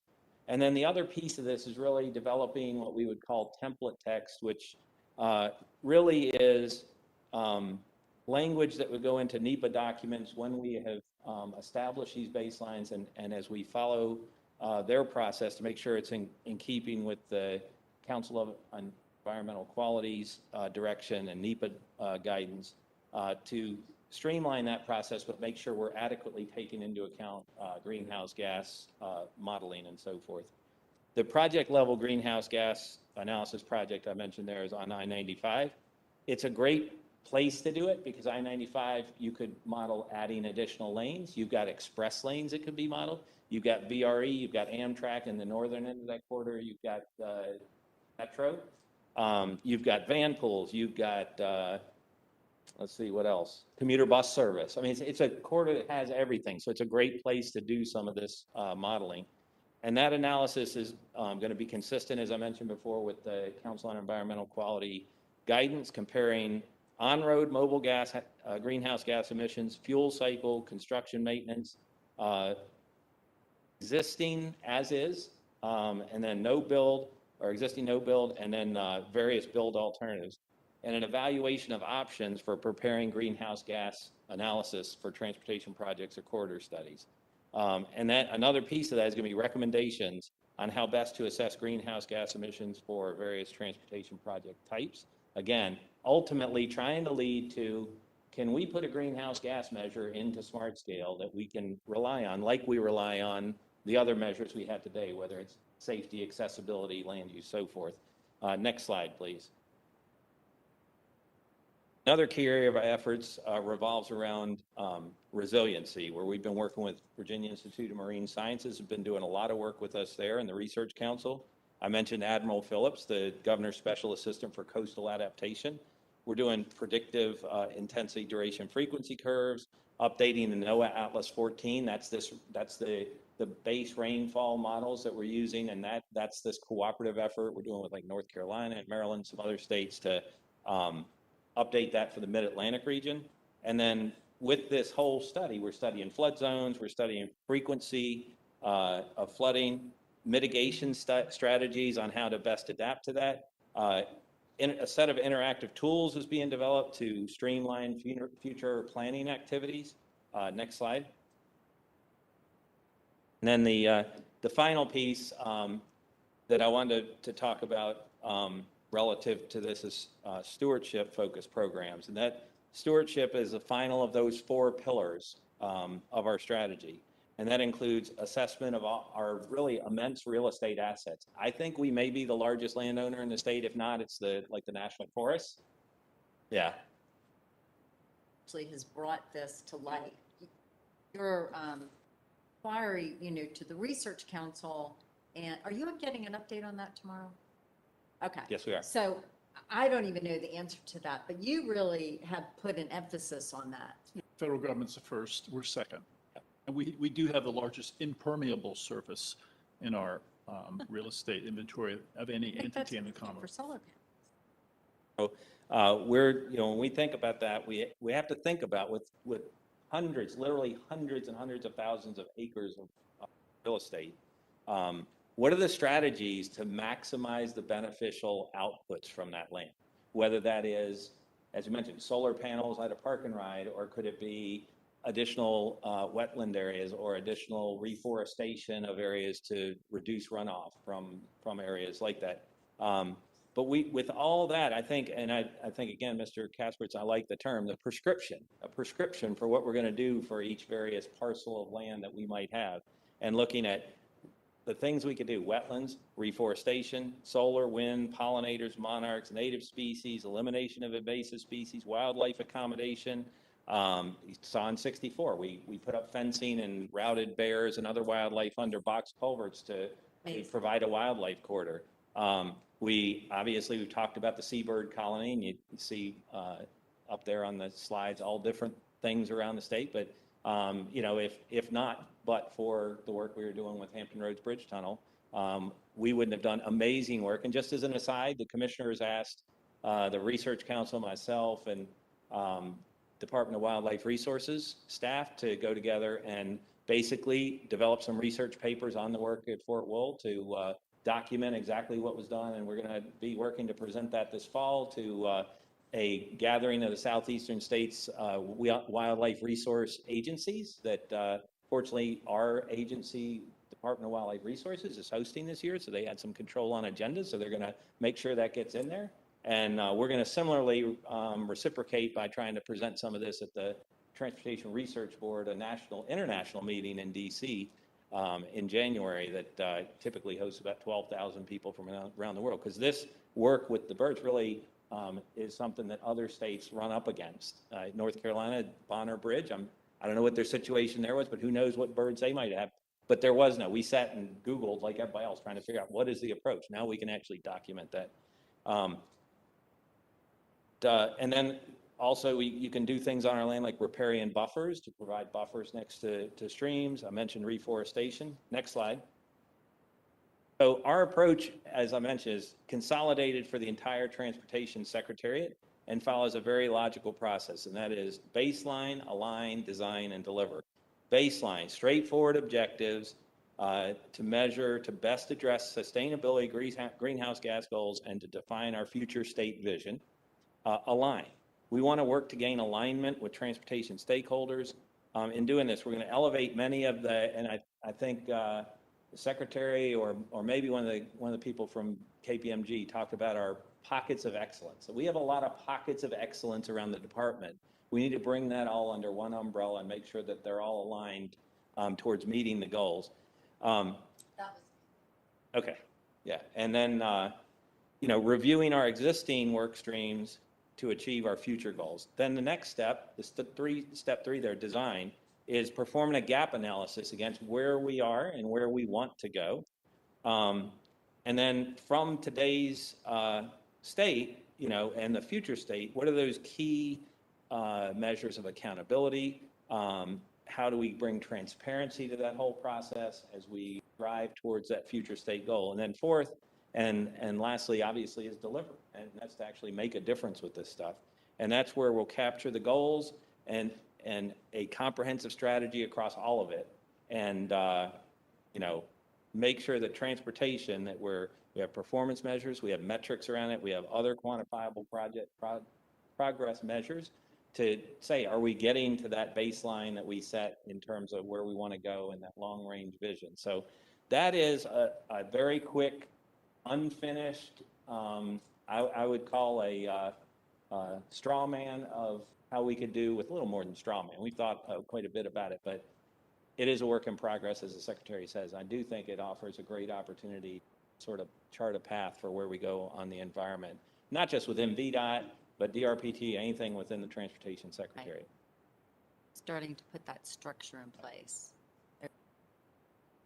Mr. Merrill, anything? Like you're thinking. This is an excellent presentation. Thank you. Will you send this out to us so we can study it later? Just a couple of comments. Obviously, there are different issues affecting different parts of the state. And so how you tailor solutions for sustainability, mass transit might work in metro areas. Mass transit is going to be a stretch in a large portion of the Stanton district. But there are other things we might be able to do with regard to solar fields and things of that sort. So that's one comment. Make sure that size fits all across the Commonwealth. And then where would you have things like fleet management in collaboration with other agencies? Because, I think about just the huge number of buses and taxis that they were Thank you. electrified. Yeah, you had it under the greenhouse gas portion. Yeah. It was a little bit hard to read, but I think the fleet management, construction, Was. maintenance, kind of, our operations. So look, And I think to your point of not having a one-size-fits-all, I mean, typically you think of when we have hurricanes, tropical storm, our worst effects often are flooding in the western part of the state. And that's where this intensity, duration, frequency curve, we're really looking. I mean, what we're seeing today with the increased duration, just sort of rule of thumb, what used to be a 100-year storm is now, the 100-year is much closer to what we traditionally would have looked at as about 200-year in terms of the amount of rainfall and so forth, about a 20% increase over what we traditionally saw with a 100-year. But that's just a factor of intensifying rainfall and so forth with the. Just, again, I'm anxious knowing that the district I represent, if we start incorporating something like efficiency into smart scale, I could see a fairly deleterious effect on the areas that have. yes, and I think, we are running a system, I don't know, is Trip Pollard here? I'm not sure. You are here. Anyway, you have heard me say this because we're running a business, we run an operation, and so borrowing from the port, we are changing the tire, driving the car 60 miles an hour. So we have to run the system, and this is a factor. What we're trying to do is, determine how we could integrate this into decision-making. But your point is really important. It's looking at the state and the decisions that we're making, one size may not fit all, and then how do we address that? And so anyway, I think you make a great point, which is why it's really important you're on the environmental committee so that everybody has ownership of this. Last comment I make is there any way that we could start communicating the direction that the state is going with local jurisdiction leaders? I'm concerned that at least in parts of Stanton District, let's just keep on doing what we've been doing. They're putting in industrial parks and where they're putting in warehousing and things of this sort, that they just more and more concrete creep without a full appreciation for the implications on transportation and carbon emissions. I don't know if we can answer all that today, but I think, when I was saying earlier how important it is that we are there in the beginning, that we're collaborating on making these decisions. VDP has been taking the leadership role on some of this, but I do believe that this discussion, we can have this discussion with them as well. A really good point. Secretary. Sir Kessler.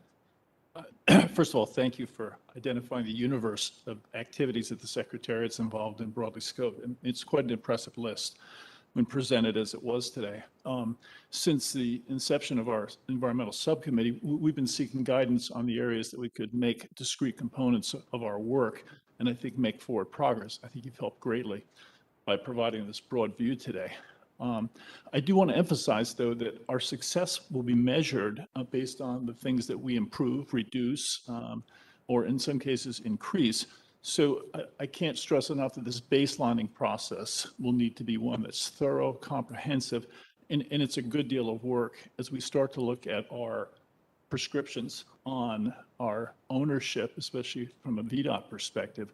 It really needs to start with a baseline for what we are doing now so that we can ultimately quantify what we're doing to help reach that goal of zero greenhouse gas emissions in 2045 or 2050. I think, I don't want to speak for the subcommittee, but I will. I think we're all up to the task of looking at things that we can do that are actionable to start us down that road in the right direction. So thank you for helping with this broad scope presentation today. I would say if there was one recommendation to all of us, it started with baseline, right? Trying to determine that baseline. And there wasn't just one.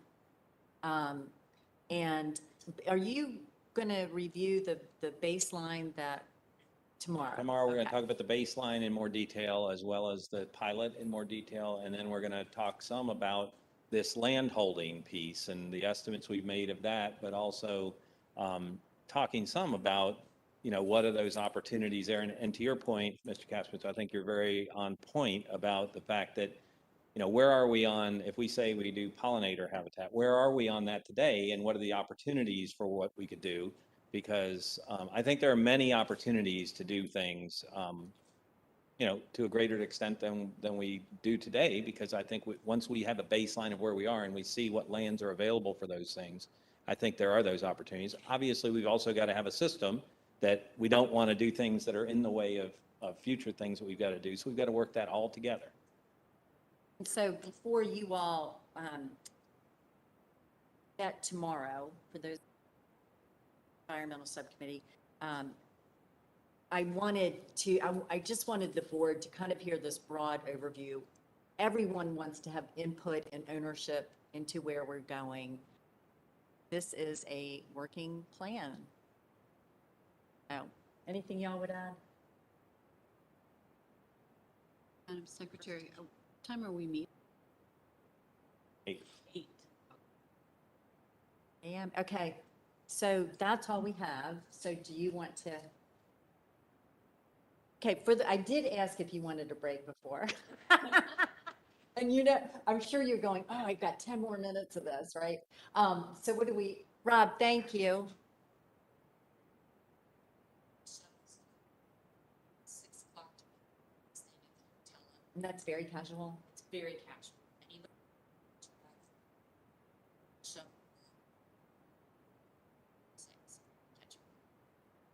6. Any questions? I can't hear Thanks, you Carol. guys. We are adjourning the workshop. Good morning, everybody. I welcome everybody who's with us today and to all who are listening. Welcome to the action meeting of the Commonwealth Transportation Board. And it just seems amazing to me, we're going to go straight to the action meeting. So I know yesterday was a long day, but really good work. Any public comments, Ms. Mathis? I don't have anybody signed up.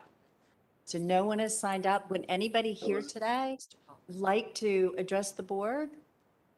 Shocking. Yes.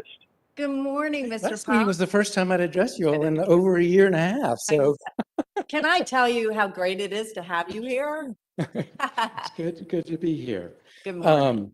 I'm Trip Pollard with Southern Environmental Law Center, and I'd like to build off the discussion yesterday afternoon at the end of the meeting about environmental sustainability and stewardship and some of the new initiatives that you all are exploring, as well as a discussion this morning in CTV's environmental subcommittee bright and early, and that just wrapped up.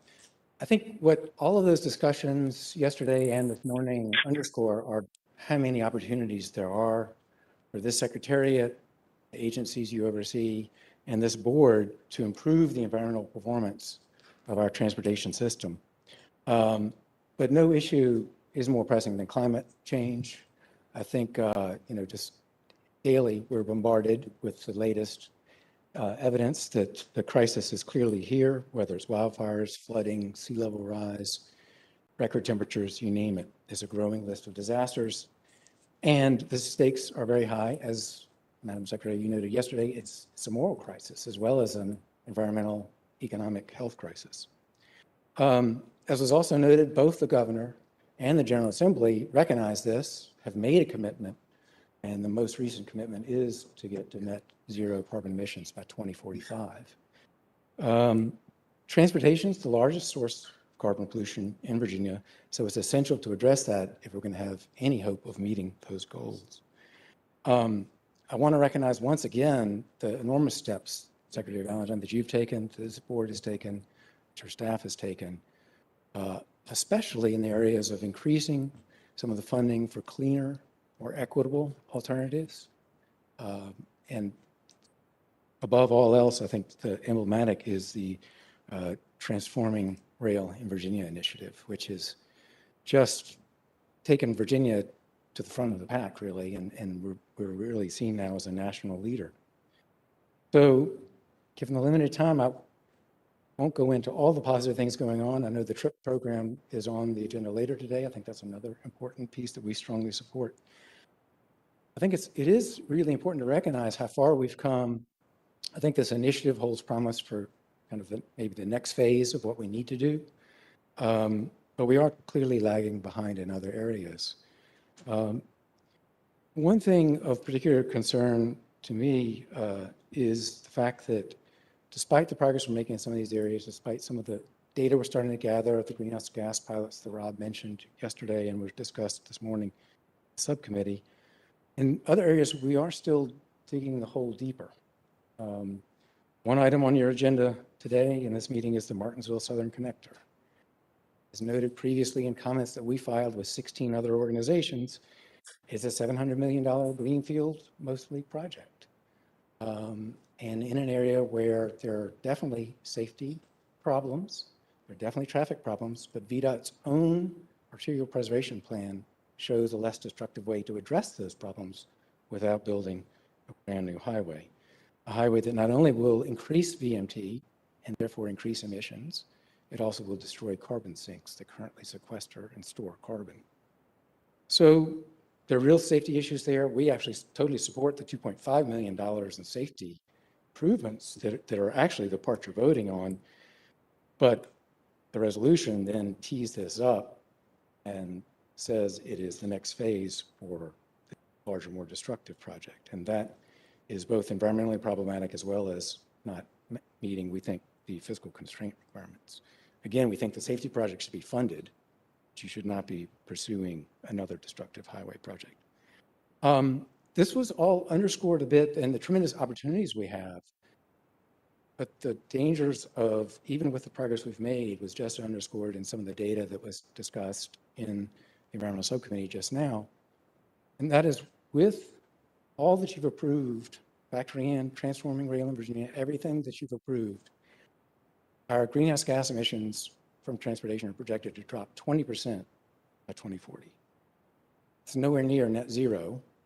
It's not too bad, but it's nowhere near where we need to go. But of that drop, almost all of it comes from increased fuel economy and from electrification of vehicles. It doesn't come from what you've approved, and the projects you've approved actually result in a slight increase in greenhouse gas emissions by 2040 over doing nothing. So I think it just shows we've made some enormous progress, but there are many, many more steps that are needed. We've got to make some hard choices.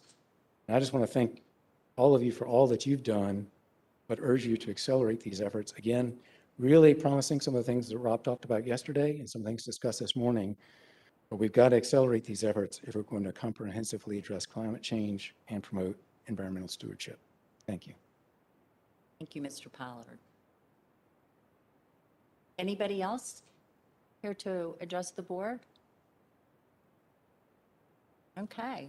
With that, Mr. Pollard, I will say thank you for being a good partner with us. It is a work in progress.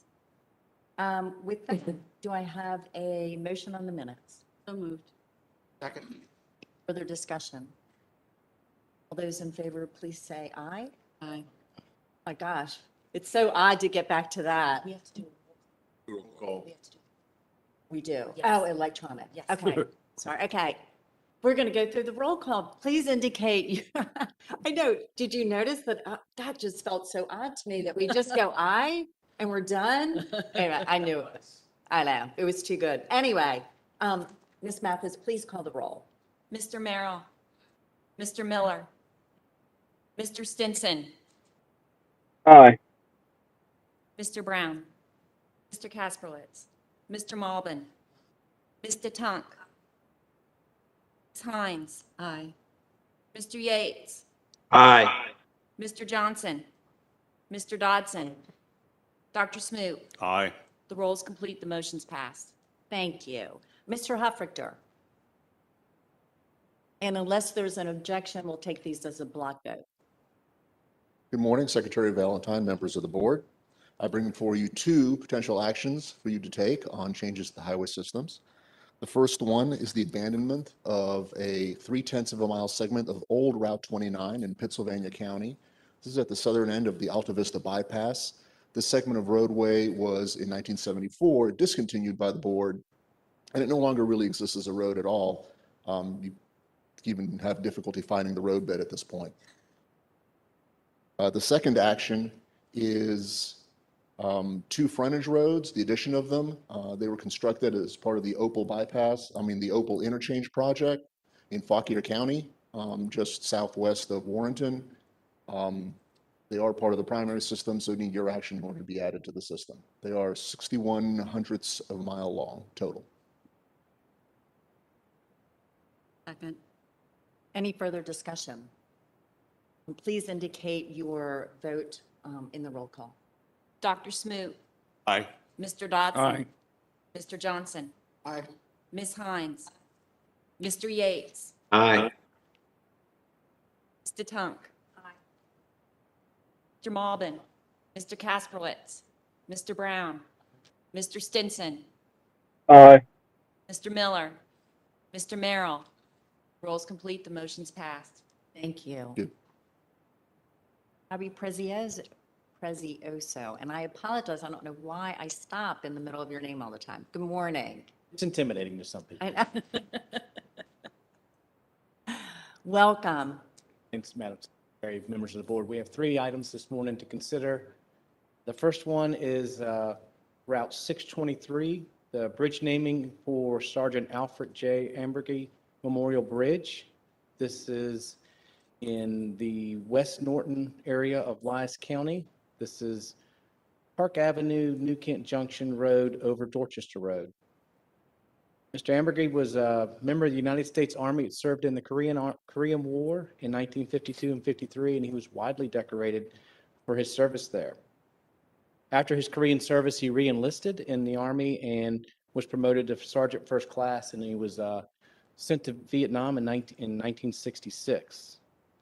Sadly, he was killed in action in August of 1966 while he and a team of 12 were on a reconnaissance patrol near the demilitarized zone. And they were ambushed. As a result of his bravery, he was awarded the Combat Infantry Badge with 2 stars, the Vietnam Service Medal, the American Defense Service Medal, a Purple Heart with 2 stars, the Vietnam War Medal, and United States Presidential Citation, and the U.S. Peace Medal. Now, Mr. Stinson? Yes, Madam Chair. I'm very proud indeed to ask that the board bring this into a nomination and that for this naming. Second. I have a second for Ms. Hines. All those in favor, please rise.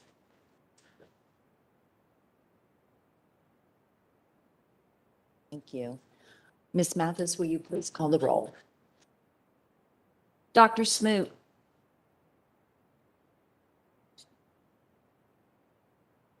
Mr. Smoot, we're going to still we're do calling the roll roll. call.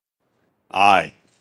Mr. Dodson, Mr. Johnson, Ms. Hines, Mr. Yates, Aye. Mr. Tunk, Mr. Malbin, Mr. Kasperlitz, Aye. Mr. Brown, Mr. Stinson, Aye. Mr. Miller, Mr. Merrill. Roll's complete, the motion's passed. Thank you. Second naming this morning is for the Corporal Carl Dingus Memorial Bridge. This naming is also in Bristol District in the Wise County on Route 23. This is Park Avenue Northeast over the Guest River in Estherville. Mr. Dingus was born in March of 1944 and is actually born about a mile away from the bridge that's being asked for his name. He would cross this bridge going to and from school while he attended elementary school and high school.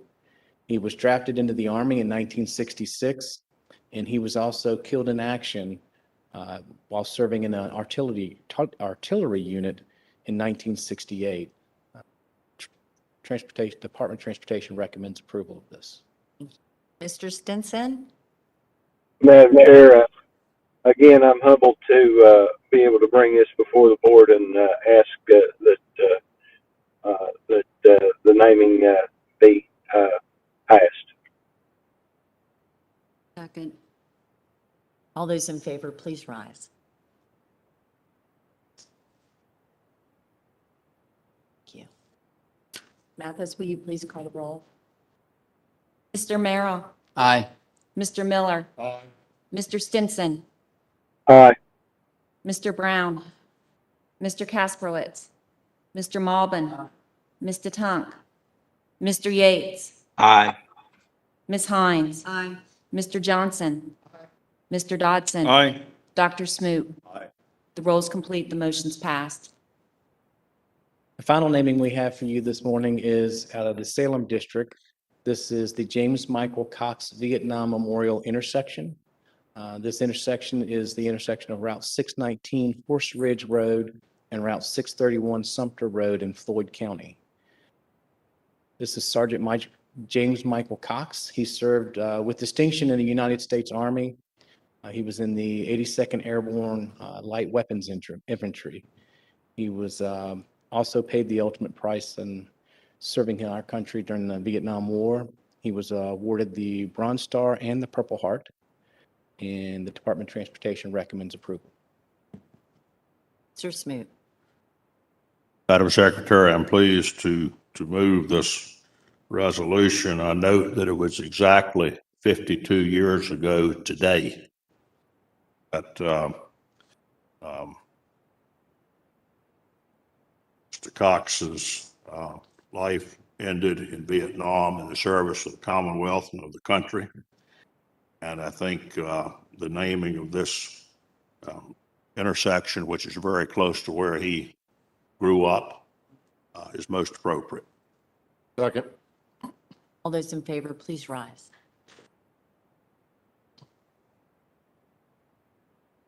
Thank you. Ms. Mathis, will you please call the roll? Dr. Smoot, Aye. Mr. Dodson, Aye. Mr. Johnson, Ms. Hines, Mr. Yates, Aye.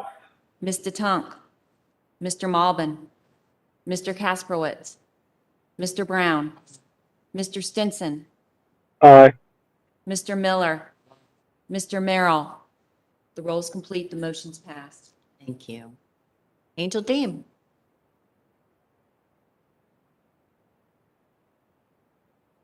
Good morning. Good morning.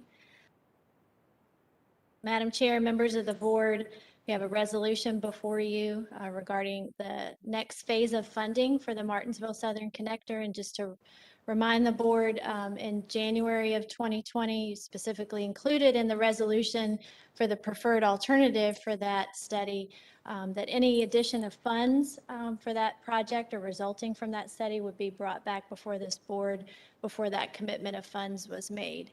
So that is the purpose of the resolution, and I will let the commissioner speak to that as well. Morning.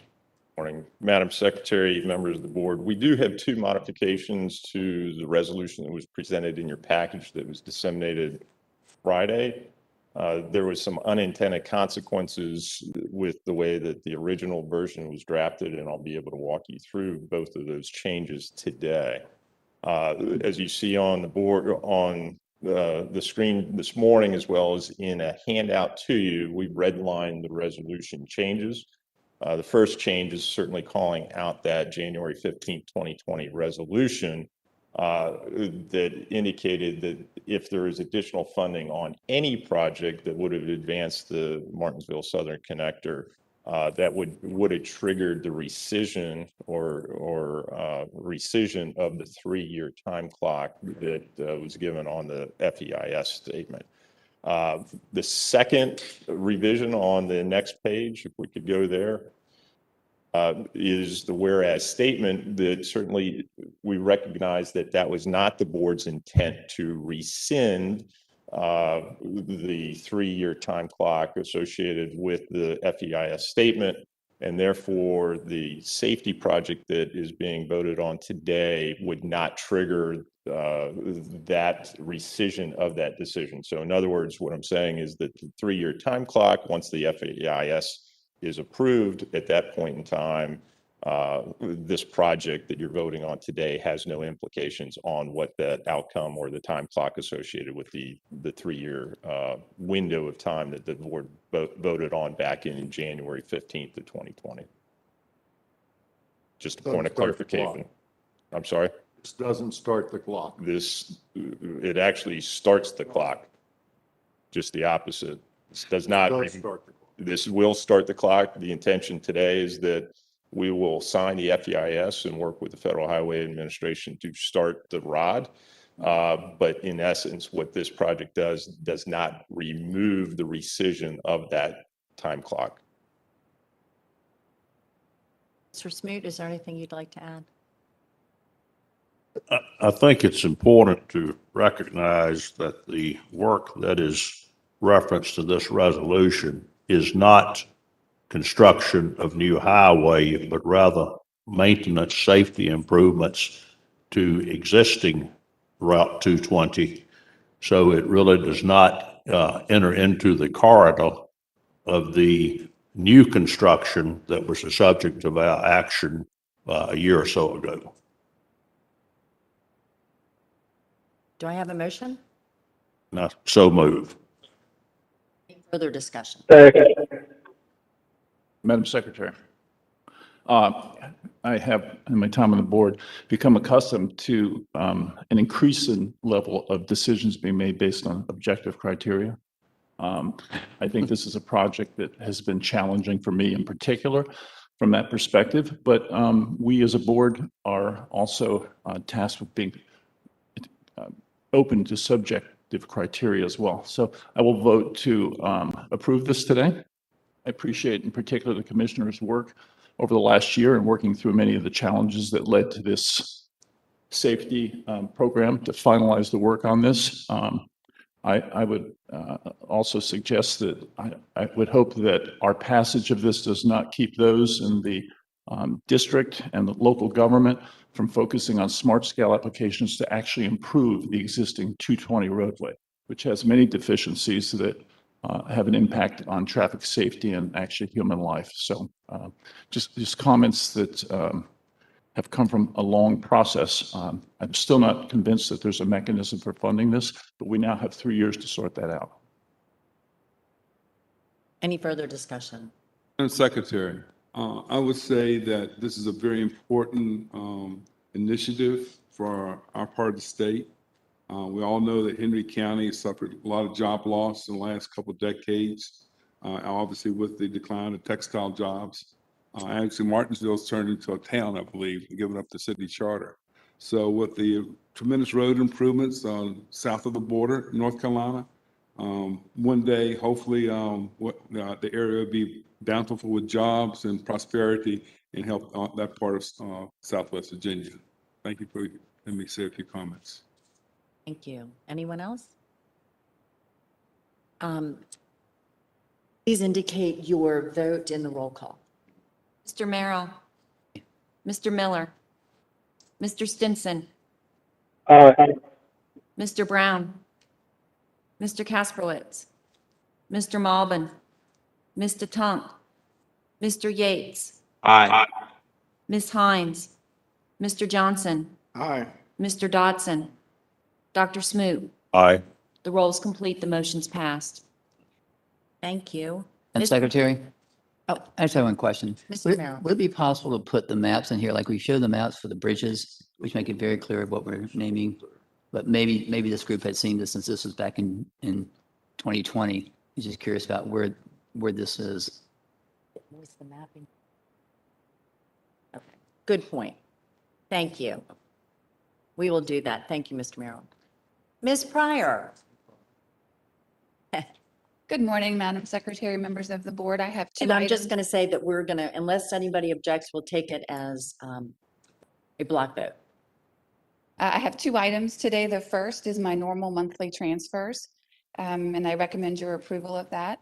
The second item is a rather lengthy list of 6-year program amendments. It's much longer than it normally is.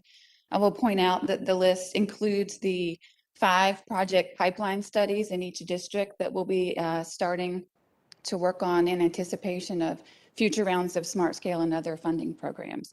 The list also includes the next phase funding of the Martinsville Southern Connector, the Route 220 project we just talked about, funded with old legacy CTB formula funding. And I recommend your approval of both.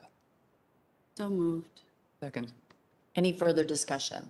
Secretary, just a brief question for Ms. Pryor. So I notice on all of our project pipeline selections that there's $75,000. Is that anticipated to be the whole cost of a study, or what's the approach here? Sure, that's a great question. Each study was initially reviewed to determine the anticipated level of complexity associated with it, and we assigned a low, medium, and high level of complexity. So you'll see 3 different funding amounts or estimated amounts for the pipeline studies based on that assessment. Once we get through the equivalent of a scoping phase on these studies, we'll reevaluate the anticipated cost to complete it and adjust the estimate and the budget for those to complete the study. Thanks very much. Really good question. Anybody else? Please indicate your vote in the roll call. Dr. Smoot, Aye. Dodson. Mr. Johnson, Ms. Hines, Mr. Yates, Aye.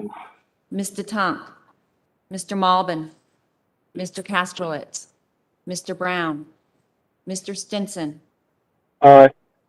Mr. Miller, Mr. Merrill. Roll's complete, the motion's passed. Thank you. David Caudell. Good morning. Morning, Madam Secretary, members of the board. The resolution you have in front of you represents the final step in this amendment process for the tolling regulations. And I'll provide a little context of how we got here. There's a periodic review of all the regulations that Vdot touches. And during the last periodic review, this tolling regulations was identified as in need of updates.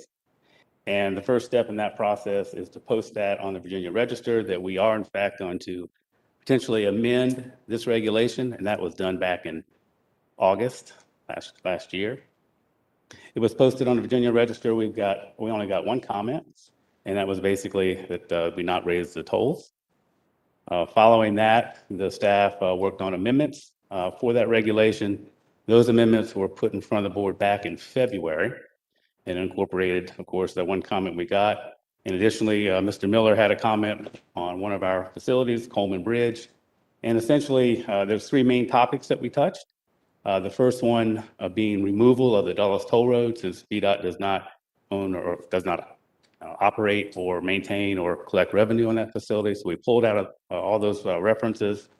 We also needed to do alignment with the current code section 33.2.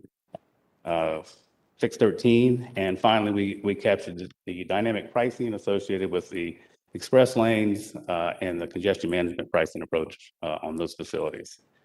So this resolution in front of you is the final step to move those amendments into final form into the tolling regulation. So I'd recommend approval. So moved. Second.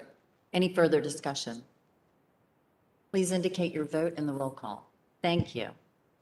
Mr. Merrill. Aye. Mr. Miller, Mr. Stinson, Aye. Mr. Brown, Mr. Kasprowitz, Mr. Malbin, Mr. Tunk, Mr. Yates, Aye. Ms. Hines, Mr. Johnson, Mr. Dodson, Dr. Smoot. The roll is complete, the motion's passed. Thank you. Let's see. Mr. Dudley. Good morning, Madam Secretary, members of the board. Today I have 2 items for your consideration. The first is a request from Henry County to deallocate economic development access allocations for a road project within the Patriot Center at Beaver Creek. This board allocated $650,000 to the county for this project in 2017. Since then, the county has not been able to attract a qualified business so that this project could advance, and the county has now requested that the board deallocate the funding and cancel the project. With your approval, the allocations will be placed back in the Economic Development Access Program balance entry account. We've reviewed the request, concur with the request, and recommend deallocation to the board. Mr. Smoot. This is in, Approval. Second. any further discussion? Please indicate your vote in the roll call. Mr. Merrill, Mr. Miller, Aye. Mr. Stinson, Aye. Mr. Brown, Mr. Kasprowitz, Mr. Malbin, Aye. Ms. DeTonk, Mr. Yates, Ms. Hines, Aye. Mr. Johnson, Mr. Dodson, Dr. Smoot. The roll is complete. The motion's passed. The second item I have is a request to transfer surplus revenue sharing allocations from a locally administered revenue sharing project in Hampton, Virginia, to a non-revenue sharing project, a Vdot administered project in the same city. According to board policy and revenue sharing guidelines, any transfer of surplus revenue sharing allocations to a non-revenue sharing project must be approved by the full board and go to a project that is in deficit and requires funding to go to advertisement within 12 months. For this action, the city of Hampton has requested that by resolution that surplus funding from the Buckborough Avenue sidewalk project be reallocated to With Creek Road widening project, which is underfunded and scheduled to go to advertisement in October of this year.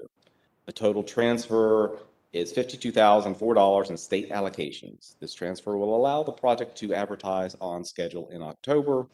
The Local Assistance Division has reviewed the request and recommends your approval. Make a motion, we approve. Second. Any further discussion? Please indicate your vote in the roll call. Dr. Smoot, Aye. Mr. Dodson, Mr. Johnson, Ms. Hines, Mr. Yates,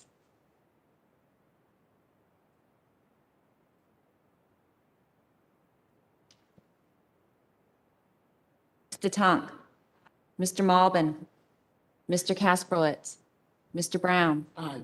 Mr. Stinson, Aye. Mr. Miller, Aye. Mr. Merrill. Aye. Roll's complete. The motion's passed. Thank you. Joanne Maxwell. I always want to say riveting. I know. I I'm can't. going to come up with a new adjective next time. Madam Chair, members of the board, I'm here to ask or seek board action on the fifth set of regulations that the board has reviewed under the regulatory review process. We are looking at 8 regulations today, 8 sets of regulations. They are listed on page 2 of the resolution, but bottom line, we are asking the board to retain or recommending that the board retain as is 3 sets of regs. And then we are asking that the board repeal, but address perhaps at a later point and treat the remaining policies as policies. But, so we're not asking the board necessarily to repeal the policies per se, but we are asking that they be repealed as regulations. The other thing that we are doing for those regulations, we are recommending be repealed. We're asking the board to provide us with authority to take all the actions necessary pursuant to the APA process to repeal those regulations. And then finally, to the extent that there are regulations or policies remaining after repeal of certain regulations, just to direct the agency VDOT to look into those regulations or those policies to see if they warrant further review and/or revision. So those are the actions we're seeking. This would be, again, the 5th round of regulatory reviews. The next set that we'll be revisiting in the fall will be the last set of regulations, and we will have established and looked at established actions for the entire complement of regulations that fall under the purview of the CTB. Ms. Hines, Move approval. Second. any further discussion? I had one question. Madam Mr. Secretary. Merrill. The issue with regard to the utilities underground, why, could you explain what that changes, why it's being repealed? Because the board had adopted it when. Yeah, Madam Chair, bottom line, the regulation dealt with the funding of undergrounding of maintenance or of utilities. That regulation was based on a statute that basically provided for funding, CTB funding of undergrounding for utilities. That statute was repealed, hence the statutory basis for that regulation no longer exists. Question. Anybody else? Please indicate your vote in the roll call. Mr. Merrill, Aye. Mr. Miller, excuse me, Mr. Johnson, Aye. Benson, Aye. Mr. Brown, Mr. Kasperwitz, Mr. Malbin, Mr. Tunk, Mr. Yates, Ms. Hines. Aye. Mr. Dodson, Dr. Smoot. The roll is complete. The motion's passed. Thank you. Jen DeBrule, TRIP program. Good morning, Madam Secretary, members of the board. I'm here this morning. Item 13 is an action on the approval of the CTV policy for our Transit Ridership Incentive Program, or TRIP. We presented this policy as a draft to you back in May. It was out for public comment at that time. We received some very insightful and helpful comments as a result of that public comment period. So we delayed bringing this to you last month and have it for you today. We have made a handful of changes based on the feedback that we received. Just to summarize those very quickly, we did add language on both the regional routes and the zero fare program, allowing the board to extend eligibility for projects beyond the pilot period based on the availability of funding and project performance. That's very similar to the language that was in the Interstate Operations and Enhancement Program resolution. For regional routes, we also clarified the scoring methodology. We have four very different project types that are eligible under regional routes. So for the development of regional subsidy models, we clarified that we'll consider those based on regional studies and recommendations from regional bodies. Those are very hard to score from a technical perspective. On the zero fare side, we made two substantive changes. We have a couple of systems in the Commonwealth that have already committed to zero fare in fiscal year 22, including GRTC here in Richmond. The way that the funding model was structured, it would put them at a disadvantage. So we have added some flexibility in terms of the funding model for agencies that have already committed to zero fare operations in fiscal 22. And we also modified our scoring criteria to slightly reduce the emphasis on ridership. The biggest part of the technical score was focused on ridership. We heard from a number of our partners that it was important to make the scoring equal across ridership, applicant commitment, and implications on accessibility and equity. So those are all now going to represent 30% of the score, with the remaining 10% based on project readiness. So with that, we have updated the CTV policy and recommend your approval today. Secretary, I move approval. Second. Any further discussion? Just kudos to your staff. I will say really good comments too. Really good comment. You know, and for people who think that, you know, it goes into a vacuum, it truly doesn't.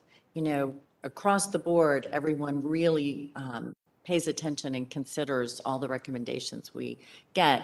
And a number of times I will say, you know, we pause something to try to incorporate them. So really, really well done.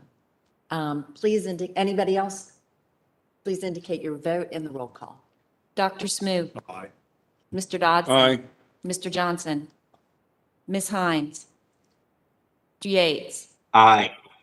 Mr. Tunk, Mr. Malbin, Mr. Kasperwitz, Mr. Brown, Mr. Stinson, Aye. Mr. Miller, Aye. Mr. Merrill. The roll is complete. The motion's passed. Thank you. Mr. Latimer. Guess what? Mr. Williams is not here today. I will say, Mr. Williams is the grandfather of a new baby boy named Sawyer. So he's on the way to be with his son and his wife and the new baby. Exciting. Yes. And so it wasn't just because of you, by the way. Yeah. Good to know. Good morning. I just have one action item. This is rail industrial access application for $450,000 by KTN Norfolk Terminals located in Norfolk, Virginia, near the Port of Virginia. They export petrochemical, or they will export petrochemical products. They currently import, but the development in the markets because of shale gas has allowed this expansion to materialize in the U.S. market.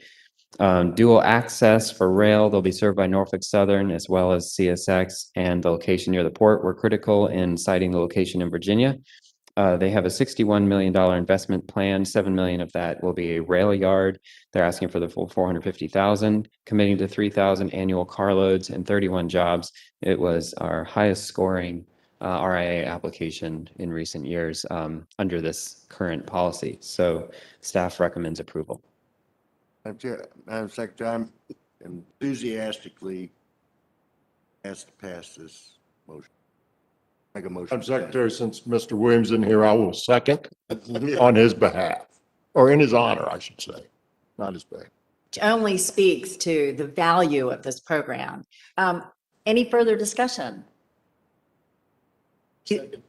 Yeah, oh, I think, Mr. Miller, did you? I second? did. That was my intent.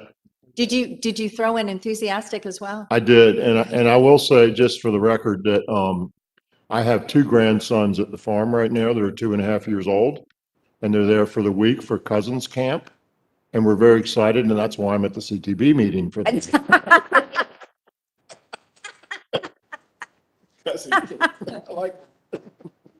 Mr. Miller, I appreciate that. Or I will at some point in my life, but yes, thank you. From bad grandpa. There you go. Any further discussion? Please indicate your vote in the roll call. Dr. Smoot, Mr. Dodson, Mr. Johnson, Ms. Hines, Mr. Yates. Aye. Ms. DeTonk, Mr. Malbin, Mr. Kasperlitz, Mr. Brown, Mr. Stinson, Aye. Mr. Miller, Mr. Merrill. The roll is complete. The motion's passed. And I hope the comments are recorded. Yes. Okay. We don't want to miss this. Commissioner Brich, we're going to take these separately. Yes, ma'am. Good morning. Good morning again, Madam Secretary, members of the board. I had two resolutions for your consideration this morning. The first is an action on the approval and authorization for the Commissioner of Highways to enter into and execute the direct agreement between Vdot, Hrbt, and the United States Department of Transportation, as well as a part of this resolution, incorporate the changes to the Pafa amendment for the Hampton Roads Bridge Tunnel Expansion Project. Now, I seem to be the only one making changes to resolutions overnight, so I apologize. You do have a change to this document, which does provide points of clarification from the earlier resolution that was provided. The first change that we are calling out is making it specific that the segment 3 Pafa change is with regard to the Hrbt expansion project and not necessarily to the Hampton Roads Express Lane portion, as well as recognizing that those costs, additional costs that may be needed to be able to complete the Hrbt are enumerated in section 3.09 of the Pafa amendment or the existing Pafa. The second point of clarification, it was brought to our attention or my attention last night that there are some certifications that will likely be needed to be able to execute the direct agreement and to be able to support all the documents that are going to be required by USDOT to close the TIFIA deal. And some of those might be just compliance with the Patriot Act, compliance with the Cargo Preference Act, and certifying that we are not lobbying. So there's a host of other documents in addition to just the direct agreement and the Pafa amendments that we may need to sign. And what you're doing here is just allowing me to execute those certifications back to the USDOT and or Hrbt to be able to, close the TIFIA deal with Hrbt. So those are the 2 points of changes, and it's my recommendation to the board that you approve the resolution. Madam Secretary, I make a motion we approve. Second. Any further discussion? I just think it's important, Madam Secretary, that this move forward, so I'm 100% behind it. Thank you, Mr. Johnson. Anyone else? Please indicate your vote in the roll call. Dr. Smoot, Aye. Mr. Dodson, Mr. Johnson, Aye. Ms. Hines, Mr. Yates, Aye. Mr. Tunk, Mr. Malbin, Mr. Kasprowitz, Mr. Brown, Mr. Stinson, Aye. Mr. Miller, Mr. Merrill. The roll is complete. The motion's passed. Madam Secretary, the second item, the resolution that I have before the board is the authorization for the Commissioner of Highways to enter into and execute the standard project agreement with HR TAC for executing Segment 3's capital improvements for the tolling infrastructure. As we discussed yesterday, this is taking a portion of the contingency monies that have just been adopted through that last resolution and advancing a capital improvement for the tolling infrastructure to support the Hampton Roads Bridge Tunnel Expansion Project. It's my recommendation to the board that you authorize the execution or allowing the commissioner to enter into that agreement with HR TAC. Madam Secretary, I make a motion we approve. Second. Any further discussion? Please indicate your vote in the roll call. Mr. Merrill, Mr. Miller, Mr. Stinson, Aye. Mr. Brown, Mr. Kasprowitz, Mr. Malbin, Mr. Tunk, Mr. Yates, Aye. Ms. Hines, Mr. Johnson, Mr. Dodson, Dr. Smoot. The roll is complete. The motion's passed. Thank you, Commissioner. Robbie Prezioso, welcome back. Hesitation that time. I like that. Working on it. We have one bid to present to you this morning, Madam Secretary and the board. This is for a bundled interstate maintenance contract for interstate maintenance services. This is a 5-year contract that'll be worth $40 million. We had one qualified bidder for this. The low bid was within the engineer's estimate, and the low bid is for a company, DBI Services. This is in the Richmond District. This is the interstates pretty much on the southern side of Richmond District, including our portions of 95, 295, and I-85. Mr. Brown. Recommend award. Sorry. So moved. Second. Any further discussion? Madam Secretary? Mr. Kasprowitz. So this type of contract has come up before, and there appears to be very little competition in this sector. I find it interesting that correspondence between our estimate and their bid was 0.1%. I'm not sure if that really indicates anything. But my question is, what can we do to stimulate more competition and create more vendor interest in this type of contract? I mean, it's a $40 million contract, which is not insignificant. Madam Secretary, Mr. Kasprowitz, we did, as Mr. Prezioso did indicate, we did have competition on this project. However, we found that the other competitor did not supply a proposal that was sufficient to even be scored. It did not score enough to even be considered in an opening bid. We do have competition in other areas of the state. I do think that we can encourage additional competition. I think that's something that we can take back to the maintenance division to be able to solicit some additional input. Don't have answers for you today. Just a question on how our contracts are constructed. If we determine that it's in our best interest to delay the advertisement for a new contract, do we have the option of extending an existing contract based on set prices? Yeah. Just a suggestion as we go forward with contracts of this magnitude, maybe an option to consider would be to extend it until we are certain that we've found, if they exist, a competent range of contractors to bid it. Except Raise the question whether the size of this contract potentially limited other bidders from participating. I mean, at 40 million.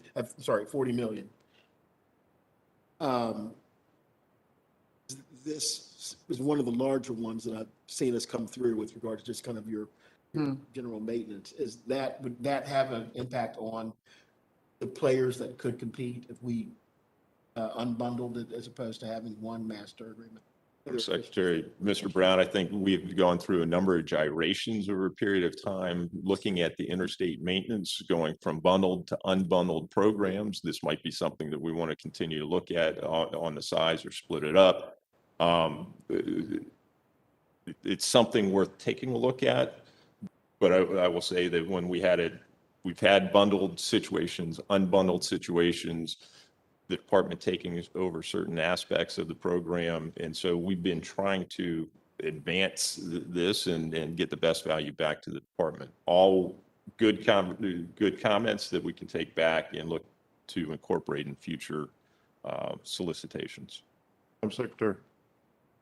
To that end, you sort of look at it, and I'm certainly no expert in this area, but when you look at what the requirements are, what the actual work would be done, it sort of comes into two buckets. One is sort of like trees and grass and picking up litter and stuff that seems a little bit more simple, if you will. And then you got asphalt, concrete patching, bridge deck patching, bridge expansion joints, sort of a different beast, where a lot of people might do the first and a lot of people might do the second, but they don't necessarily combine to do all those things. And not that it wouldn't make sense to try to get somebody to do them all, but that might. It might be something to look back at, to Mr. Brown's point, an unbundling situation in some of the market spaces that we don't have the competition that we need. So, Secretary, just noted. one comment in consideration of Mr. Brown's comments. I guess the other benefit perhaps of cutting this into smaller slices might be to create more competition, in that smaller vendors might bid this and ultimately achieve status that would allow them to compete on a broader range of projects across the Commonwealth. Create a new crop. It very well could. And Secretary, just got one question for the Commissioner. These road construction firms, are they having this problem like all of us, finding people to work? I mean, obviously, they could be, I have no idea, some of these companies might not have enough qualified people to even bid work with the subsidy from the federal government, obviously, for unemployment. Madam Secretary, Mr. Dodson, we are having continued conversations with the industry on labor and identifying whether there are issues associated with attracting labor to our industry. I go back to earlier onset of the pandemic, where we created a job board for those people that were losing employment and shifting them to the transportation industry. But this is an ongoing conversation with industry. In fact, we're going to have a very similar conversation with industry Monday, myself and the chief engineer, with members of industry, looking at whether there is a labor shortage here in Virginia. Okay, thank you. I will just say my limited exposure to the bidding process, because I feel very new to it. I've seen this cut both ways. The synergy and the savings by bundling, and then creating more competition and saving money by debundling. So I recognize that it can go, I can see your face. I know it goes both ways, but perhaps demonstrating that you perhaps look at it in different ways, and that might help verify that we are indeed choosing the one with the best value. So anyway, sometimes Mr. Caples would look at, just demonstrate the process that he went through to demonstrate that it was of value.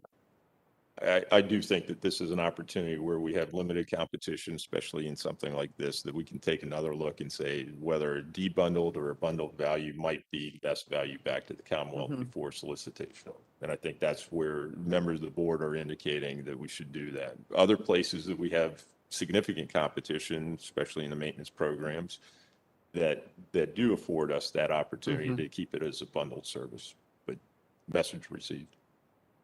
Mr. Merrill.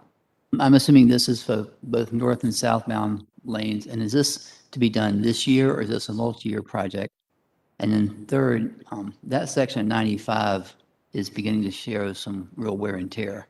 And this talks about patching, but will this do any asphalt resurfacing? Because there's a lot of patching in that section of 95 now. Secretary, Mr. Merrill. No, sir, this is purely a maintenance contract. This is patching. This is not resurfacing. This is not improvement. It kind of goes back to what Mr. Miller was talking earlier about kind of the scope of this work is generally ordinary maintenance type work, incident response activities. Okay, anybody else? Please indicate your vote in the roll call. Dr. Smoot, Aye. Mr. Dodson, Aye. Mr. Johnson, Ms. Hines, Mr. Yates, Aye. Ms. DeTunk, Mr. Malbin, Mr. Kasperwitz, Mr. Brown, Mr. Stinson, Aye. Mr. Miller, Mr. Merrill. Aye. The roll is complete. The motion's passed. Thank you. Any new business from the board? I went ahead and announced Mr. Williams' news. I couldn't help it when Jeremy was up there. Anything else? So on this last topic, one question I would have, and this can be dealt with at a later meeting, is I've not had anyone reach out to me from the small business community to say, hey, we have an issue with the way that we're bidding or challenging any of these issues, which is part of what you look for. There to be some advocacy on the part of folks if they thought they could have competed in a different way. But I'm curious about that because as I sit here and kind of process, I do wonder if there are small businesses there's a very broad definition, but are there small regional businesses that the opportunity was decoupled or debundled would have a greater interest? And then of course we think about the issues of diversity and SWAM businesses for a contract of this scale. And Mr. Miller pointed out the fact that there is a broad range of services that are provided there. So, several years ago, we looked at this and we looked at our SWAM program and what we were doing there. And it might just be nice to have another update as to how that program is progressing at a subsequent meeting. I think that is a great idea. Sandra Norman, who heads up our Civil Rights Division, she consistently and constantly is updating and working on the program. We did get some new legislation this year, which actually raises the bar. So it might be really great for her to come in and provide an update. I agree. I do also think that the Chief Administrative Officer, Lisa Pride, has been serving on the governor's task force specific to that new legislation, as well as our state construction engineer, that we can bring back an update as to where we stand. I do think that some of our districts are doing better than others, and there is an outreach, so I think we can have a concerted effort at what's happening at the executive order level, as well as what's happening directly tied back to the SWAM DBE outreach efforts. We do notice that specifically in this case, that even if we went through some debundling, there are other services when we look at anything outside. We might have people that are specific with mowing that don't do other operations. And teaming together, there's a lack of desire to do it. Either they're very good at doing one thing, or we find that we might have a prime that is willing to do much more that is not a DBE or SWAM. And so we continue to see this as an evolutionary process to be able to attract people back into the DBE SWAM program that are willing to do it, but there's some other companies that just aren't. So it's a give and take type of it's back and forth. It ebbs and flows. Next question. Do we know if there's secondary spend? So for example, the contractor here that won this contract, are they generally subbing out to others? And do we have visibility to that spend? Because maybe that's what's happening. Maybe they've basically occupied the market by identifying those other subs who can't do the entirety of the contract, but they're agreeing to do the mowing or what have you. So maybe that's part of the background here that maybe we're not seeing when we see the bid. Mr. Brown, most of these firms, and Robbie, I'm going to ask you to come back up to the podium, But most of the contracts, or if not all the contracts that we do have a DBE SWAM component and goal that is attached to it. So certainly the prime in this case is not self-performing all of the work. So they are subbing out the work. So do you know what the percentage requirement on this contract is? I don't know, there's not a requirement generally on these contracts, it's a goal, but. Just yes, a sir. goal, what's And the I don't know goal? off the top of my head the number for that, no, sir, I'm sorry. That can be provided to us later. I mean, by email, that'd be great. I'd like to see that. It's fine. No, I think Yeah. that would be great. You know, we did a deep dive into our bidding process, and I see our chief engineer in the back of the room, you know, looking at trying to create more competition. Did we also do that with our maintenance contracts, or that separate? That was separate. So maybe there's an opportunity there to do, you know, I see Kevin Gregg and our chief engineer here, but you know, the process, Art, that you went through perhaps could be translated over to our maintenance division.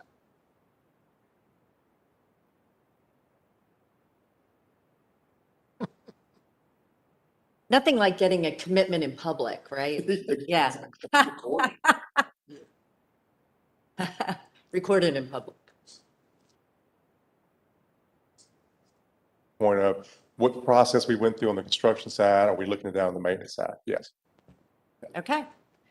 I didn't mean for you to, yes, but thank you. But you know, are you doing that now, or has it been done, or is it something? We've you intend to do? initiated that. It's not Perfect. not nearly as far along as it was on the construction side, but again, it's you know, competition is good.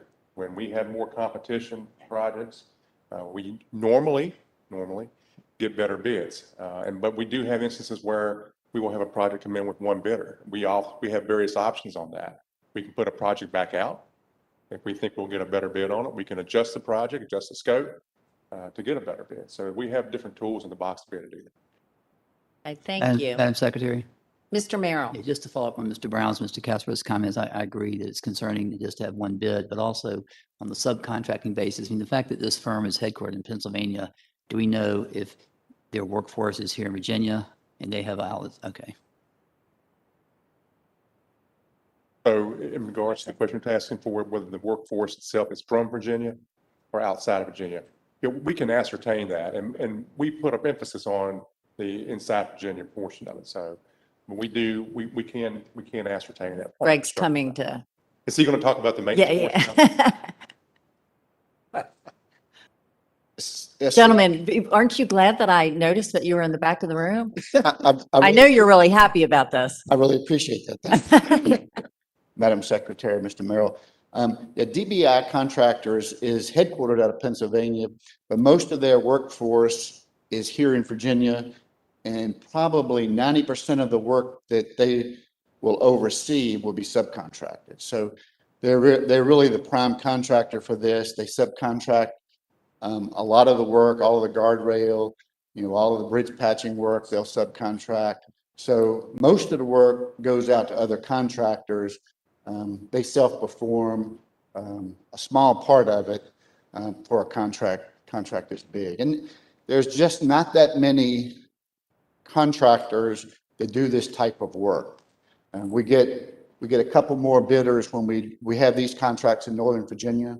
And we have 4 of these type of contracts in Northern Virginia. We have 1 in the Stanton district.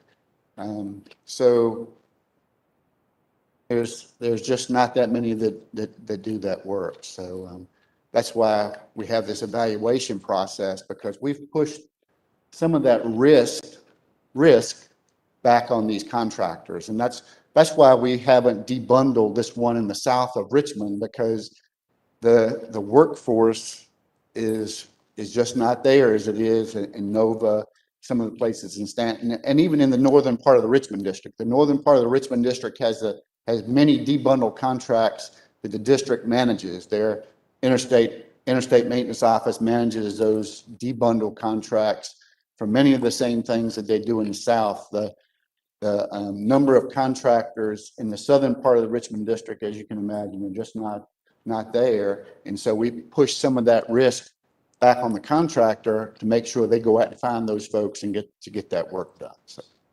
Just one question. So essentially, in my world, we call these EPC contracts. where basically so is the contract up to 40 million, or is it 40 million fixed price? It's not a fixed price, no, sir. Yes, sir. Depending on the work performed. Correct, yes, sir. There's a fee schedule if they patch, if they either hourly or Snow removal for time all that. materials. Yes, sir. Essentially is what's going on. So it may not be that they expend 40 million, but what if they exceed 40 million? Are we on the hook for that, or do they take the risk on that? I believe, Robbie, Exceed the contract price. we're gonna get a group up here in a minute. I'm going to move my chair up here in a minute. So a portion of the contract is fixed cost. We have a certain portion of the contract that is fixed cost. They'll get a monthly payment for providing certain services. But then there are other activities such as mowing, litter pickup, the snow removal, where we pay them based on a unit rate of how much they accomplish. They engage in those activities at our direction. We will direct them, okay, we want you to mow and you need to accomplish it within the next 30 days. Upon completion, we'll pay them a unit rate for mowing, similar for snow removal, that we'll direct them, hey, we want you to start snow removal at a certain time, and then when it's finished, at that point, we turn the time off. Gentlemen, I'm just going to ask you, because we could go on with this, but let's take a look at this, the opportunities that we can learn from what we did with our construction partners, and we could come back and even have a presentation on how we do some of this. And, you know, Mr. Brown, you might be really helpful in trying to put something like that together. So, thank you.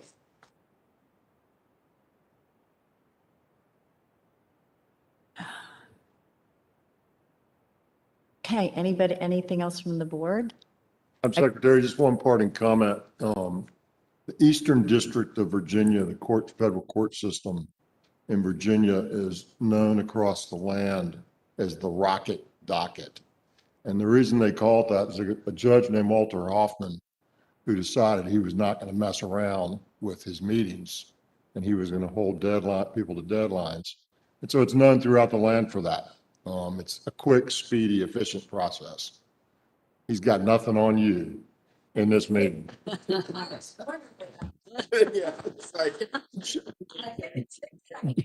You run a very efficient meeting, ma'am. To this moment. So I'll say this. I do want you to know, we have the special session starting in August, and just a lot to pay attention going up, with what's going on in Virginia, paying attention to what's going on in Washington. It's going to take, a great deal of our time and effort. JLARC is conducting a study of transportation funding, and they've been so great about coming and attending our meetings. Everyone on this board is going to get a survey. I don't know exactly when, but if you do get it from JLARC, I do ask you that you consider it very seriously, and please take the time to fill this out. I believe we have done a great deal of work to bring accountability and transparency to the process. And so anyway, I just wanted to alert you that you will most likely receive that before our next meeting to prepare you for. And Commissioner Brich and Director Mitchell, you will also receive one. So one more thing I was going to let you know. Might be it. That might be it. And we don't meet in August. So we will pick up again in September. I know we have a lot of work to do before then. And I just thank you all again for another great 2-day session. And Mr. Yates and Mr. Stinson, thank you for joining us on the phone. I'll be back. Okay, bye, everybody.